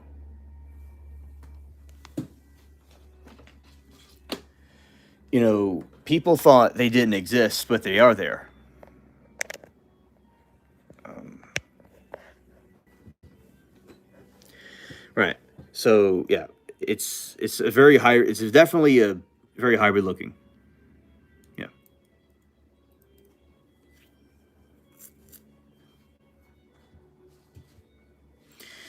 Chad says platypuses are blind and land and water, electrical, and no teeth.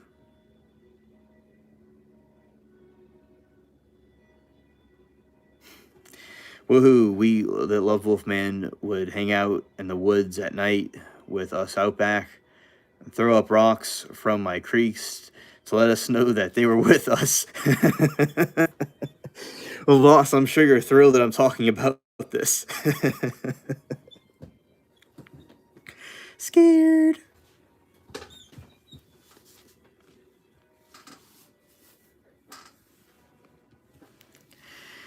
And yeah, and they are cute platypuses and thought that they might be friendly, but maybe they're not. Yeah, it depends on the encounter. Some of them are, some of them aren't.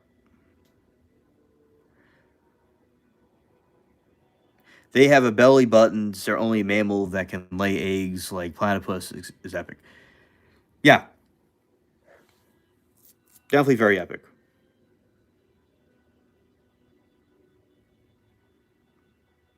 Oh, okay, Saw Girl. Uh, we will. I will save your thesis for another time. Then, okay. Let's put in. Scared. Wolfman Outdoors, a well-known Canadian outdoorsman, adventurer, and survival expert based in the Niagara region in Ontario. He is primarily recognized for his focus on barefoot hiking, primitive skills, and wilderness education.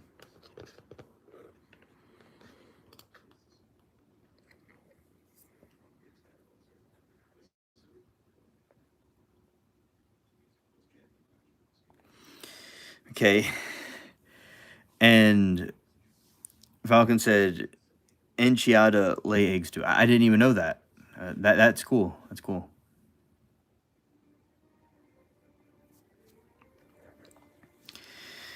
One of his most distinct traits is the advocacy for the practice of barefoot hiking. He has documented numerous treks across challenging terrains, including Niagara Gorge and Bruce Trail, without footwear to promote closer contact to nature.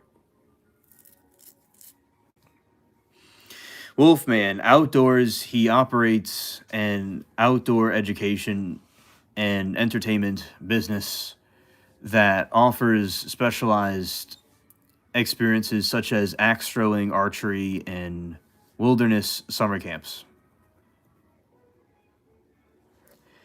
and survival skills. Uh, as a prepper, the primitive skills of instructor and let's see, that is interesting. That is something a little bit different than what we were talking about. So let's talk about the Wolfman cryptid.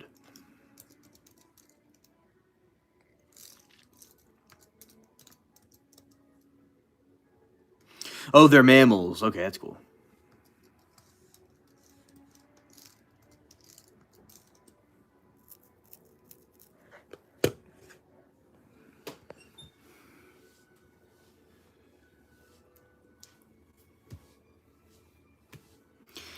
All right, in the folklore of North America, the Wolfman cryptid is mostly common identified as the Dogman, or bipedal wolf-headed creature. Unlike mythology, werewolf, these cryptids are generally described as a natural, though unclassified, biological animals that do not shift from human to wolf, from human to wolf form. Okay, famous North American sightings.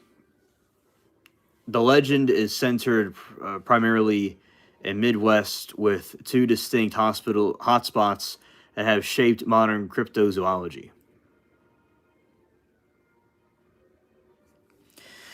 Boss said, fun fact, Texas shipped red cows to Israel, divine wash away Freemason training camp, mystic, and epic style food.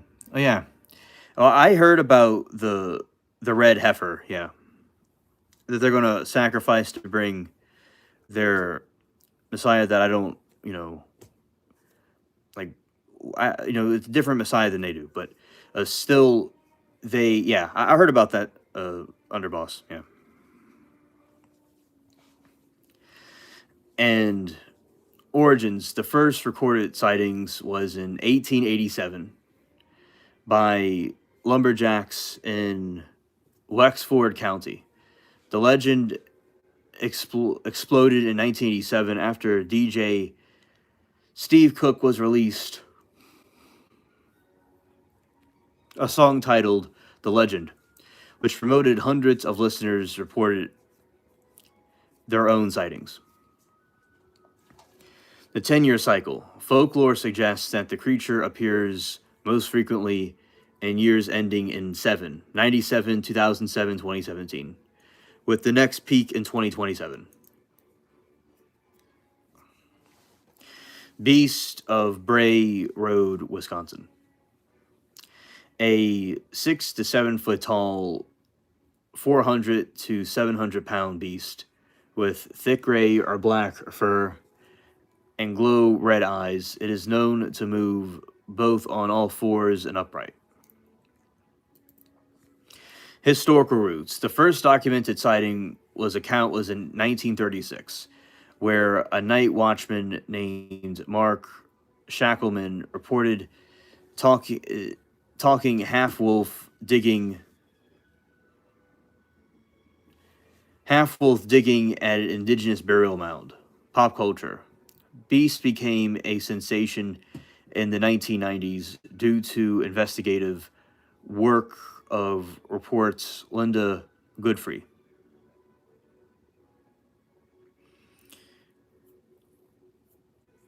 Yes, Falcon, exactly. Yes. We're all loved. Yeah. Thank you, Falcon. Shout out the chat. Always love all of you.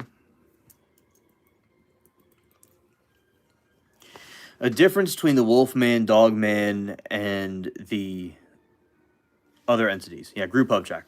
Group hug chat. Yeah.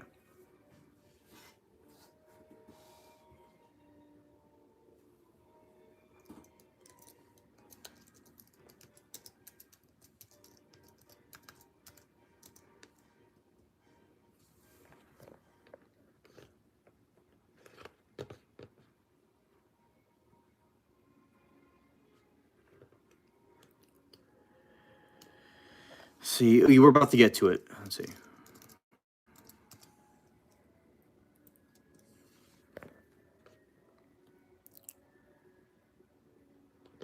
What happened?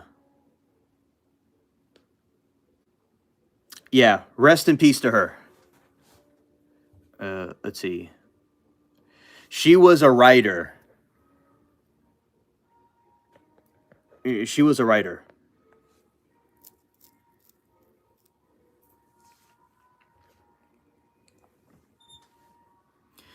Linda Godfrey was an American foremost authority, modern day werewolves.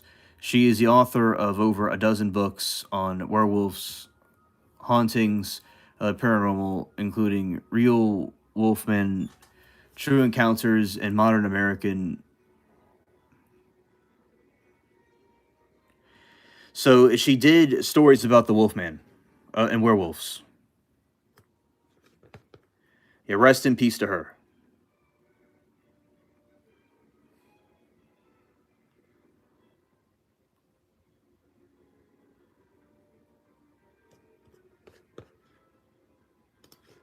All right. Thank you, Underboss. All right. Oh, hello, Joanne. Johan. All right. American Indians can elaborate more on the subject in the northwest state of Washington, Oregon. In Oregon.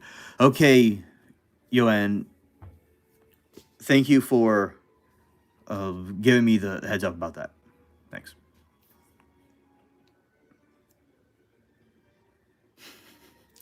Make diesel more expensive again. Yeah.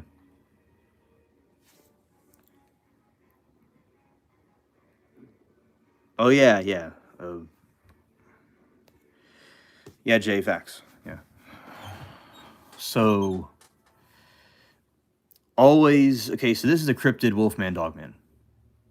Always in wolf-like form, no human phase. The Wolfman, mythological werewolf, shifts between human wolf and usually during a full moon.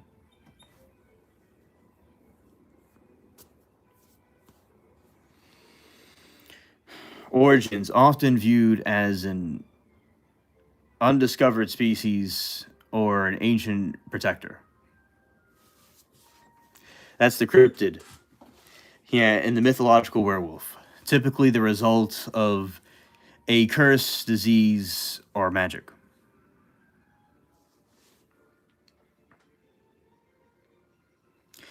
Boss says my uncle is the chief dentist of Oro Wowo, Nigeria government, and he gets Nigerian oil money. That's what pays for living expenses. Ah, okay. Yeah, and I'm sure the oil money, especially some sort of oil tycoon in that region, would definitely be lucrative.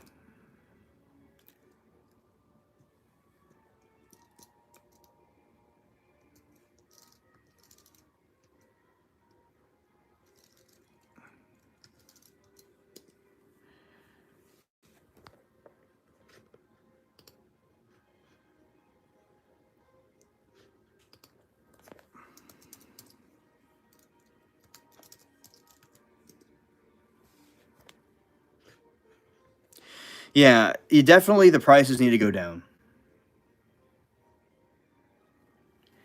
Definitely the prices need to go down.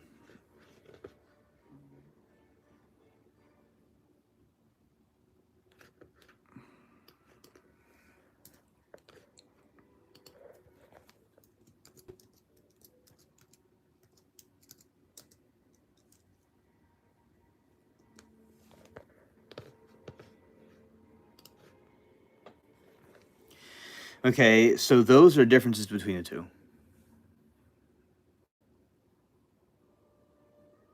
$12 a gallon. Whoa.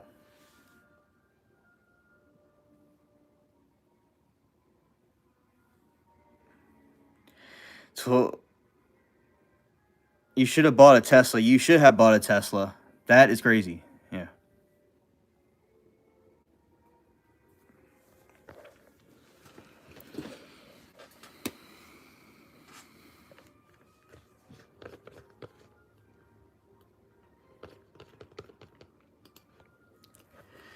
Okay, let's put yes.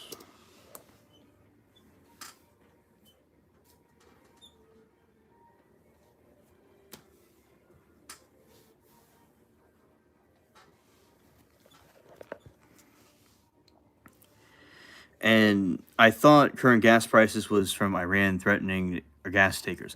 Well, you see, Fisher, it's been happening for a long time with the inflation, but because of the war in the Middle East, it's going to make it even worse. And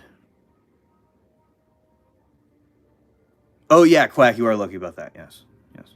Okay, Sawgirl says, "Well, Tesla are nice cars too, except for the ugly tank-looking one." Yuck. Oh, you're talking about the truck. Okay.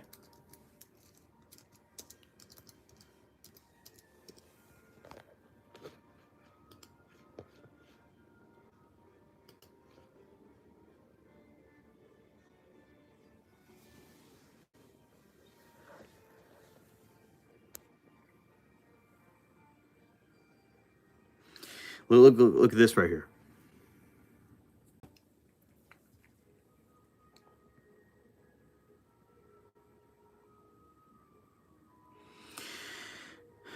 Yeah, it has gone up way high indeed. Yes.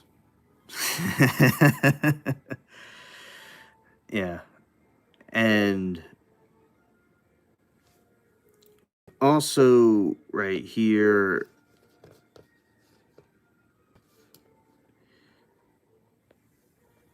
Okay, so Sawgirl says you should have seen the crisis back in the 70s when, oh my gosh, I remember cars lined up for miles and miles at gas stations. At least not the way now. I don't think I said, I don't drive. Yeah, that sounds very messed up. Indeed. Quack says, my parents told me about that Sawgirl and rolling power outages. That sounds like a mini depression. That's expensive, Chad. That's expensive. You know something else about the Tesla? You can't break out the windows. And apparently, from friends of mine I know, the cars catch on fire with the lithium battery.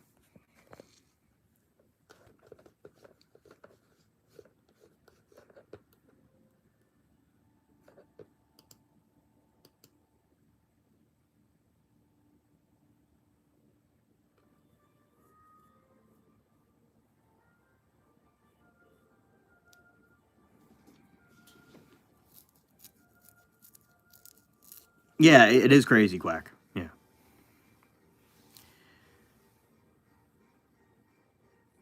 Oh yeah, yeah. I do remember that of that episode. They went into like the storage area, and Musk was watching him with the bow and arrow. Yeah, I remember that. But I was hearing that people say it doesn't break. You know, I've heard that. I've heard other stories that it doesn't break. Yeah, but I see what you're saying.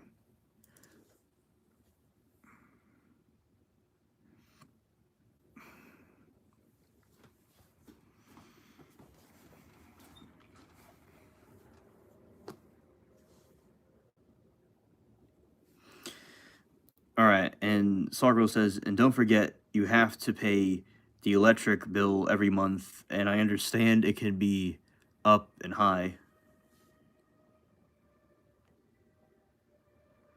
at 600 to run the Tesla mode with electricity. Yeah, yeah, exactly. Okay, so hello, Wolfen. Hello, Wolfen.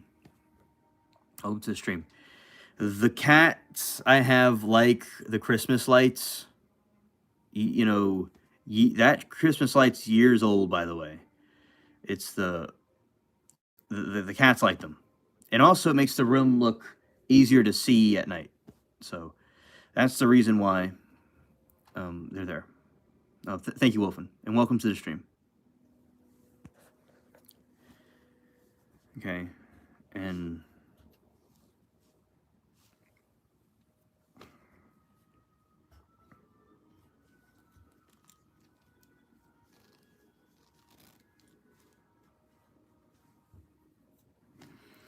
all right, and Teslas can be hacked. It's a post, boss. Okay, the thing about those cars is that them being hacked is crazy because you could shut and just lock all the doors and do whatever you want with it. So the Tesla being hacked is kind of wild. Imagine being a car that gets hacked.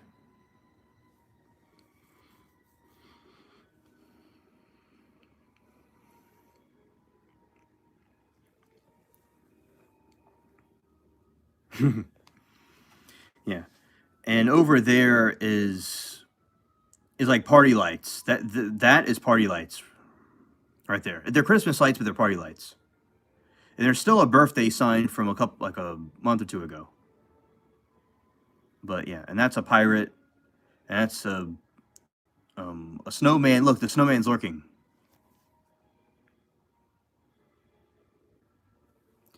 Oh, it was hacked, boss. Well, they need to be fired for doing that. That is messed up.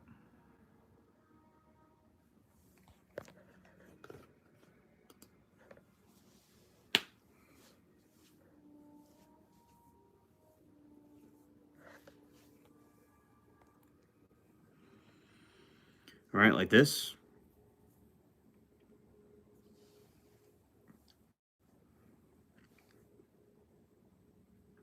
Scared.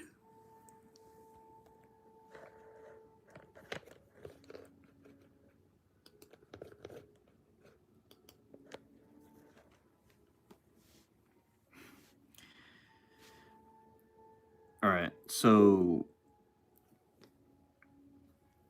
going to this, this other part where now stories of the Dogman and Beast of Bray Road are terrifying to scientists and skeptics. So this is somewhat what skeptical people think. I know. It's that truck was real goofy. It's like, what are those? Well, let's look at some goofy right here.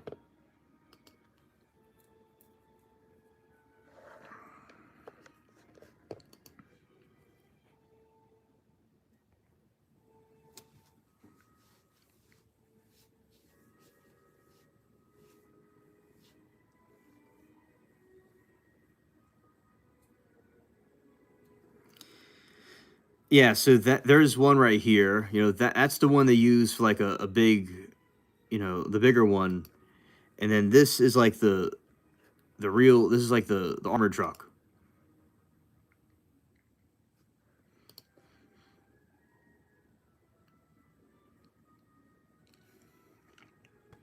And that's someone driving it.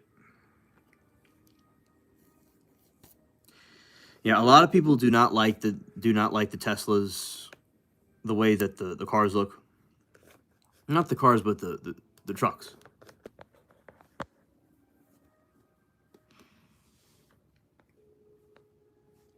And most common specific explanations for the upright canine is the black bear suffering of scleropitic mange.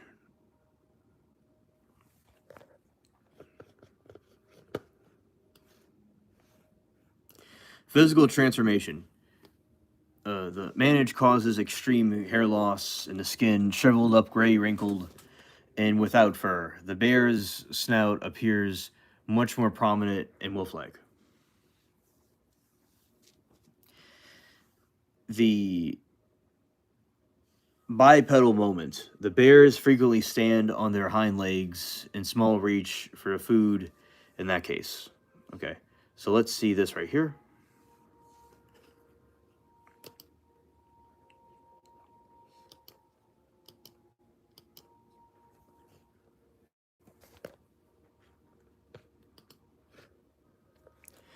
The Mustang John Wick drives. Let's see.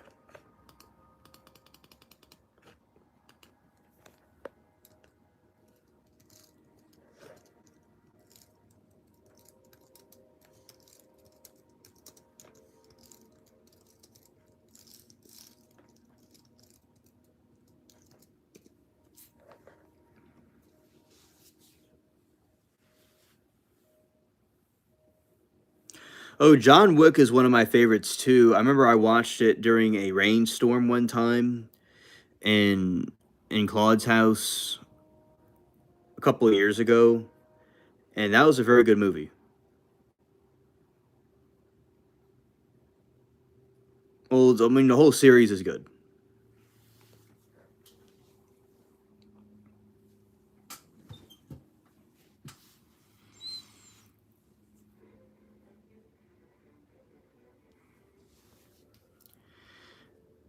In John Wick, the character drives a 1969 Ford Mustang, while characters in the first movie refers to the Boss 429. It is widely recognized by enthusiasts and automotive experts and hot cars and CJ pony parts as Mustang March 1st dressed to resemble the rear Boss model.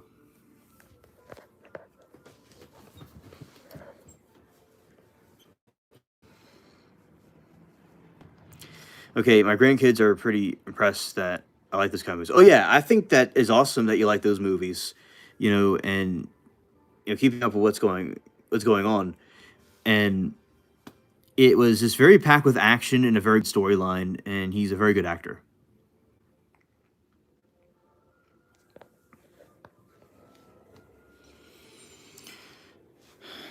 Actual model, an A69 Ford Mustang. Universe. Label characterized it mistakenly called it a 70s boss, but Wick corrects only on the year 69.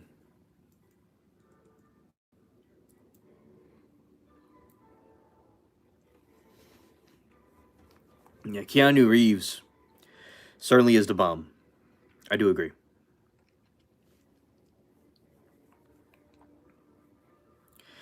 All right, so the engine. The movie cars used 351 cubic inch Windsor V8. Transmission. The car features an automatic transmission with B&M star shifter key detail since the Boss 249s only came in 4-speed manual.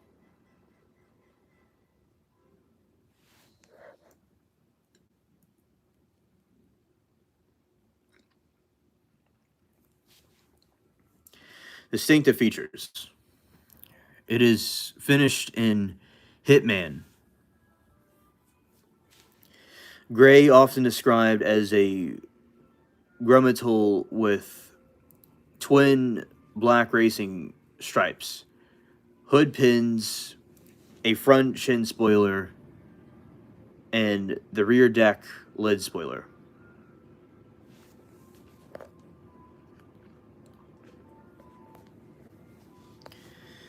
Production details, quality. The production team used 5 identical Mustangs for the first time. Fate reportedly all 5 vehicles were destroyed beyond repair during the intense stunt driving and filming of the first movie. Modifications. The car features a Shelby-style wood steering wheel, which was an aftermarket edition, not standard Boss 249 Mach 1 vehicles.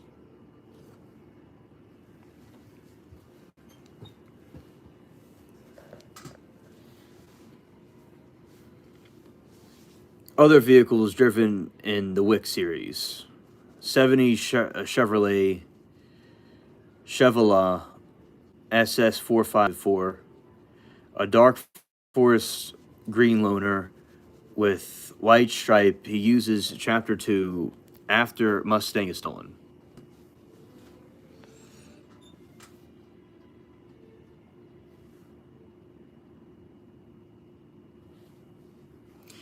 In 2001, Dodge Charger used during the climactic chase in the first film. Oh, yes, yes.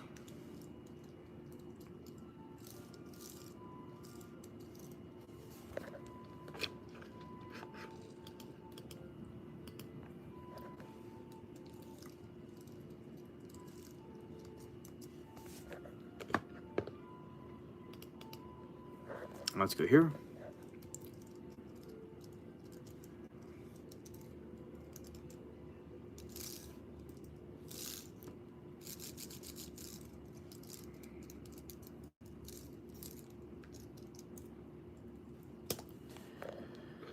Yeah, it looks pretty cool.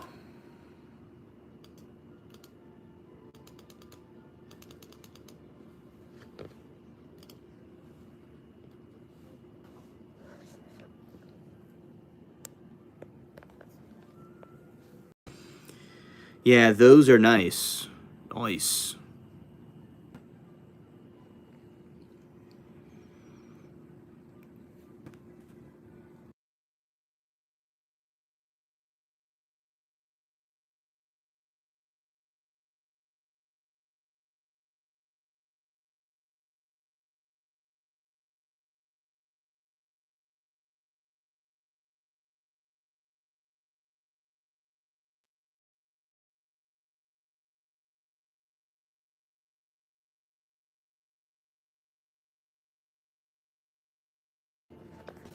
Oh, it is very pretty. I can understand why people wouldn't want to drive it because it's it's almost like a relic.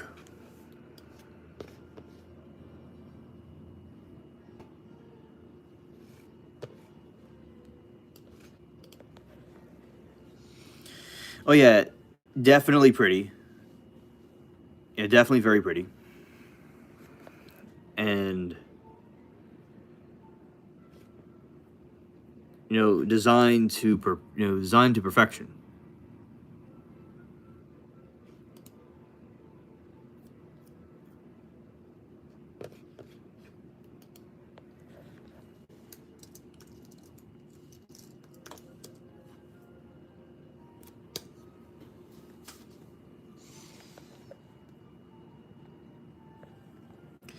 Yeah, and that is the one with the wheel. That's the interior with the wheel.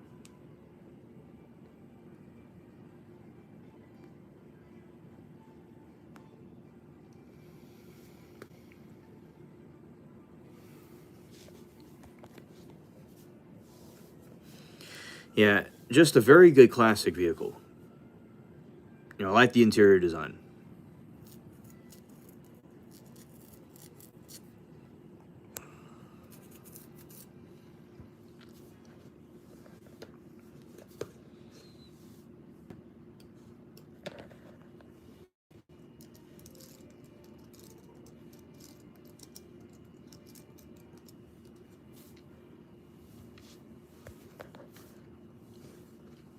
Okay, and yeah, it's an extremely good action movie because the dude just goes through everything, and like any enemy that comes his way, he just slices them up like not like it's butter, right? It just like definitely invincible, it seems.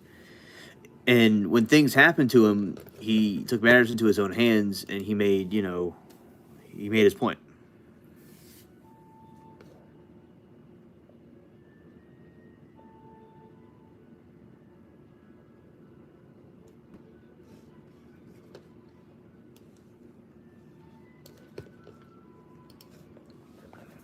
Okay, and yeah, so yeah, Teslas, as I said, I've heard had criticism to them because the battery catching on fire, and some people say they could be hacked, and it probably can be hacked. But there seems, it's interesting. Some of the vehicles are interesting. Some of them may look a little bit odd, hypothetically.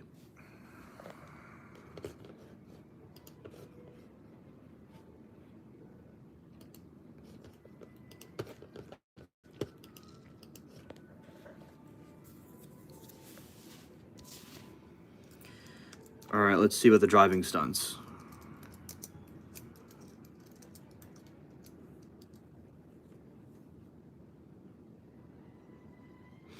You're welcome, Falcon. You're welcome.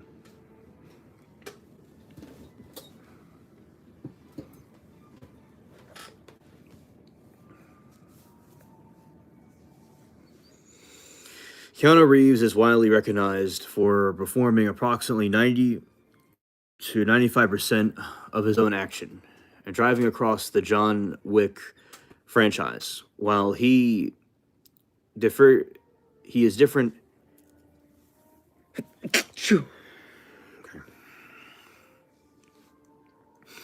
Well, he is different in his work that doing the action rather than the stunts.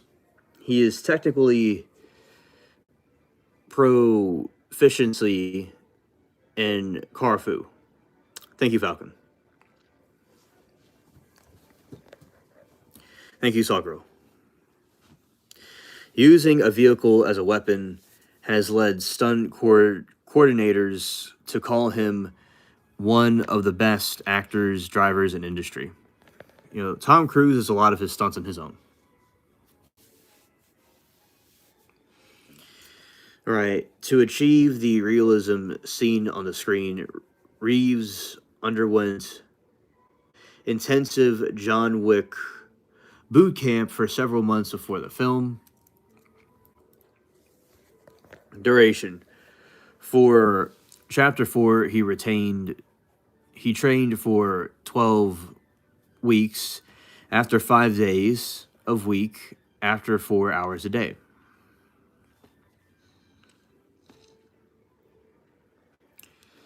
Precision. Maneuvers.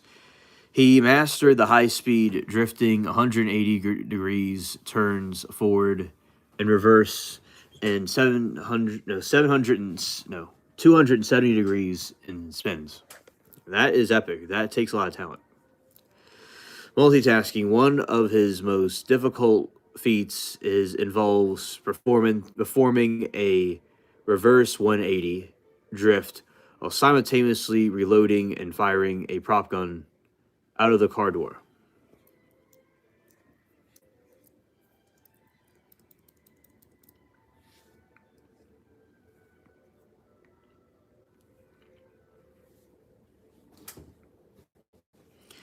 Despite Reeves' skill professional, stunt doubles like Jeremy Fry handled the high impact or extremely high risk maneuvers.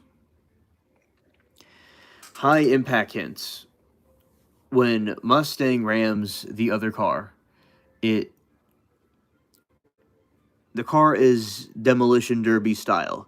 When the character is hit by a vehicle, a stunt double typically steps in to prevent the injury to the lead actor.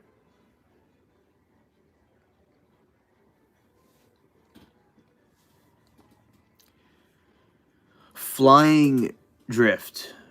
Famous stunt in chapter 2, where the Mustang jumps out of the warehouse while drifting sideways, was executed by Jeremy Fry and took 7 to 8 takes to perform.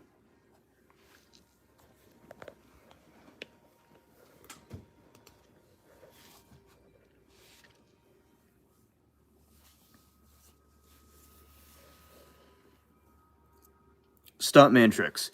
During impacts, he does perform. Reeves used the technical, like keeping his thumb outside of the steering wheel rim to avoid breaking them during a collision. Camera work.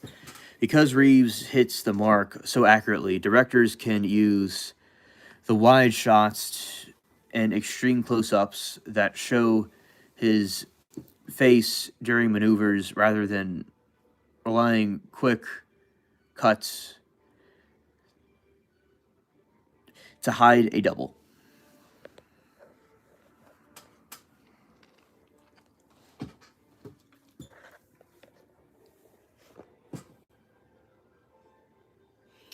Pod cars. First scene where Reeves needs to focus on entirely on acting while the car is in motion. A pod car is used, allowing a stunt driver on the roof to control the vehicle.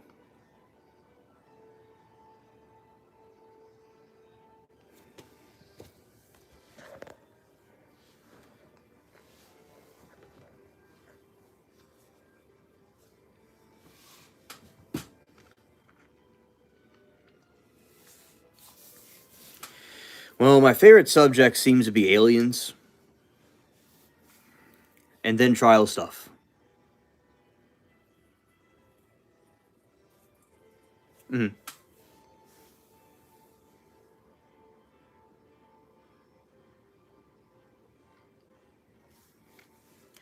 So, aliens definitely. And then after that, it'd be trials and like true crime stuff.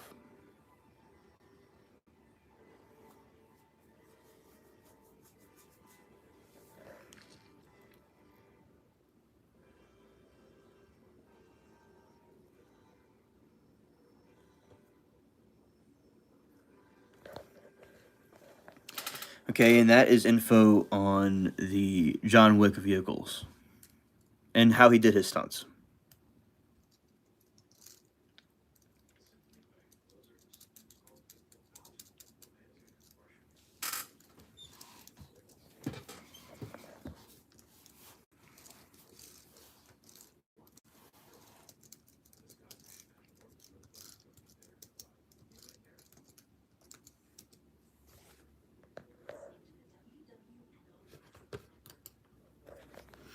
He try this again, and yeah, so that's the subjects that I like. You know, is the extraterrestrials, alien, supernatural things, and the other one would be true crime trial stuff. I think both are very important, and they both have overlappings at times.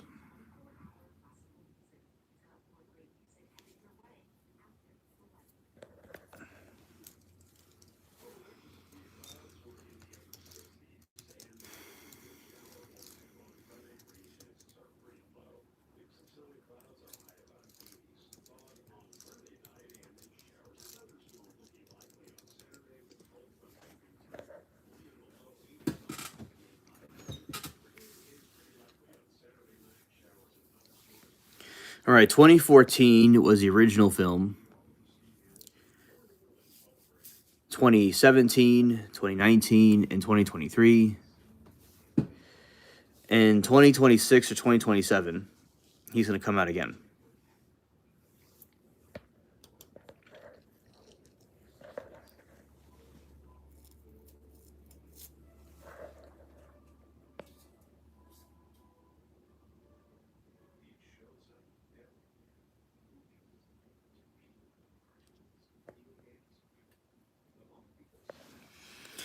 Falcon said, "What if aliens are just consciousness without physical form, but able to take on whatever form they may?" Yeah, 2027.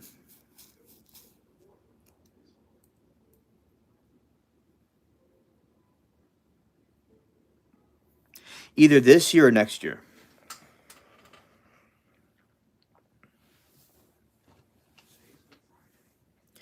Falcon said, "What if aliens are just consciousness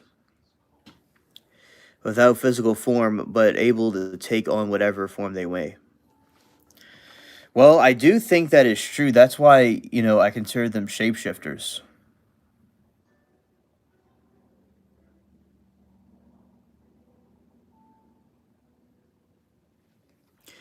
And I've seen them as egg-shaped energy fields.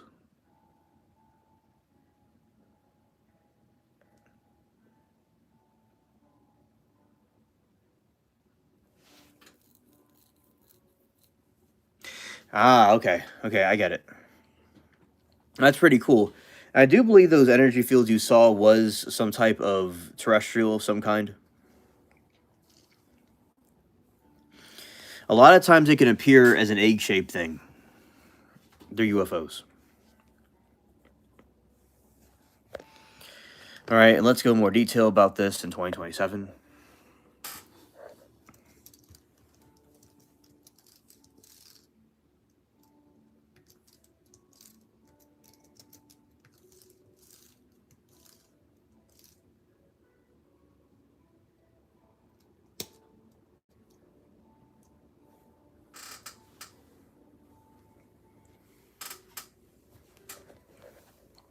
All right, and Falcon said it's like an aura with a physical body.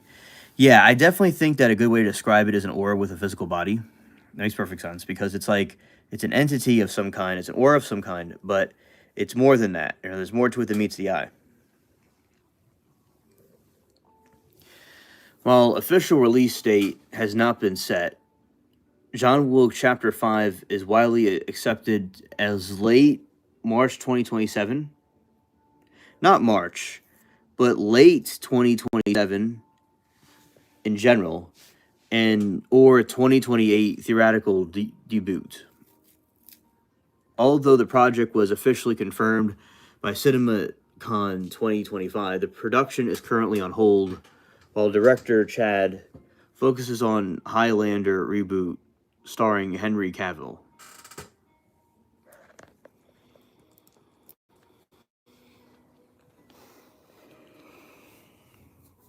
Development and status of 2007. Production timeline. Film for Chapter 5 is one expected to begin near the end or late 2026, early 2027. Once Sha, no, once Sta,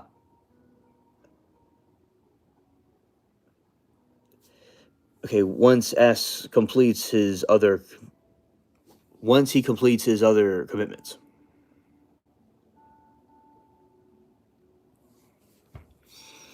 Production and timeline. Filming of the Chapter 5 is not expected to begin until late 2026, early 2027, once the director completes his other commitments. Narrative. Director Director Chad S. has stated that Chapter 5 will not be direct connection of the high school table. The Sage is the saga scene in the first four films. Instead, it is going to be developed by completely new art, the reimagining of the character's journey from fresh perspective.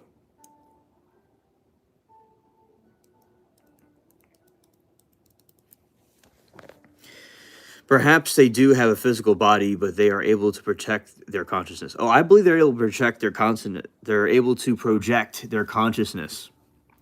They're extremely advanced beings, so I think that makes sense. It's not out of the question.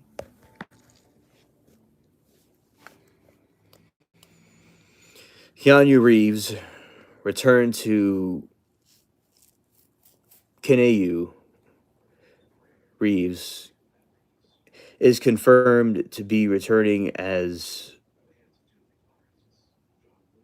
the titular association, though the film will take an added bypass of his ambiguous fate of the end of chapter 4 without a single simple fake out expression.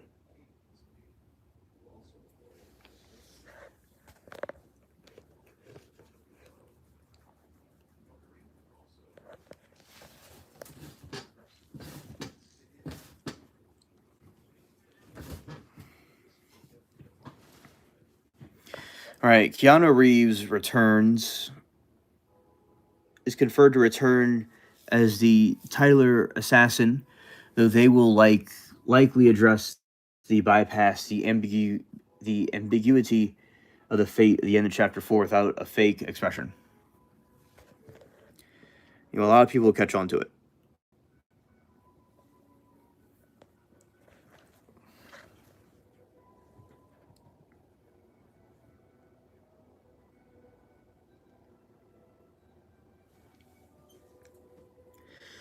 The fifth main may not be arriving until 2027, and the universe is expanding with several other projects. K9 or spin-off starring Donnie Yen and and blind associate Kane. This film set to be in April of 2026. Animated prequel, a feature-length theoretical anime is in development, focusing on John Wick's impossible talk as they are allowed to see him during the original retire.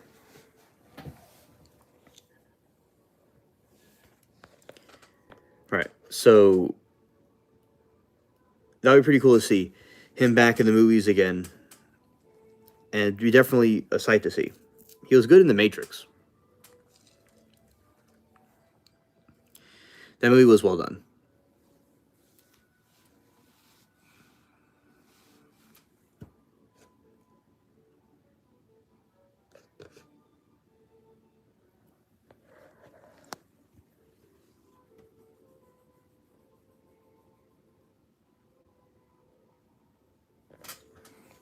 Yeah.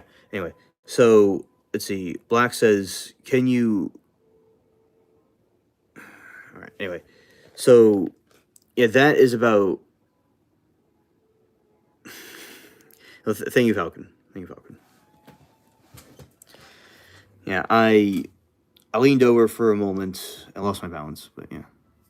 And also, okay, so that is with John Wick movie.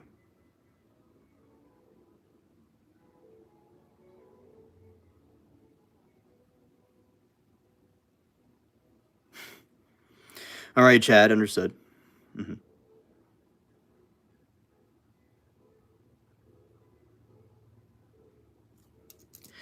All right, let's see. Could we talk about cryptid? I don't know. Let's look at Western Desert Legends.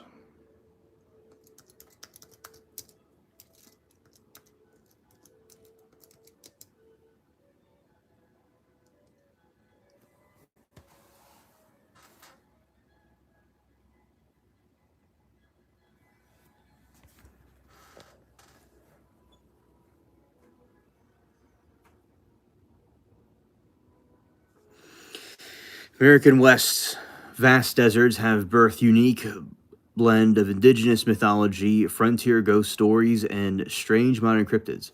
These legends are often reflected on the harsh, unforgiving nature of the landscape, where the desert gives you a choice between seeing death or abundance and the starkness.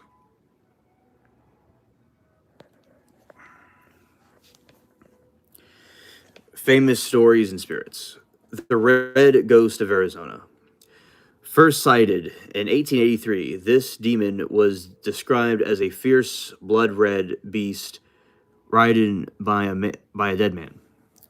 It trampled a woman near to death and terrorized camps for decades. In the 1893, it was shot and revealed to be a feral camel, likely from the failed 19th century U.S. Army Camel Corps, with human corpse literally lashed to its back with a rawhide.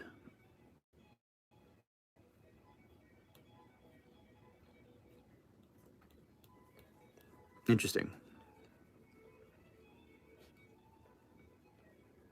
I'm scared. The next one is the ghost woman from Mexico. A staple of southwestern folklore, she is a spirit of a woman who drowned her children and now wanders the rivers, banks, and desert washes at night, weeping, searching for them.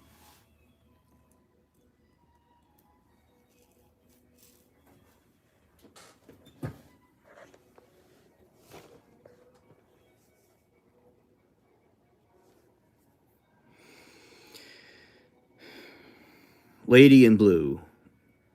Maria, a 17th century Spanish nun, reportedly appeared to indigenous people in Arizona, New Mexico, and Texas through the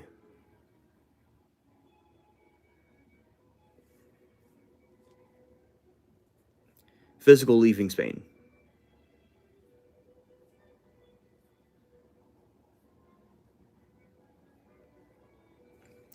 L.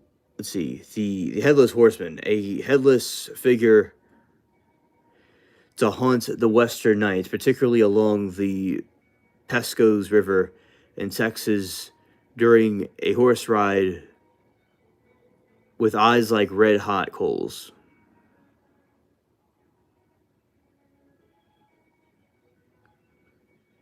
Yes, that is correct. La Llorona is her name. Thank you.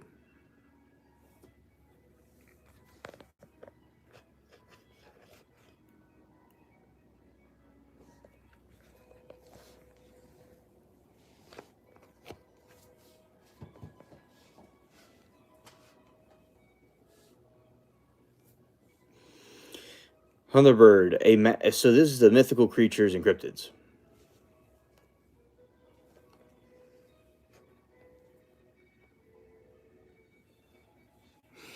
Thunderbird, a massive supernatural bird common to many indigenous myths, believed to create a thunder with wings and lightning from its beak. Legends say it is once nested in mountainous caves in Arizona and New Mexico, occasionally preying on humans.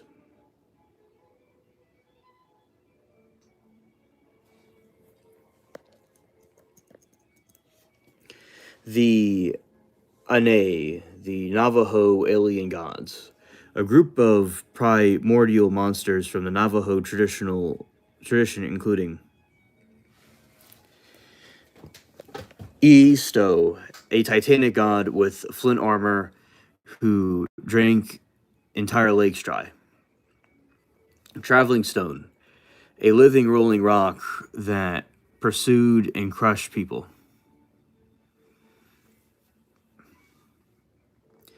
A headless monster. Another one is a headless monster that kicked travelers off their cliffs. Travelers off of cliffs.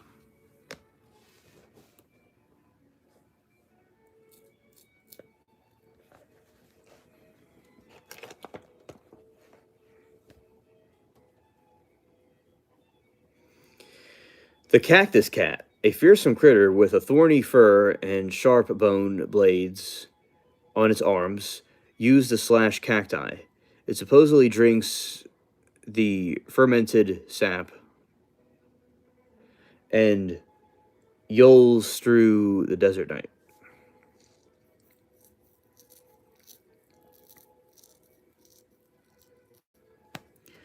Skinwalkers, the Navajo culture, these are powerful witches and medicine men who have attained the ability to shapeshift into animals like wolves or coyotes.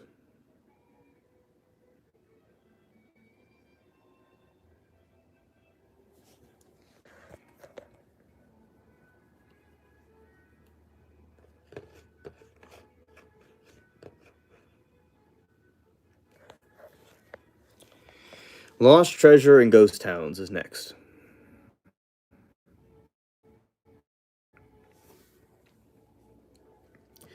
Lost Dutchman's gold mine. I've heard about this gold mine before, and it's quite fascinating.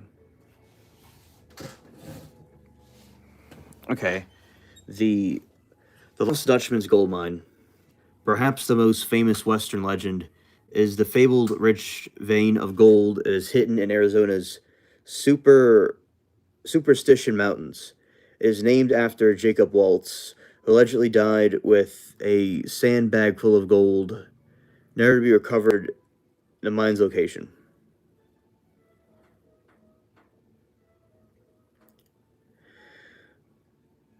Rowellites and golden no and Goldfield.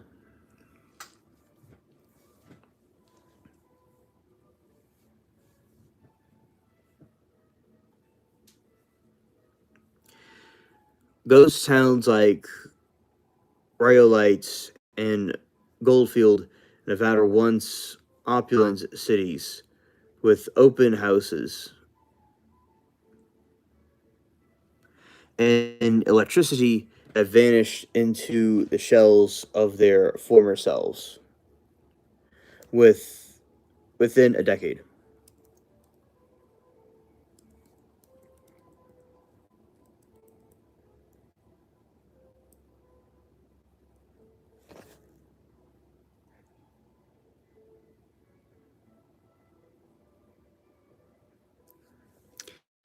Right, and next year, let's see.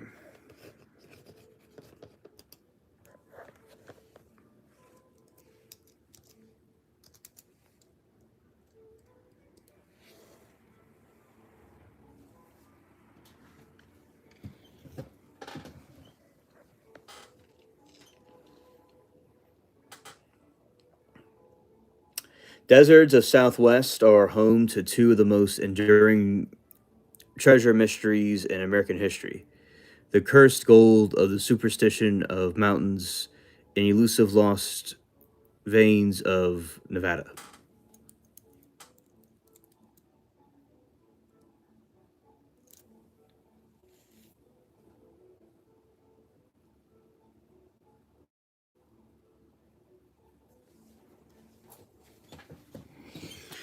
Superstition Mountains are famous from the Lost Dutchman gold mine, but the lore goes far deeper than a single lost mine.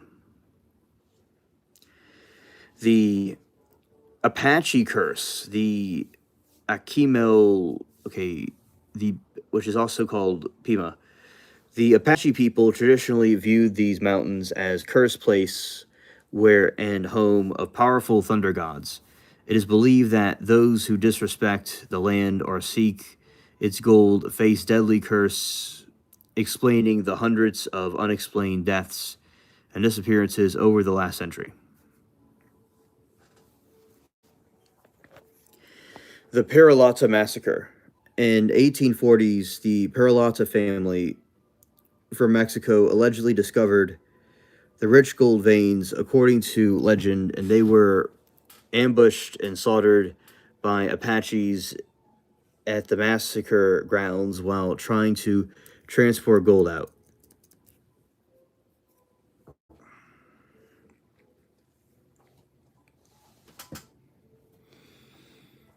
Jacob Waltz, a German immigrant who purportedly found the mine in the 70s and 1870s, he then took the scene, the secret to his grave in 1891, leaving the cryptic clues to his caretaker, Julia Thomas.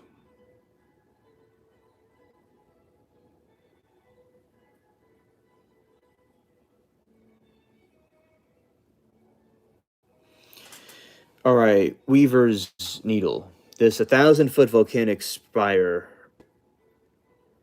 is the primary landmark for seekers. Legend claims that it's a shadow point to the mine and specific time of day.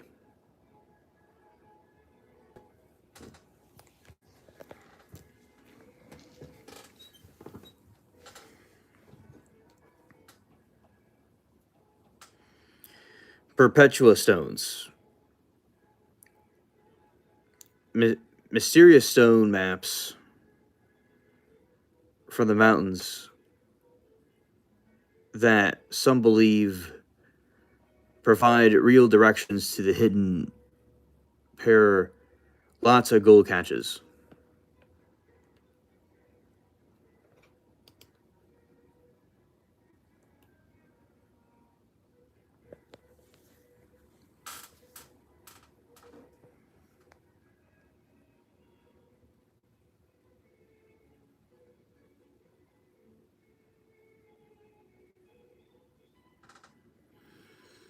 All right, lost mines in Nevada. Lost mine stories often involve prospectors found a fortune only to lose and themselves to harsh deserts. The the lost Breyfogle mine in 1864, Charles Breyfogle found a spectacular outcropping of reddish quartz loaded with gold while fleeing an attack. Though he escaped with samples, he spent the next 26 years searching in vain for the spot between the valley and the Mante Spring.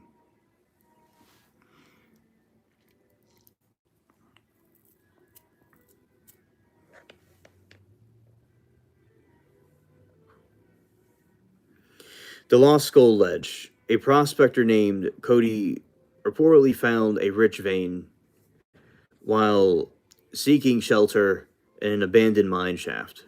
During the storm, he could see Paradise Peak from the site, but after resupplying, he was never able to relocate the ledges. The ledge.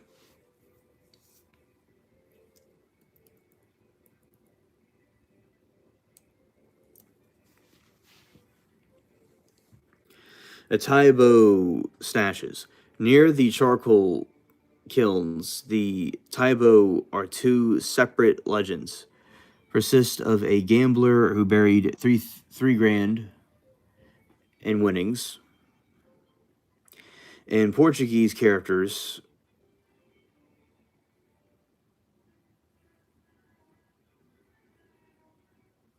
Portuguese contractors.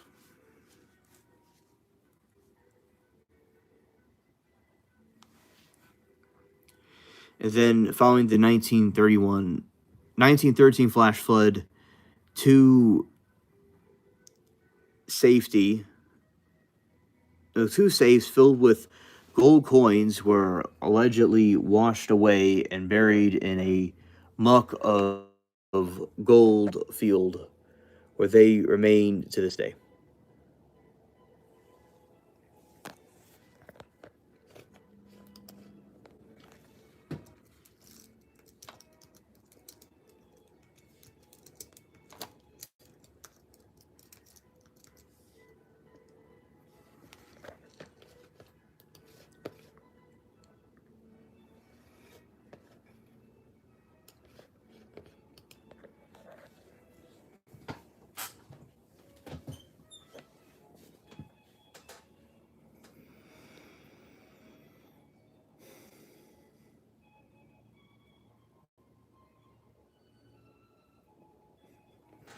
Modern searches, lost treasure have transitioned from pickaxes to advocate the local technology like the LiDAR, drone, and ground penetrating radar.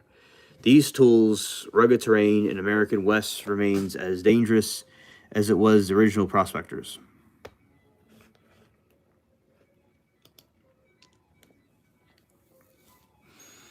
The search for the Dutchman's gold mine continues annually, but the curse of the mountain remains a deadly reality. Deaths. Despite the disappearances in 2010, three hikers from Utah vanished while searching for the mine. 100-degree heat. Their remains were found months later in 2020. Artist Kyman Welch disappeared near Weaver's Needle and has never been found.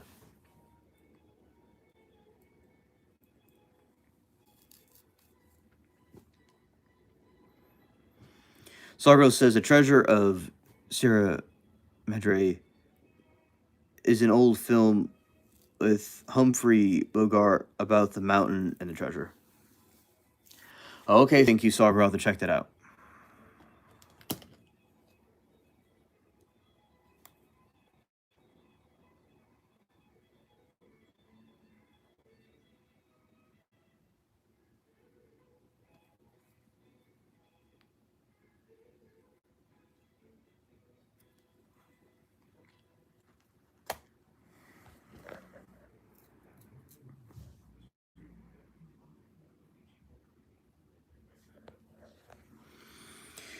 I'm sleepy. I slept at some point yesterday. I was, I did for a little bit, but I was real excited for the Hawaii trial. But we've been doing pretty good with the those Hawaii streams. Yeah, but yeah, no, I'll be going to bed soon. Thank you for your concern. I want to get some more things done, and then it'll be over with. Thank you, chat, for concern about me.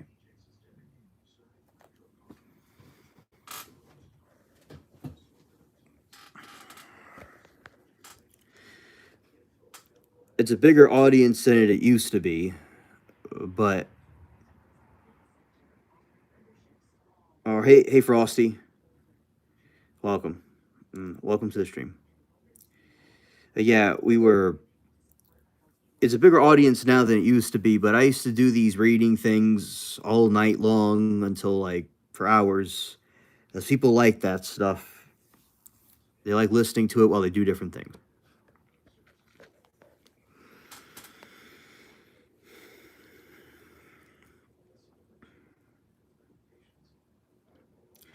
Oh, thank you, Frosty. Thanks.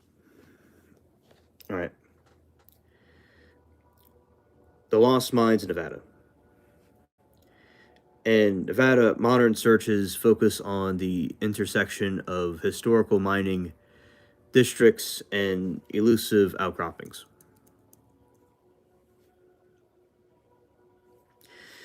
The Johnny District.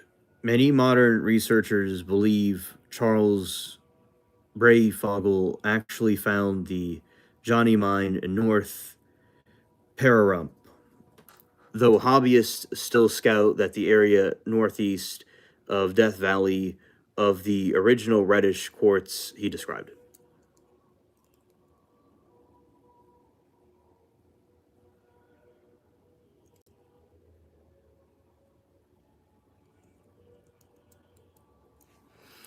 Nevada expeditions. Digital communities like the Nevada expeditions documented over 650 historic sites using GPS and photography to map the abandoned mines, like the one found in John Jabriskie 1906, which was once believed to be Breyfogle.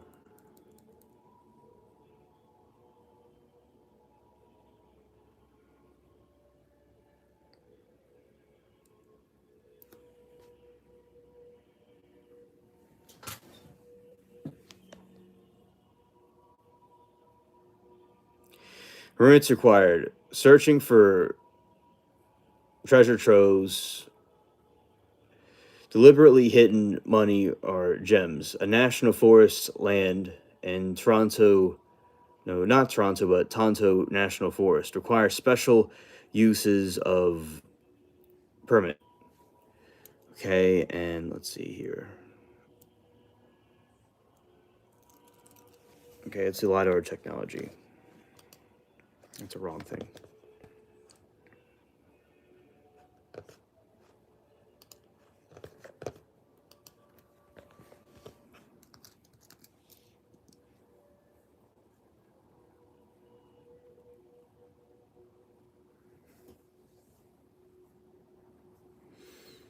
Modern treasure hunters are increasingly trading traditional tools for high tech sensors, though strict federal laws continue to govern how and where these tools can be used.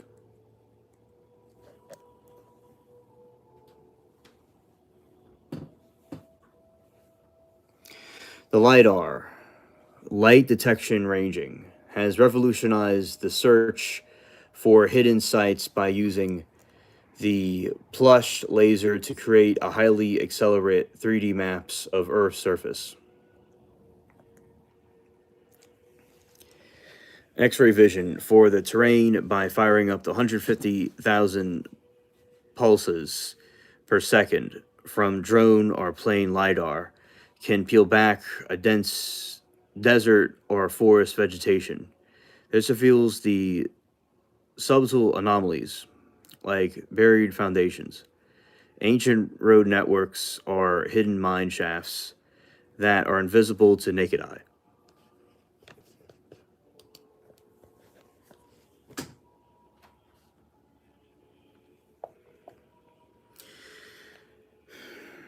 Precision. Precision mapping.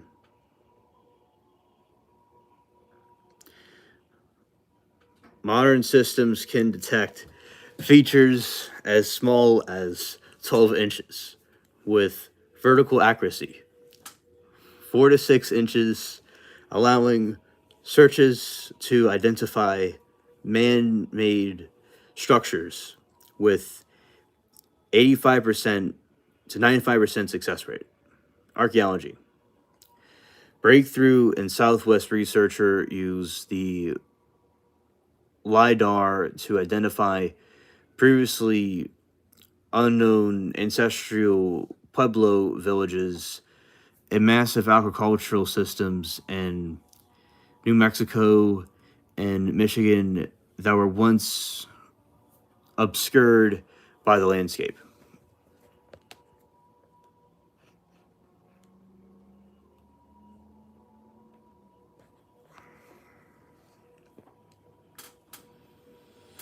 Metal detecting rules in national forests.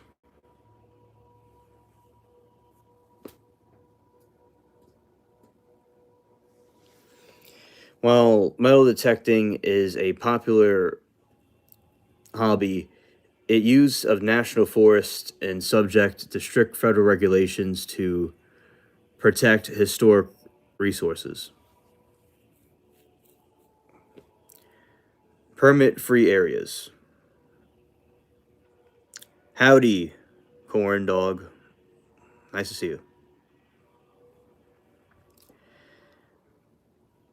All right. Permit free areas. You generally do not need to permit for recreational metal. Metal detecting and searches for modern coins or jewelry developed areas like the campgrounds, picnic sites, and swimming areas. The 50-year rule, you are legally allowed to keep modern coins, but it's strictly illegal to remove any artifacts older than 50 years old under 1906 Antique Act, 100 years under ARPA.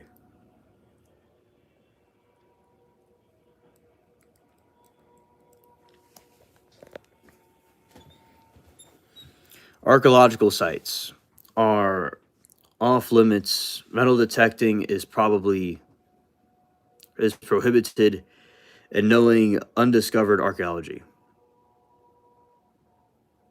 Yeah, I know. It's as I'm reading this, it's like someone finds some gold or something that they can cash in, but they can't. Yeah, I know. I agree. I'm reading this. I'm like shaking my head as I'm learning about it. Prospecting for gold. Using metal detectors to find gold nuggets is considered prospecting. Well, no permit is required for casual use. You must file notice of intent if you act with willing.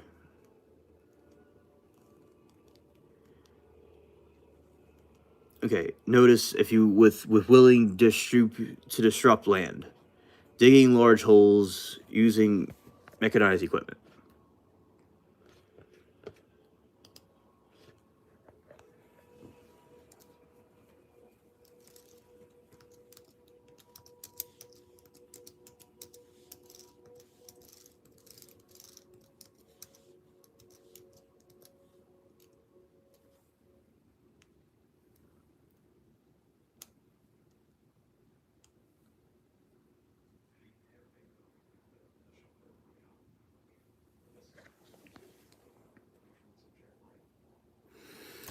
I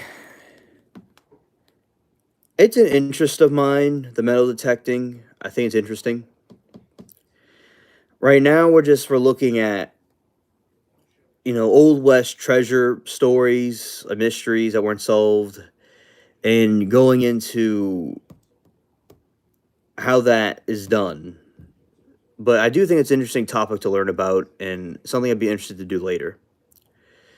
I like the lidars because I've heard about ghost hunting with that. You could use it for maybe detecting magnetic signals of some sort of ghost entity being there. So uh, that is to answer your question. Yeah. So this is what a prospector is: an individual or company that searches for valuable natural resources such as gold, silver, oil, or diamonds are beneath the Earth's surface.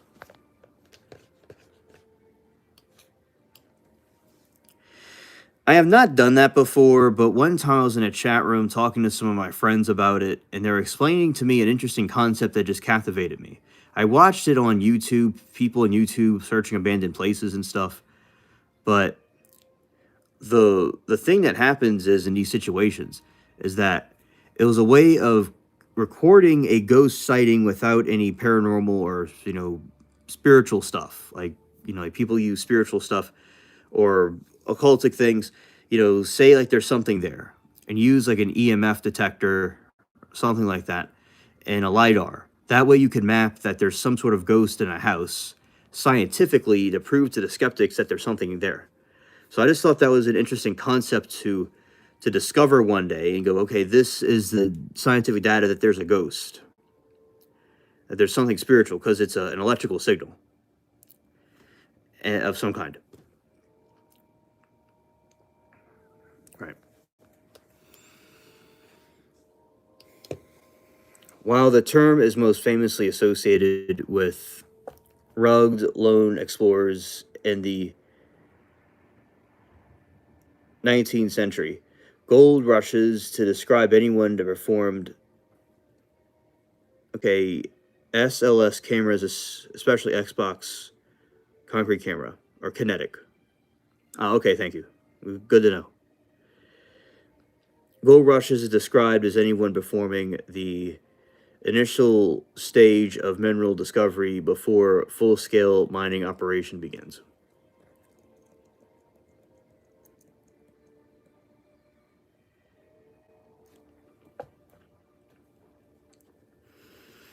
Risk of reward. Historically, prospectors were takers who braid to remove wilderness areas in hopes of striking it rich. Today, roles are shared with between independent hobbyists and highly trained professional geologists. Staking camera claims. Many regions once prospectors found a promising site. They must stake a claim legally marking the area to secure the rights to those minerals before.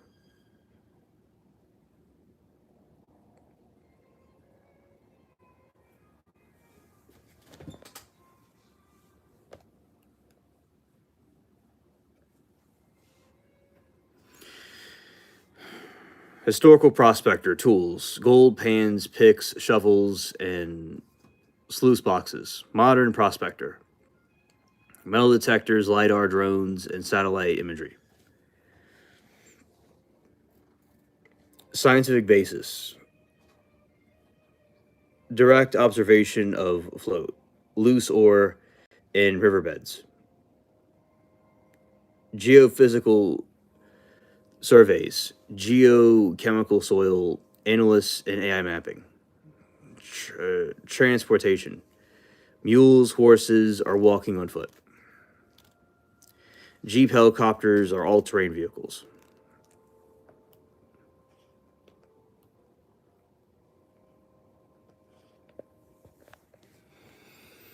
Mineral prospecting, searching for metals like gold or copper, it is often begins with panning in rivers to find trace amounts of gold that have eroded from a mother lode into mountains.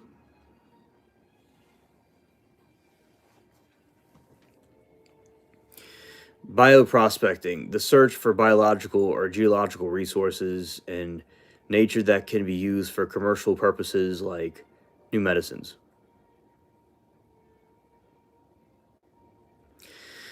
All right, sales prospecting, businesses world, a prospector is someone who researches, disqualifies potential customer leads in sales terms. Okay. All right, so this will be it for the stream tonight, and we'll be doing the garden live again tomorrow at some point. And so now, for those that are concerned, I'll be going off. Falcon said, have you heard of TVs and phones are like crying stones? Let's see.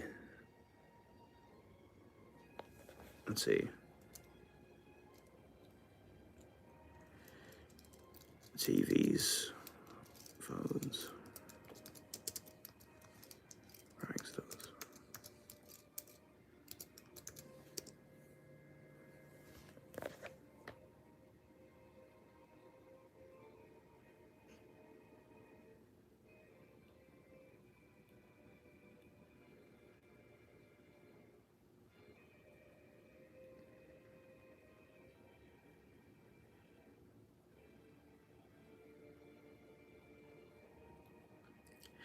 Well, thank you for information, Falcon. Look into it. Let's see.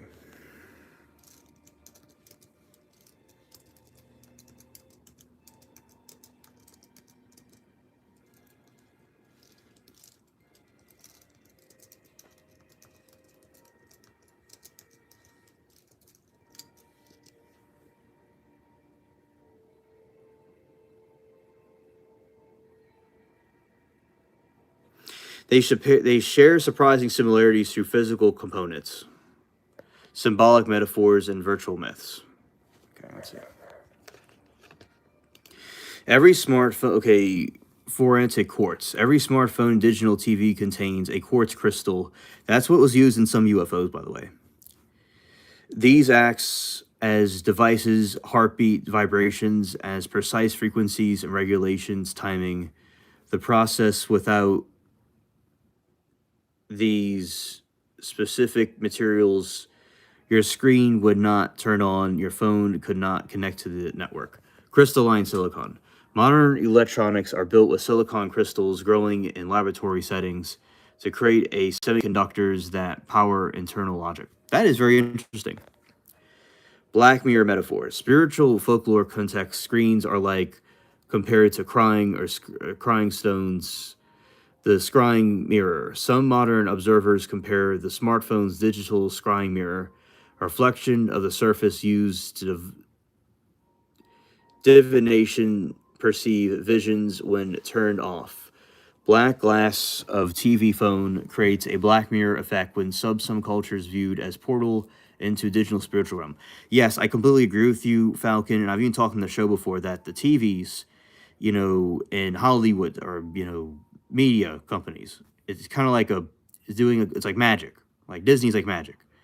It's like casting a spell, but with rather than Hollywood of a wizard, Hollywood of Hollywood. And a channel is like channeling something, and the phone's like a portal. Yes, I do agree with you. This is excellent. You brought this up, by the way. Very good work.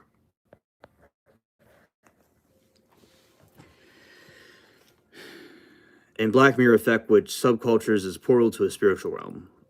The wretched stone, a literal such a Christ Augsburg, a glowing rock, mesmerized people use the direct metaphor for the television setting that both can purify or distract the mind.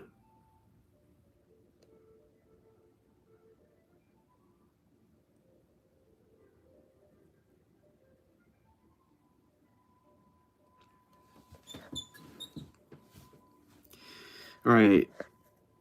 Just as television news channels once fueled. Yeah, Sonny says the Durids made their magic wands, if you will, out of holly trees. Yes, Sonny, that is true. That is absolutely true. They made it out of the holly trees. The Durids. Yes. About healing crystals being able to shield you from phone radiation, scientists generally debunk.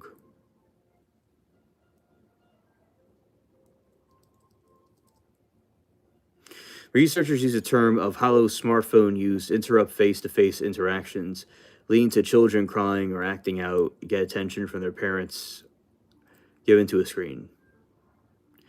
Emotional disconnect, like legend Crying Stone Kakamaga, which is said to signal bad omens through its tears, modern studies suggest that excessive screen time can lead to loss of white matter in child brain, potentially impacting their emotional intelligence.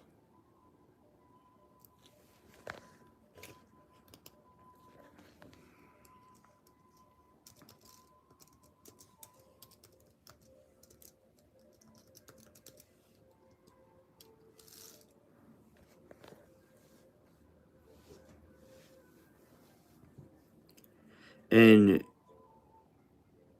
Druidic traditions, the holly tree is a sacred symbol of protection, resilience, and waning year.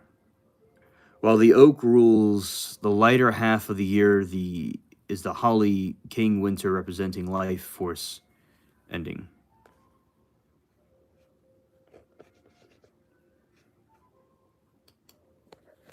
Let's see.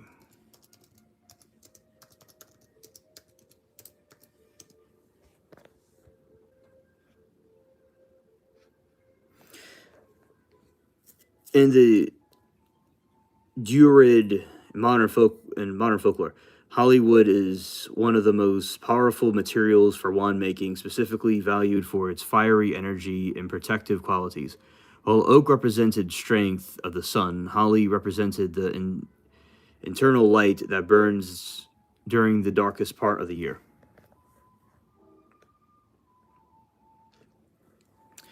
Holly is unique because it is whipping wood. It's flexible yet incredibly tough.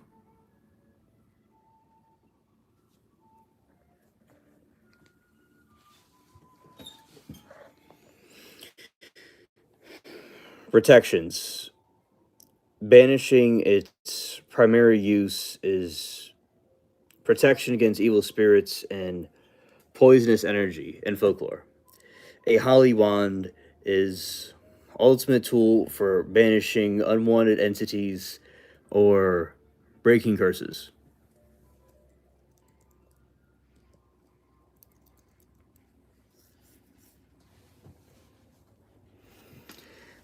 Emotional balance, because holly is an evergreen that thrives in cold.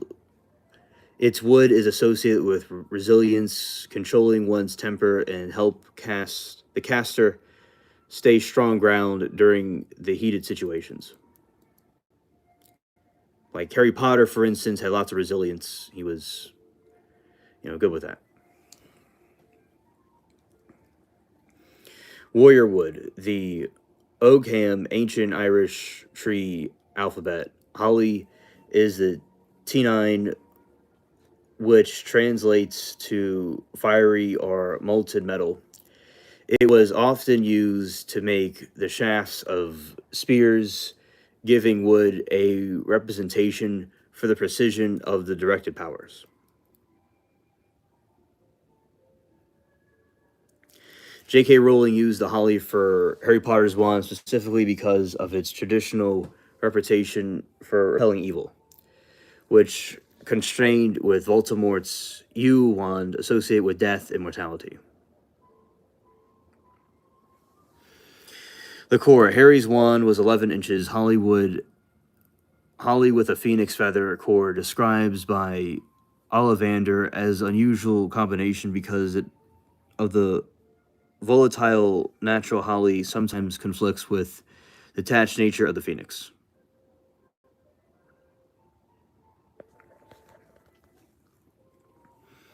Timing, be the best time to harvest is during the winter solstice Yule when the tree is dormant.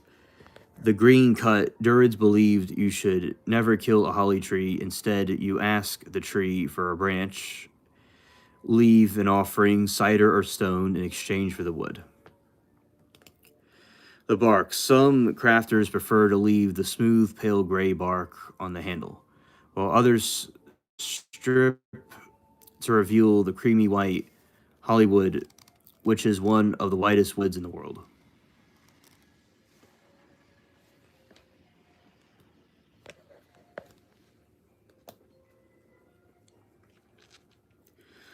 Physical characteristics for carving. Density. Holly is very dense and fine grained, meaning it doesn't splinter easily. This makes it perfectly for interactive carving and Grimshaw style detail work.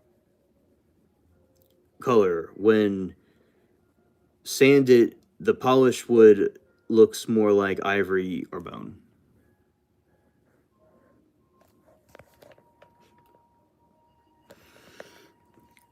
So that's how they do those magic wands, right? It's the same thing with the TVs, televisions, even these phones. It's like it's something.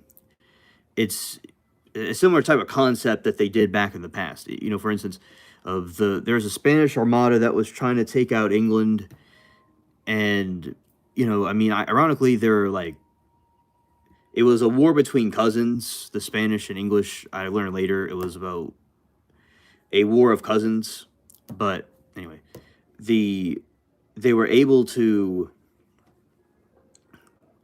The dude was watching his armada get sunk with a crystal ball. It's kind of like watching a live stream of something. So I wonder, it might be the similar type of technology that just different now, but it always was there. So yeah, very good concept to bring up. I've not heard it explained like that before, but it was good that you explained it to me like that, and I looked it up, and it's checking with other things I've talked about. Let's see, so there's some in England. There's some dudes that had a crystal ball, some angel, but it wasn't really an angel, but it told them they could look to the future of the crystal ball. But when the angel told them to sin, they're like, with their wives and stuff, they're like, nah, they can't. It's not something that's not from God. So that was like the origins of the crystal ball. These two dudes are like, given this information from an angel, but it really wasn't an angel because it was trying to get them to do things that weren't good. Doesn't mean people that do that stuff are necessarily evil or bad, but that specific story was of some darker origin. So yeah, okay. Now that will wrap it up for me. And so thank you all for watching. We'll see you all tomorrow in the garden. And shout out to everybody. Thank you, mods, for keeping trolls in check. And peace.